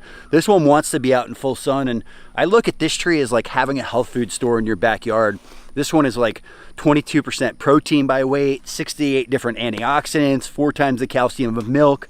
I could go off about all the different minerals and nutrients that are inside of this plant. This one is literally one of the fastest growing trees we also have on the farm. So commercially, they grow these trees about 1 foot apart, and they prune off the new growth every week. Most commonly, you would dry those leaves and powder them, but you can put this fresh into a salad. You could put this fresh into a smoothie. You can eat this fresh like this. The tree is also known as the horseradish tree. And that's because the leaves can be a little bit on the spicy side. I prefer this as a supplement. I prefer this in a smoothie. I find it to be a little bit on the strong side, but it grows so well. It is so nutritious. Like the powder from this tree goes for 30, 40. I remember when it was $60 a pound. So super nutritious. My number 3 must grow crop for Florida would be what Rob would like to call yucca or cassava or manioc. We got a lot of comments on that one from the videos we did together. This is a must grow crop, a super easy to grow crop down here in Florida. And this is, what they would make tapioca pudding from. So cassava is a root crop, and it's really easy to get started in the garden. It's one that you literally, just like I showed you on the chaya, you take a cutting of. So probably something a little bit older than this. You want like 3 nodes above, 3 nodes below the soil. You just stick this guy in the ground, it'll grow. Usually cassava is about an 8 to 9 month crop. You'll get a root crop off of that. And I just did a specific video on cassava, on cooking it, on harvesting it, on growing select varieties with my good friend Josh from Hart. So if you want more detail on that, head over to my channel and you'll see a little bit more specific stuff with Josh, how they cook it, how they prepare it. I had cassava bread while I was there. I mean, there's many different ways to eat this. Cassava, must grow it. The third crop I want to talk to you about today are sweet potatoes. And many people, when you think sweet potato, you think that typical just orange sweet potato, but there's hundreds of heirloom varieties of sweet potato. There are white sweet potatoes, purple sweet potatoes, regular typical orange sweet potatoes. But what a lot of people don't know is you can eat the leaves and the roots of a sweet potato. So sweet potatoes just happen to be one of the most nutritious crops in the world for that reason. So what I really like to do is to pull all of these young leaves off of here. And you can see, this isn't a very good example of a sweet potato patch. I just have a couple of slips that we planted here maybe a month ago that are starting to take over. But I could tell you is if I came back in this area in just a few weeks, this would be a solid sea of green. So the leaves are just kind of starting to fill in. And you would start sweet potatoes by buying just organic sweet potatoes at the grocery store, sticking them in some soil, letting the sprouts come off, and you break those off, and that's what would be called a slip. So if you don't start it from a potato, you actually order slips in spring from one of these sweet potato type companies. And like I said, there's many different varieties and types, and not only do you get this awesome potato at the end of season, which is really fun to dig up, to pull out of the ground. You don't have to eat them right away. They can last 6 to 9 months inside of your house, but during that entire time you can eat the leaves off of the sweet potatoes. So sweet potatoes are super exciting for me because I personally really love the flavor of the greens. They're great sauteed with just a little salt and pepper on them, make a great dish side, and then you get potatoes at the end of the season. So digging up sweet potatoes is probably one of my favorite events out here on the farm. My number 5 favorite perennial vegetable to grow down here in the food forest is CISO spinach or Miami spinach. And this one makes a really nice ground cover, can take full sun or dappled light. You can see I accidentally ripped a little bit of that root out. I could stick it back in the ground. It'll easily grow. This is one that doesn't need to be cooked. It can be eaten raw. And it really has a nice texture to it. It's not too slimy. Goes really great in a salad. Goes really great just eating it fresh or any type of dish. This is a great perennial vegetable that I planted one time that's been here for multiple years. That's here all summer long if I want to come outside and have something to add as a green on a salad or to a plate. So CISO spinach is definitely worth growing if you're in a subtropical environment. We've got like 1 or 2 varieties of this one. It is just great. Like I said, it has a nice crunch to the leaf. It's not too slimy. Makes a great perennial vegetable to add to your landscape. So number 5. My number 6 must-have for a sustainable garden in Florida is definitely going to be katuk. Katuk is an awesome perennial vegetable, super high in protein, very similar to like moringa where it's like 20% protein. And it tastes delicious. It literally tastes like raw peas. So it's one that really has a nice flavor raw. Kids like, everybody I've given this one to, they're like, wow, that tasted pretty good. I have a variegated variety and a green variety. They both thrive on neglect. These plants never get watered. These plants never get fertilized. There is no irrigation here. And they live and they thrive on neglect all year long. So with a lot of these perennial vegetables, the CISO spinach, the moringa, the katuk, that young growth, that new growth that's coming off the top is going to be the most tender, the softest. So as I work my way down the plant, like these bottom leaves, these are going to be a little tougher. They're still great to eat. They can still go in a dish, probably better in a cooked dish because they'll break them down a little bit. But for eating fresh, I find the raw tips are always best. So katuk, grow it. My number 6 fruit crop to grow here in Florida, which probably would not be typically looked at as like a vegetable, is papaya. So papaya was something that I really enjoyed with spending time with Rob. It's something he commonly made in his dishes. I think my favorite was his Thai coconut curry with the papaya in it. But I personally love green papaya. I think it's great as a vegetable. I love papaya salad at a Thai restaurant. And I love the flavor of a good ripe papaya as a fruit. So, papayas don't have to be eaten ripe. They can be eaten green like a vegetable. We're starting to get some little papayas here. And you can get these while they get larger and they're green, or you can wait until they get ripe and actually eat it as a vegetable. This one doesn't have a lot of fruit on it right now. The other ones I have are tall and I need to cut them back. You can cut your papayas back every couple of years. One of my mentors, the guy I feature a lot on my channel, is Jim Kowaleski. He's got a papaya tree in his front yard that's like 5 or 6 years old. So these trees can last a while. They can be perennial. They could die back if you're further north, but you could start them in your greenhouse and get them outside, right after that last frost and potentially get a green fruit in like 6 months. So papayas are definitely worth growing. You know, find a good one, grow the seed out, really easy to get started. Highly suggest growing it. Number 7, I've been really busy the last couple of weeks with the nursery business, and all of my plants out in the ground for these last 3 have been cut down for cuttings and propagation. So I'm over here in the nursery where I have some better examples, and the one I want to talk to you about now is edible leaf hibiscus, and that's this big leaf plant right here behind me. And this can be used as a wrap. You can eat in raw, chopped up in a salad, be used as a green. And this is one that might be a little bit more on the mucinologist side, you know, maybe slightly slimy, some would say. That's really good. That's good for lining our insides. This variety is actually less slimy than the variety I have over here on this side. This one definitely has a little bit more of the mucinologist to it. I have a couple different varieties. I have a skinny leaf variety. I have this fat leaf variety. And there's a couple of different common names for this one. I really like to just call it lettuce leaf hibiscus. I really like this one as a wrap. So, you know, you wanted a green wrap, something that's gluten-free. You can grow this for your wrap. So the number 9 must-have for the sustainable garden in Florida. This is one that the kids really like. Cranberry hibiscus. The leaves are beautiful, nice deep red. Some people will call that like a mahogany. And these are sweet, they're sour, they're delicious just raw. They go nice in a salad. You can chop them up. My favorite thing to do is like if I'm making a sandwich or I'm packing something for the day, I'm gonna be on the road, I come out and I get a handful of fresh leaves. And just like I talked about with the Katuk, you know, the younger leaves, the fresh growth, like, so this is a really fresh red one, and you can see this is an older leaf. You can see a color difference. You see how that one's pale, that one's dark red. So the younger growth is always going to be the most tender and the sweetest. Nothing wrong with the old growth, it's just not going to be the best flavor wise. So cranberry hibiscus is not only just a stunner in the landscape, it's a pretty looking plant, has a really nice edible factor. And I can guarantee if you give it to one of the kids, they're going to enjoy it too. So this one's definitely been perennial here. It will set flowers. All hibiscuses have edible flowers. So you can eat the flower on this, but after it's done setting the flower, it's going to set seed that you could save to replant if you're in a more northern type climate. So cranberry hibiscus is definitely another must-have. I think if you're into gardening down here in Florida and you don't have it, this is one to add to your system. Last but not least, must-have perennial for a sustainable garden down here in Florida, or in any type of subtropical climate, would be Okinawan spinach, and this is one that we've been propagating really hard the last few weeks.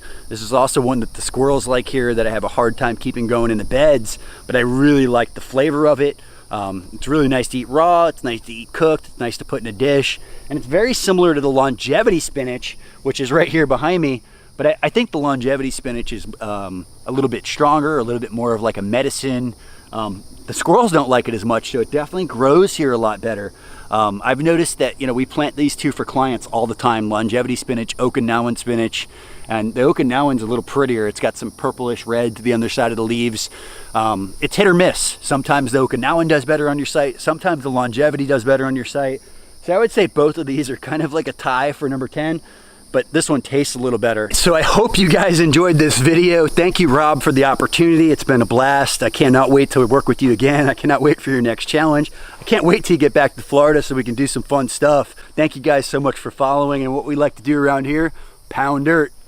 I hope that you got a lot of inspiration and education out of this time with Pete. He is a wealth of knowledge. He is an expert in growing food, and he helps a lot of people to do this both in person and through his YouTube channel. So make sure to subscribe to his channel. The links to follow him are in the description. And if you got a lot out of this video, make sure to subscribe to this channel as well, where I'll have many more guests to come, as well as videos led by me. And also share this, comment, and like it to spread it out into the world and get this information out there to people who need it but don't know it's there. I love you all very much, and I'll see you again real soon.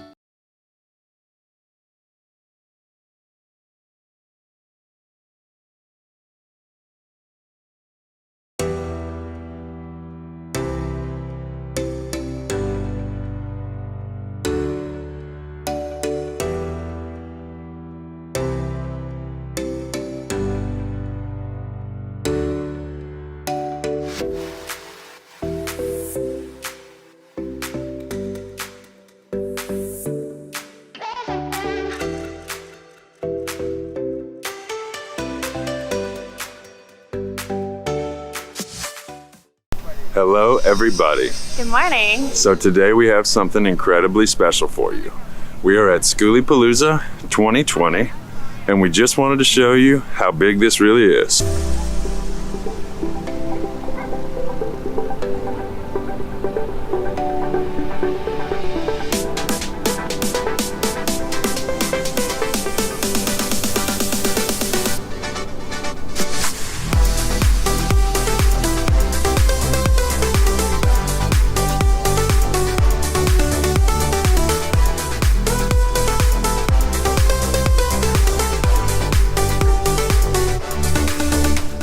Today we're going to show you 10 unique ideas for building your bus or tiny space that you can do to really make something yours, something. This stands out from everyone else. I mean, when it comes to building a bus, it's kind of hard to have a million different layouts. I mean, you're only allotted so much space. So it's really fascinating to come across people who use their ingenuitive ideas to make something that's super unique that not everybody else has. And so today we're going to show that to you and give you some ideas. So in case if you are looking to build a bus or a shuttle or whatever it may be, you might have some ideas of some things that you could do to build yours and make it especially unique just for you. Let's get started. We are 8 people, 3 dogs, and a snake on a bus. My name's Matt. As a large family, we needed a large table, so we came up with this solution. Check it out. So we have our main couches here. We have a bunch of storage and things underneath both of these. This works as our living room, our classroom, our dining room, our craft room, everything that the family needs to do. And for a table solution, what we came up with is a folding option. So I just extend these legs out a little bit, and then the whole thing folds up. And this other side does the exact same thing. And then we can just kind of get in on the ends here and eat or play games or whatever. There's plenty of room for everybody, and you know, it's a good all-around solution for a big family.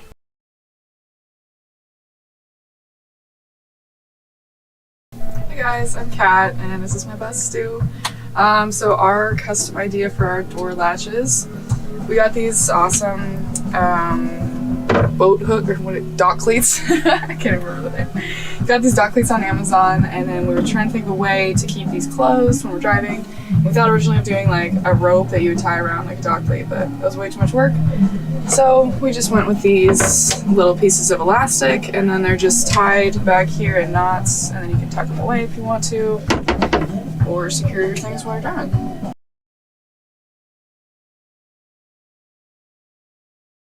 Hi everyone, we're Someday the Bus, and we have our drawbridge deck. Doesn't really have a name, but that's what we call it. So we wanted a little bit more space because it is a shorter bus, it's about 30 feet. So we kind of came up with this solution so we weren't having a deck that hung off the back and potentially could bottom out.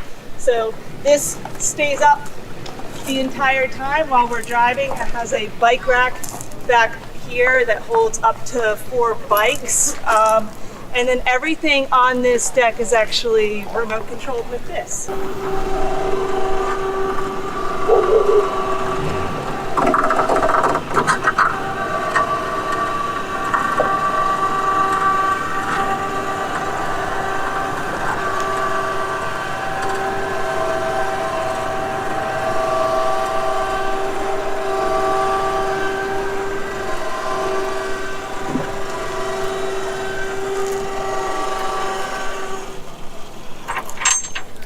So the deck can hold about 1,000 people, which we're a family of 4. 1,000 pounds? 1,000 pounds. So the deck can hold about 1,000 pounds.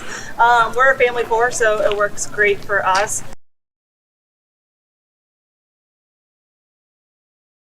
Hi, my name is Tony.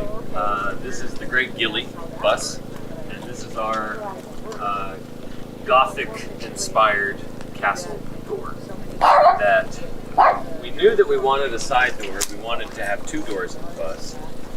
primarily because we wanted to be a way to be able to walk through and also to get that air draft, which is amazing. So about this door, I drew a door in a design that was a rectangle, and then my wife came in and she drew a design that was an arch, and I thought, oh yeah, of course that's better. How much harder could it be? And it turns out it's really complicated, especially if you've never built a door before, which I'd never built a door before, especially on a bus. So a few things about building a door. Build the frame first. Don't just cut a hole freehand, which is what I did, because then your arch, which for the looks of it looks very symmetrical, in the details of it is not really at all. This is the third version of this door. The first two doors were welded metal with a frame, and then the first one was aluminum, and then the second one was sheet metal. And we had a problem with them actually perfectly fitting, because the bus, although it looks very flat, it looks very straight, looks are so deceiving. So this is actually two slabs of spruce that we picked up at some point, and they sat next to the bus for like a year and a half. And then I took a router sled to find the depth, and so this is about 1.5 inches, and they're really lightweight, which I like. We had to weld in, this is just angle iron that's welded in, and then that arch is actually a full custom welded piece, inch by inch. I don't really know how to explain to do it, but it just took a really long time, and you're shaving and you're angling, whatever. Because you have to have a back jam so that it actually seals. There's a little bit of a lip here that I built, and then there's some real, very basic weather stripping that was pretty much just for our drive. We're not really finished with it yet. And we still want to do like sort of this kind of, you know, hammered kind of iron design on the outside as well. And obviously we need steps, but we thought we might build some stairs, and we couldn't really decide on what we would do. So then we had another idea, which was, instead of having just stairs, we go ahead and put a slide here, which is really nice, really fancy. The kids love it quite a bit. So anyway, those are the doors. My other advice, if anybody wanted to do something like this, obviously build a jam first on the ground. Flat ground. Find flat ground. Flat things are so important when you build.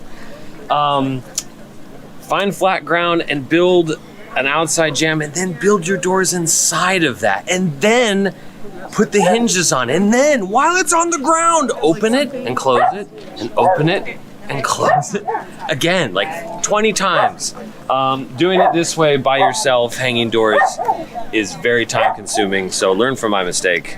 But these are the Great Gilly Castle doors. There you have it.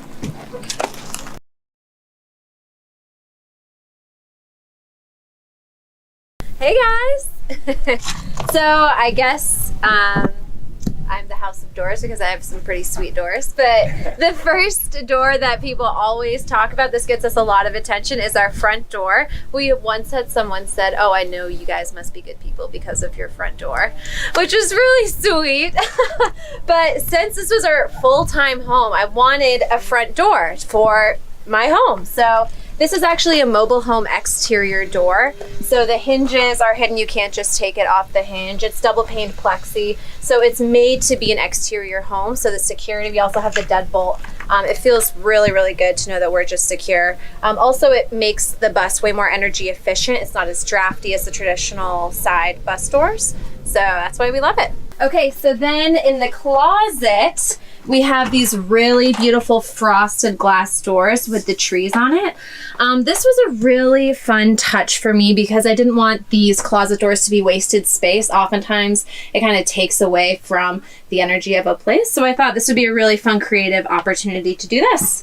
So there's both here. And then our bathroom door, we went with a barn style door, but I wanted to give it some character and I wanted to create some contrast in the bus. So I decided to paint it black, which the contractor was like, no, you can't do that. Yes, I can. So I just spray painted it black, which I think gives it a lot more character and gives the space some definition. So.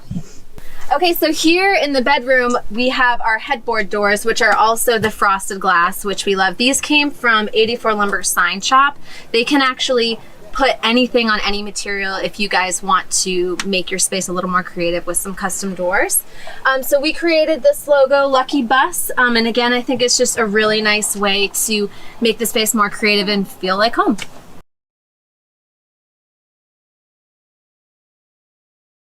I'm Isaac, this is the Woolly Mammoth, and we are DIY Schoolie, and this is the bed lift. The idea was to make a lift for the bed so we could store large pieces of gear underneath it, and it makes a terrible sound when you're doing it, but it's very practical. So.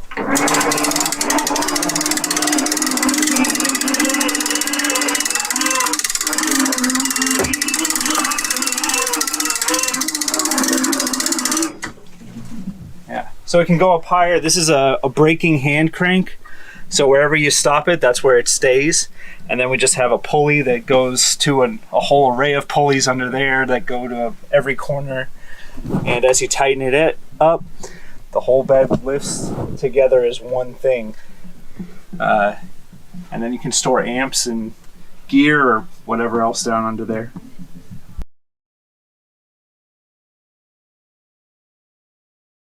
Hey, I'm Chad with Ragged Wood Bus. We have 4 kids, so we built these bunks like this, like a lot of people do. One thing we really wanted to do is have really good storage for them, and we built them so they're on these gas springs, lifts up, and we built them out 2x8s, and they got plenty of storage for all their stuff under there. Just stick it down and go to bed.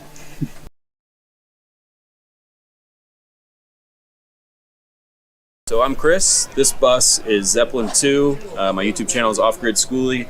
I built this deck with my friend Wes. He was actually the archetype. His bus is over there, Transcend Existence. What we did with this deck is basically build a frame over here on the side. It actually has a knuckle pivot to where you're able to adjust to the side of the bus. So this is just a bolt. This is into the H channel, and then we're able to get the direct angle vertical for the base of the deck. And then come over here, you can see these thumb screws.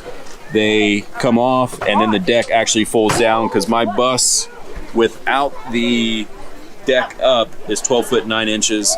Obviously 13.6 is where you have to be under. This is way over, so it actually folds down upon itself, and then I'm able to travel. Whenever I get to a spot, I'm just able to open the emergency hatch. I have an extension ladder which comes up, which gives access to the roof, and I wanted that to be inside. I didn't want somebody random to be able to come up here to the top of my bus, be able to get in. These emergency exits are made for if there's a wreck, somebody from the outside can just open them easily, get the kids out, whoever's in the bus. So yeah, this is my roof deck. After a long day, I'll bring a cigar and some scotch, hang out up here, and just watch the sunsets.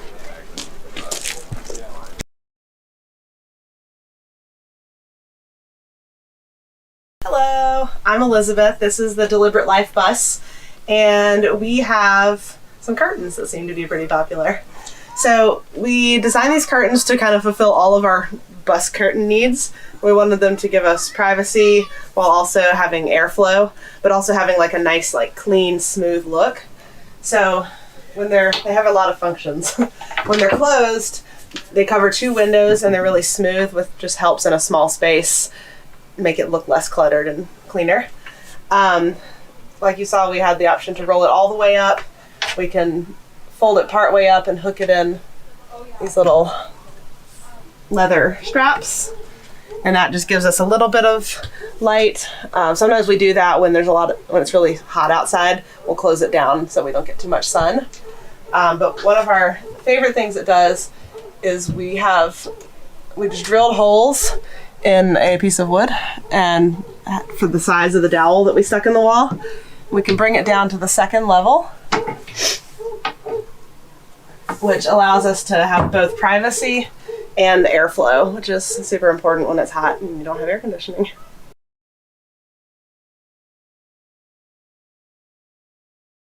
My name's Jerry and my wife's Vanessa. We have the bus called Catalina, and our Instagram channel is Everything After Z Bus Life. And we have this couch here that we found on the internet. It's a couch bed. It's very simple to operate. You just pull on the back and you flip it over, and it's a twin size bed. If they have it in queen and king, we went with the twin just because of space, but it's real simple. It's actually a mattress that they use, so it's very comfortable, and we just we've had it for about 2 months and we love it. And we did a price comparison on if we were going to make our own, and this was actually a cheaper way and it was easier. So, where did you get it at? Couchbed.com, and they do have discounts for certain organizations, and if you're a veteran, they give you a nice discount.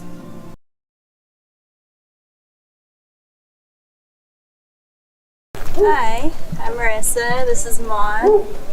She's my dream bus, and she's covered in these vinyl sticker tiles.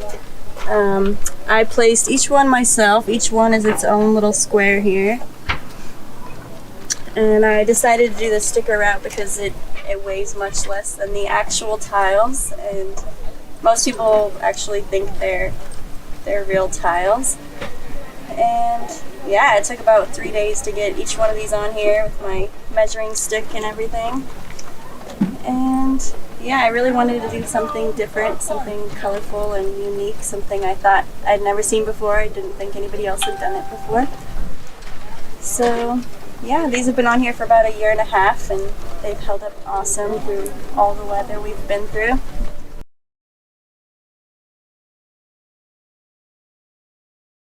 All right, so we got a bonus one for you. So this one is going to be number 11.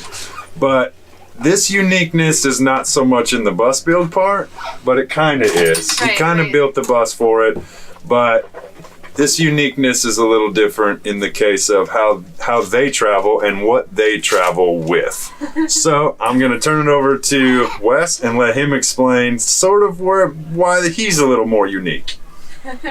So Wes, yes. What makes you more unique than others?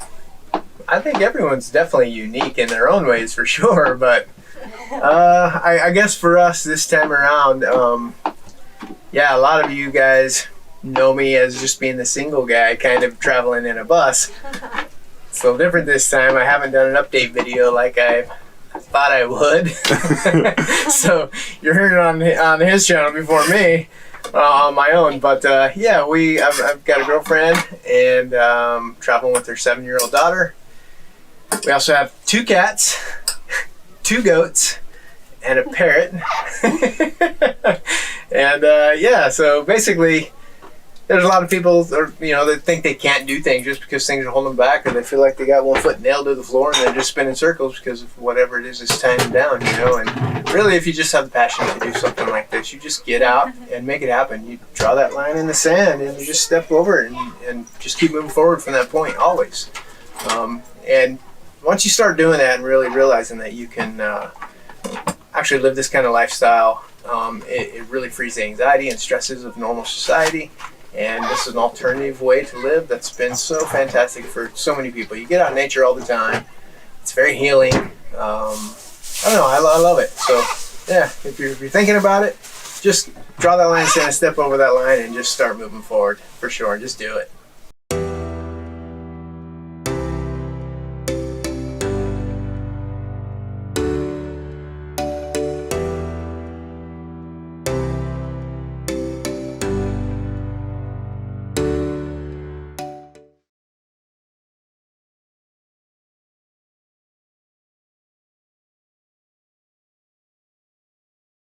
What's up, you thrifty people? Welcome to my little corner of the internet. It's Mark in the Park here. Today we're talking free campsites, how to find them, what they look like, and why Walmart's actually a pretty great place to stay at night.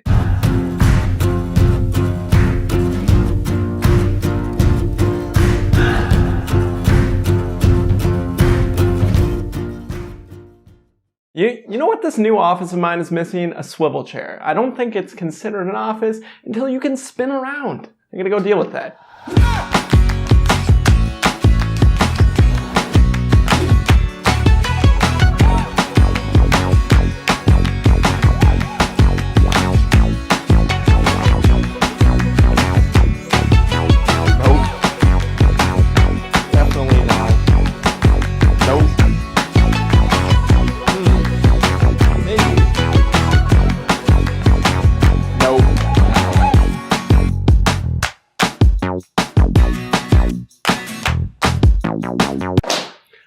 right, I feel better now. All right, for real, I'm gonna take you step by step through the method that we use to find a free place to stay every night throughout the road trip. I think we only stayed in paid locations 4 nights in 4 months, so I think we did pretty good. It's kind of one of those step-by-step procedures we followed where like the odds of finding a camp spot diminish each step you go down the list, and then it's like 11 p.m. and the sun's gone down and you're scrambling for Wi-Fi looking for a place to stay.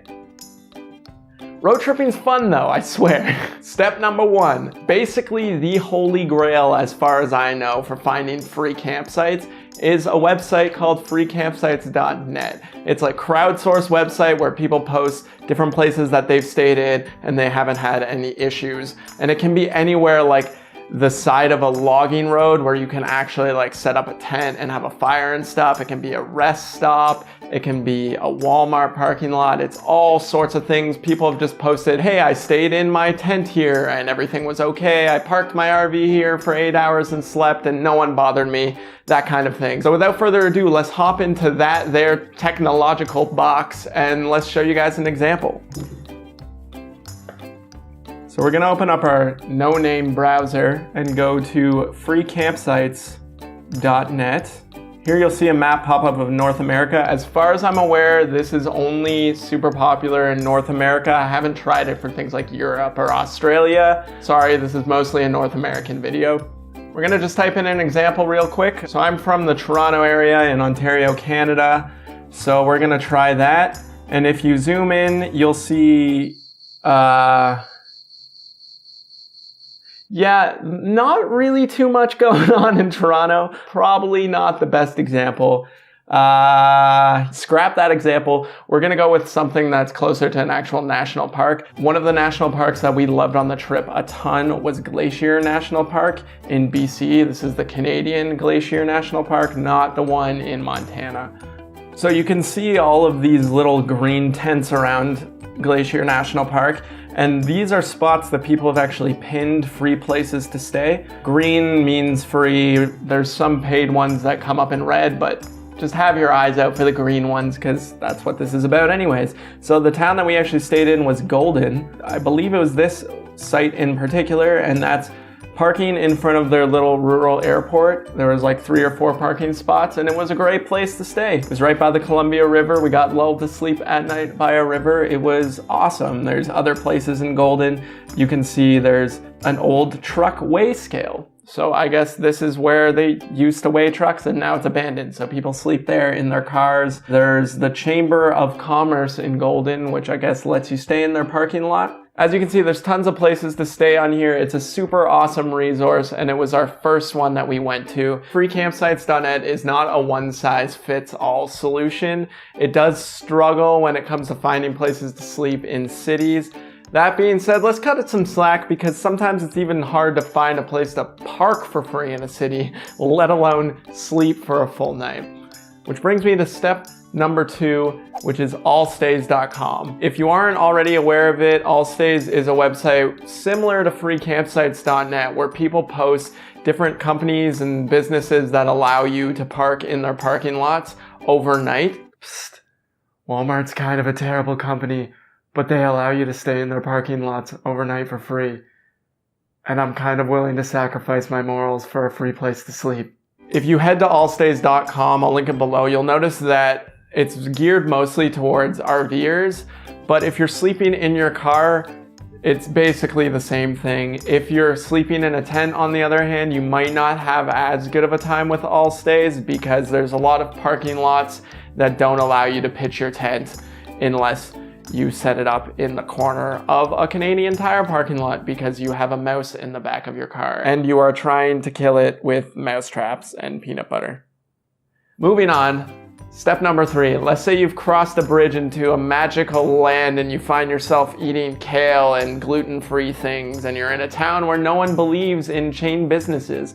Well, then you might not be able to use Allstays because you won't find that golden beacon that is the Walmart sign. At this point, you might need to get a little bit more creative. So step 3 is to go try and find local low-cost camping or hiking guides or local information. For us Canucks up here in Igloo Land, we have these backroad map books, I think they're called. Yeah, this one is for Cottage Country, Ontario. But when we were on Vancouver Island, we went out and got one of these for the island, and we use that heavily because it turns out BC has these recreation sites that are basically campgrounds that are unmaintained but free to stay at, and they had like fire pits and nice places to park and set up your tent. They were actually the best campsites I think we had all trip. Check out how amazing this is. Got the car, we've got our table with all our stuff set up for dinner. Alana's just chilling in the tent reading. And over here, my favorite part, a rope swing, yes! And then out here, still tons of space. And as you walk out, we have a nice waterfront up here. This is gorgeous. That was just one example. We had a rope swing. A free campsite with a rope swing. Yes, please. So for you Americans, I think I found an equivalent to these. It's America's Guide to Low-Cost Camping, something along those lines. Anyways, I'll link this and the American version in the description, so check that out. This is definitely a worthwhile option if those other online resources aren't working for you. Step 4, I hope you're not panicking too much. There's still options out there. This step I found does take a little bit more forethought and planning just because it requires a little bit more digging, more research, and that is to find Crown land, or in the US it's called BLM land, and the States also has what's called national forests. And basically this is land that's owned by the government and is sanctioned for free public use. So if you find Crown land, you can just go and boondock on it, which means you can just pull up with your car and your tent and just camp there for free overnight, which is awesome. The only thing that is kind of frustrating about this approach is that, I don't know if you've ever noticed before, but governments don't have the greatest websites sometimes. Sometimes they're clunky, it's hard to find exactly what you want. Some provinces, some states are better than others, so I can't really post one link, but if, for example, you go into the Googles and search Ontario Crown land, it will come up with like an atlas that has all of the little patches of Crown land that are dispersed throughout Ontario. This is sweet because it's boondocking out in nature, you're proper camping, and you're not sleeping in your car on asphalt with the risk of waking up in the morning in your boxers in the middle of a Walmart parking lot with a kid staring at you. Let's not talk about that. But give it a shot, it worked out really well for us. Sometimes these Crown land, BLM land patches end up on freecampsites.net because people have stayed there and they post that it's Crown land, and then you're good to go. You don't even have to use this step. And finally, our last step, which at this point is more of a long-term step, or I guess more of a mentality to use on the road trip, and that's just to be a kind person. Be friendly, be approachable, talk to people when they're being nice to you, you know, reciprocate. Be a happy, go lucky, awesome person out there, because you never really know who you're gonna meet or what's gonna happen. Example, we were out in Ontario at this canyon lookout point, or we just stopped at it because we wanted to just take a quick look, and we saw this older couple there walking around, and we saw them at a couple vantage points, and then right at the end, you know, they decided to chat with us, and we were like, okay, cool, you seem like really nice people. And we chatted for a while. They were telling us about how they were heading from the west to east and we were going from east to west. It was this whole long conversation. It was great. Super nice people. And at the end of it, the older woman was like, hey, have you ever heard of woofing? Yes, we've wanted to volunteer on a farm for so long now. She's like, yeah, my nephew actually owns a farm. And so through them, when we were in BC, we stayed and woofed on a farm. And that was a week of free camping on the farm and free food. And we volunteered there, and that was a great experience. The story doesn't end there though. We worked hard on the farm. We were kind to the hosts that were having us. And the mother of the man who owned the farm was this super sweet lady. And she actually lived in Victoria, BC. So by the time we got to Vancouver Island and we were in Victoria, she offered to let us stay at her place for 2 nights, you know, fully free of charge. We got to shower, we got to sleep in a comfy bed, and just through sheer kindness and generosity, we got some free camping. So that's just something to keep in the back of the head, in your man bun throughout your whole trip, is just to be kind, and you never know what's gonna happen. All right, that's about it from me. I hope you guys enjoyed this video. I think that's all I can really talk about the subject, but if you have any questions whatsoever, let me know in the comment section below, or even if you used some of these tips and they worked out for you and you found a sweet campsite, I'd love to hear about it in the comments too. Give it a like because it means a lot to me, guys. If you found this information useful, I'm gonna be making more videos like this based on the experience we had from the road trip. So hit that subscribe button because I'd love to have you guys around. We can all just kind of hang out in my little corner of the internet. That's kind of creepy. Okay, I'm gonna go.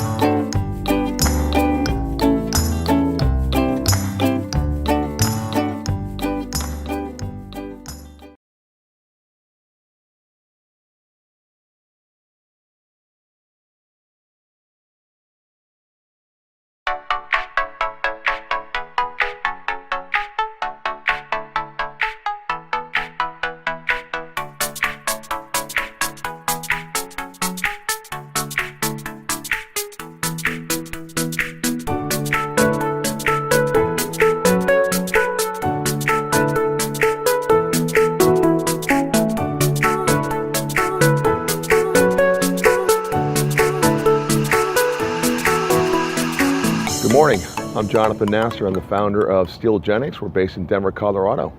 So what we try to do here in the Steel House, we are in the Steel House. It's an 8.5 by 24 foot long trailer, a home, sitting on a 2-axle trailer, which is a 14,000 gross vehicle weight. What we try to do here is really build a high-end custom home on wheels. And so we're sitting here in what we call our decompression chamber, a place to relax, a place to, a long day, sit down, watch TV, stream music. We have a 55-inch smart TV from Sony. We have a electric fireplace as well, which throws off great heat and also great ambiance. So a nice sitting area to sit down. This also pulls out, this couch pulls out to a queen size bed, the ability to sleep on the main floor. So this little area is a nice place just to decompress. We do have a mini split system, and this is also a heater as well. So obviously air conditioning unit right here, and also heating mechanism as well. So we did with it's all custom. These are actually all custom lights, recessed lighting attached below the loft. What we try to do here is also keep this cavity open for more volume, more height, which feels pretty spacious. I'm 6'2", and obviously it feels great in here. I'm also standing on a vinyl floor, which looks like a wide plank, hand scrape wood floor. It's actually vinyl. So very high in PSI, very waterproof, very durable. And we think it looks great as well. So we are on a 50 amp service. We do have the ability to put forth a Steel House off-grid model, putting forth a compost toilet, solar, and a battery pack, water retention system. So we do have the ability to put forth an off-grid system. And the market's really asking for it. Really not only, not relying upon the grid, dropping this somewhere in the field and not needing electricity, sewer, or water. So we're now on the inside of the unit. I talked about the outside. That gray, ash gray, is the outside of the unit. The white is inside. So what's nice about this, what's very unique in our approach, we think, is we expose that panel from the inside. Again, that's an R24. It's a 3-inch panel, an R value of 8 per inch, so thin technology. But what's also nice is we're not furring out this wall. It's exposed, right? So we pick up an extra 10+% in square footage. And by the way, that's a lot in a tiny home. And that's nice. People love the look and feel. It's certainly a modern, industrial New York loft feel, but that is exposed. And what we're really trying to do is minimize the kit of parts and all the pieces to really create and produce a home on wheels. So what you see inside here is really our steel superstructure. That's part one, that exoskeleton, that superstructure, that's all steel. This is a nested C-channel that's hot welded, very strong, very durable, and relatively lightweight. That's really step number one. Number two is putting that panel, that integrated panel, on the outside of that superstructure, and that's our insulated core and shell, if you will. Our windows, we also try to integrate elements that really meet our desire. Number one, we want that European feel inside of the steel house. So we have European windows, and most of our elements are from the USA, but there's 3 or 4 elements that are from Europe. Our windows, our doors, our cabinetry, which we'll talk more about in a few minutes. European windows actually open 2 ways, and they open inside versus outside, minimizing rain coming in. The first way is a full opening inside. The second way is bringing some air. They tilt in as well. So we took really that. We like these windows because not only do they look great, they're very sturdy and also have a very high thermal rating as well. This ladder here, steel ladder, again, our DNA is attainable, sustainable living, and we build everything in steel with an integrated insulated panel. So as we go up to the loft, we have 2 sleeping lofts. They're 5x8 platforms with 2 queen beds, one on this side and one on the other side, sleeping 2 people per loft. So I'm in the loft area right now, and really the intent area, it's a sleeping quarter for kids, for families, nice and cozy up here. We also have lighting, but we also have the ability to plug in your USB, charge your iPhone, stream music up top as well. And yeah, queen bed in the loft area. So as we come down into the kitchen area, we really wanted to put forth a full-size kitchen, and we have lots of storage, virtually a full-height refrigerator, all quartz countertop, linen countertop, European cabinetry, which are very unique. They don't open horizontally, they actually open vertically. European style, all Blum hardware from Germany, and they're self-closing as well. Again, what we try to do in here, as you can see, there's a lot of ambient light coming into our steel house. We felt it's very, very important to bring that light in, make it feel, just really make it feel bigger, creates a lot, really highlights the volume inside the space.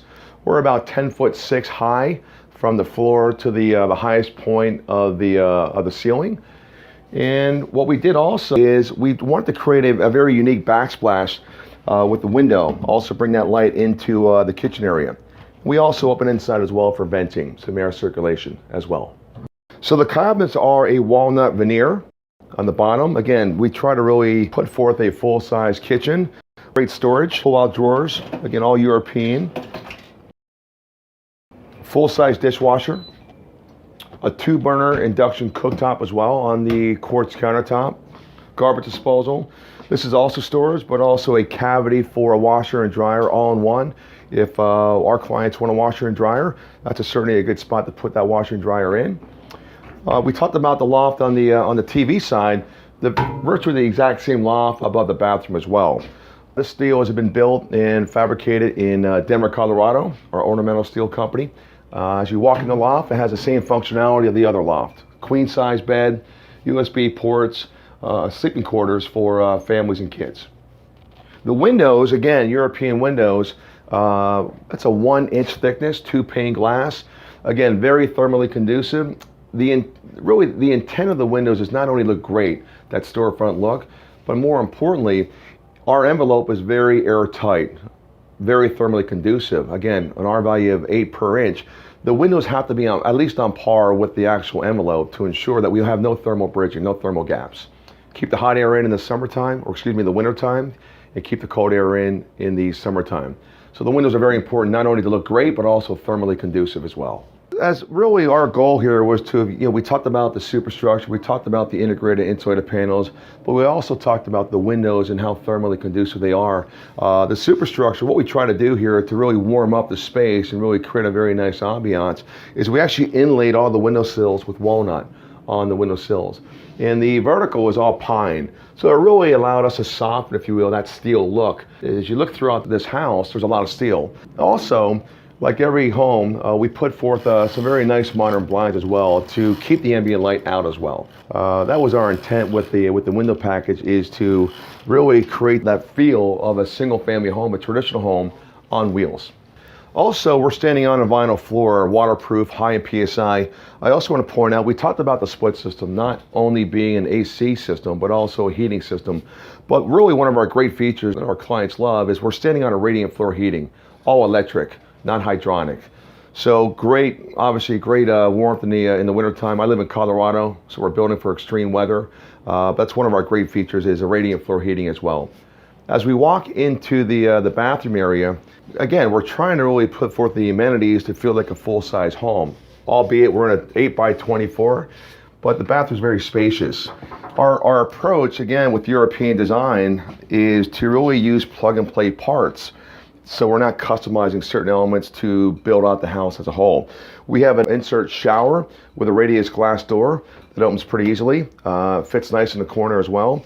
We also went with an in-wall toilet as well. All the guts of the toilet are actually in-wall, which gives us that nice cantilever look as well.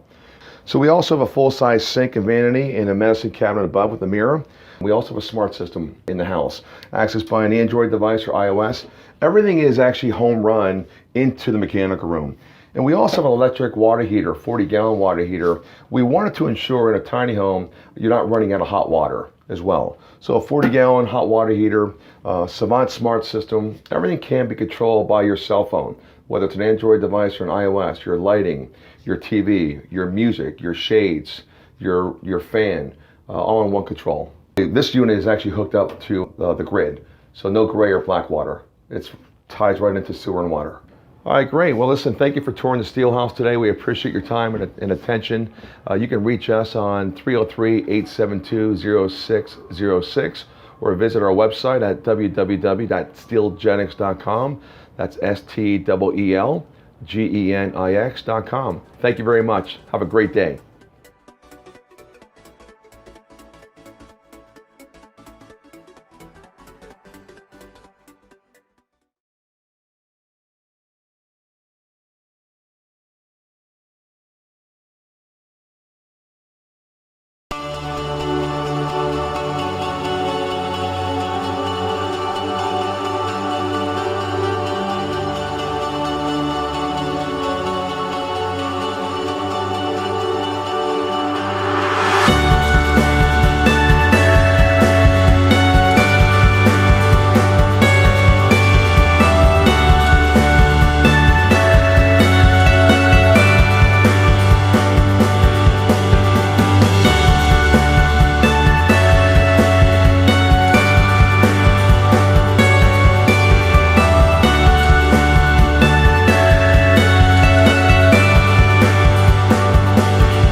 like a bird on a tree. I'm just sitting here,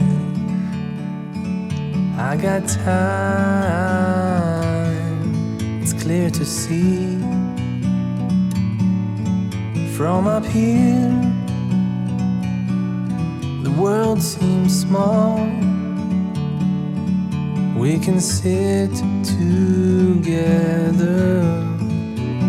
it's so beautiful, you and me. We meant to be in the great outdoors, forever free.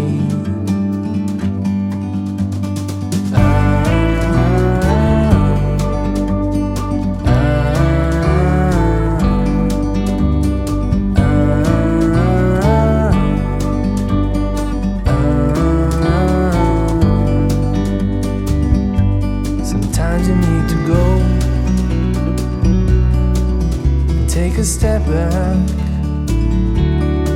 to see the truth around you. From a distance you can tell.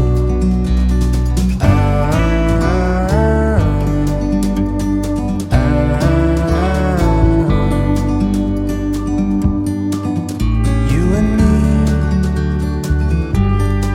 were meant to be outdoors, forever free. You and me, meant to be in the great outdoors, forever free.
bird on a tree.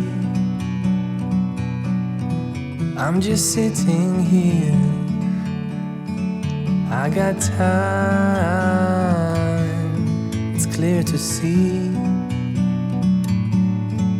From up here, the world seems small. We can sit together. It's so beautiful, you and me. We meant to be in the great outdoors, forever free.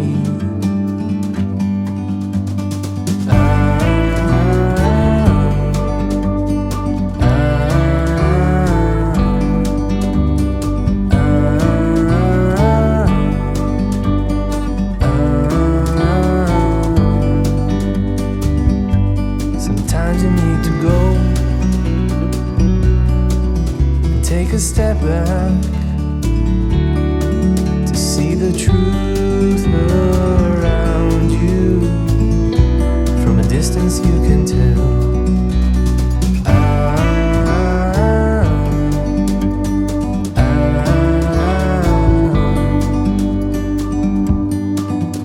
You and me were meant to be in the great outdoors,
you.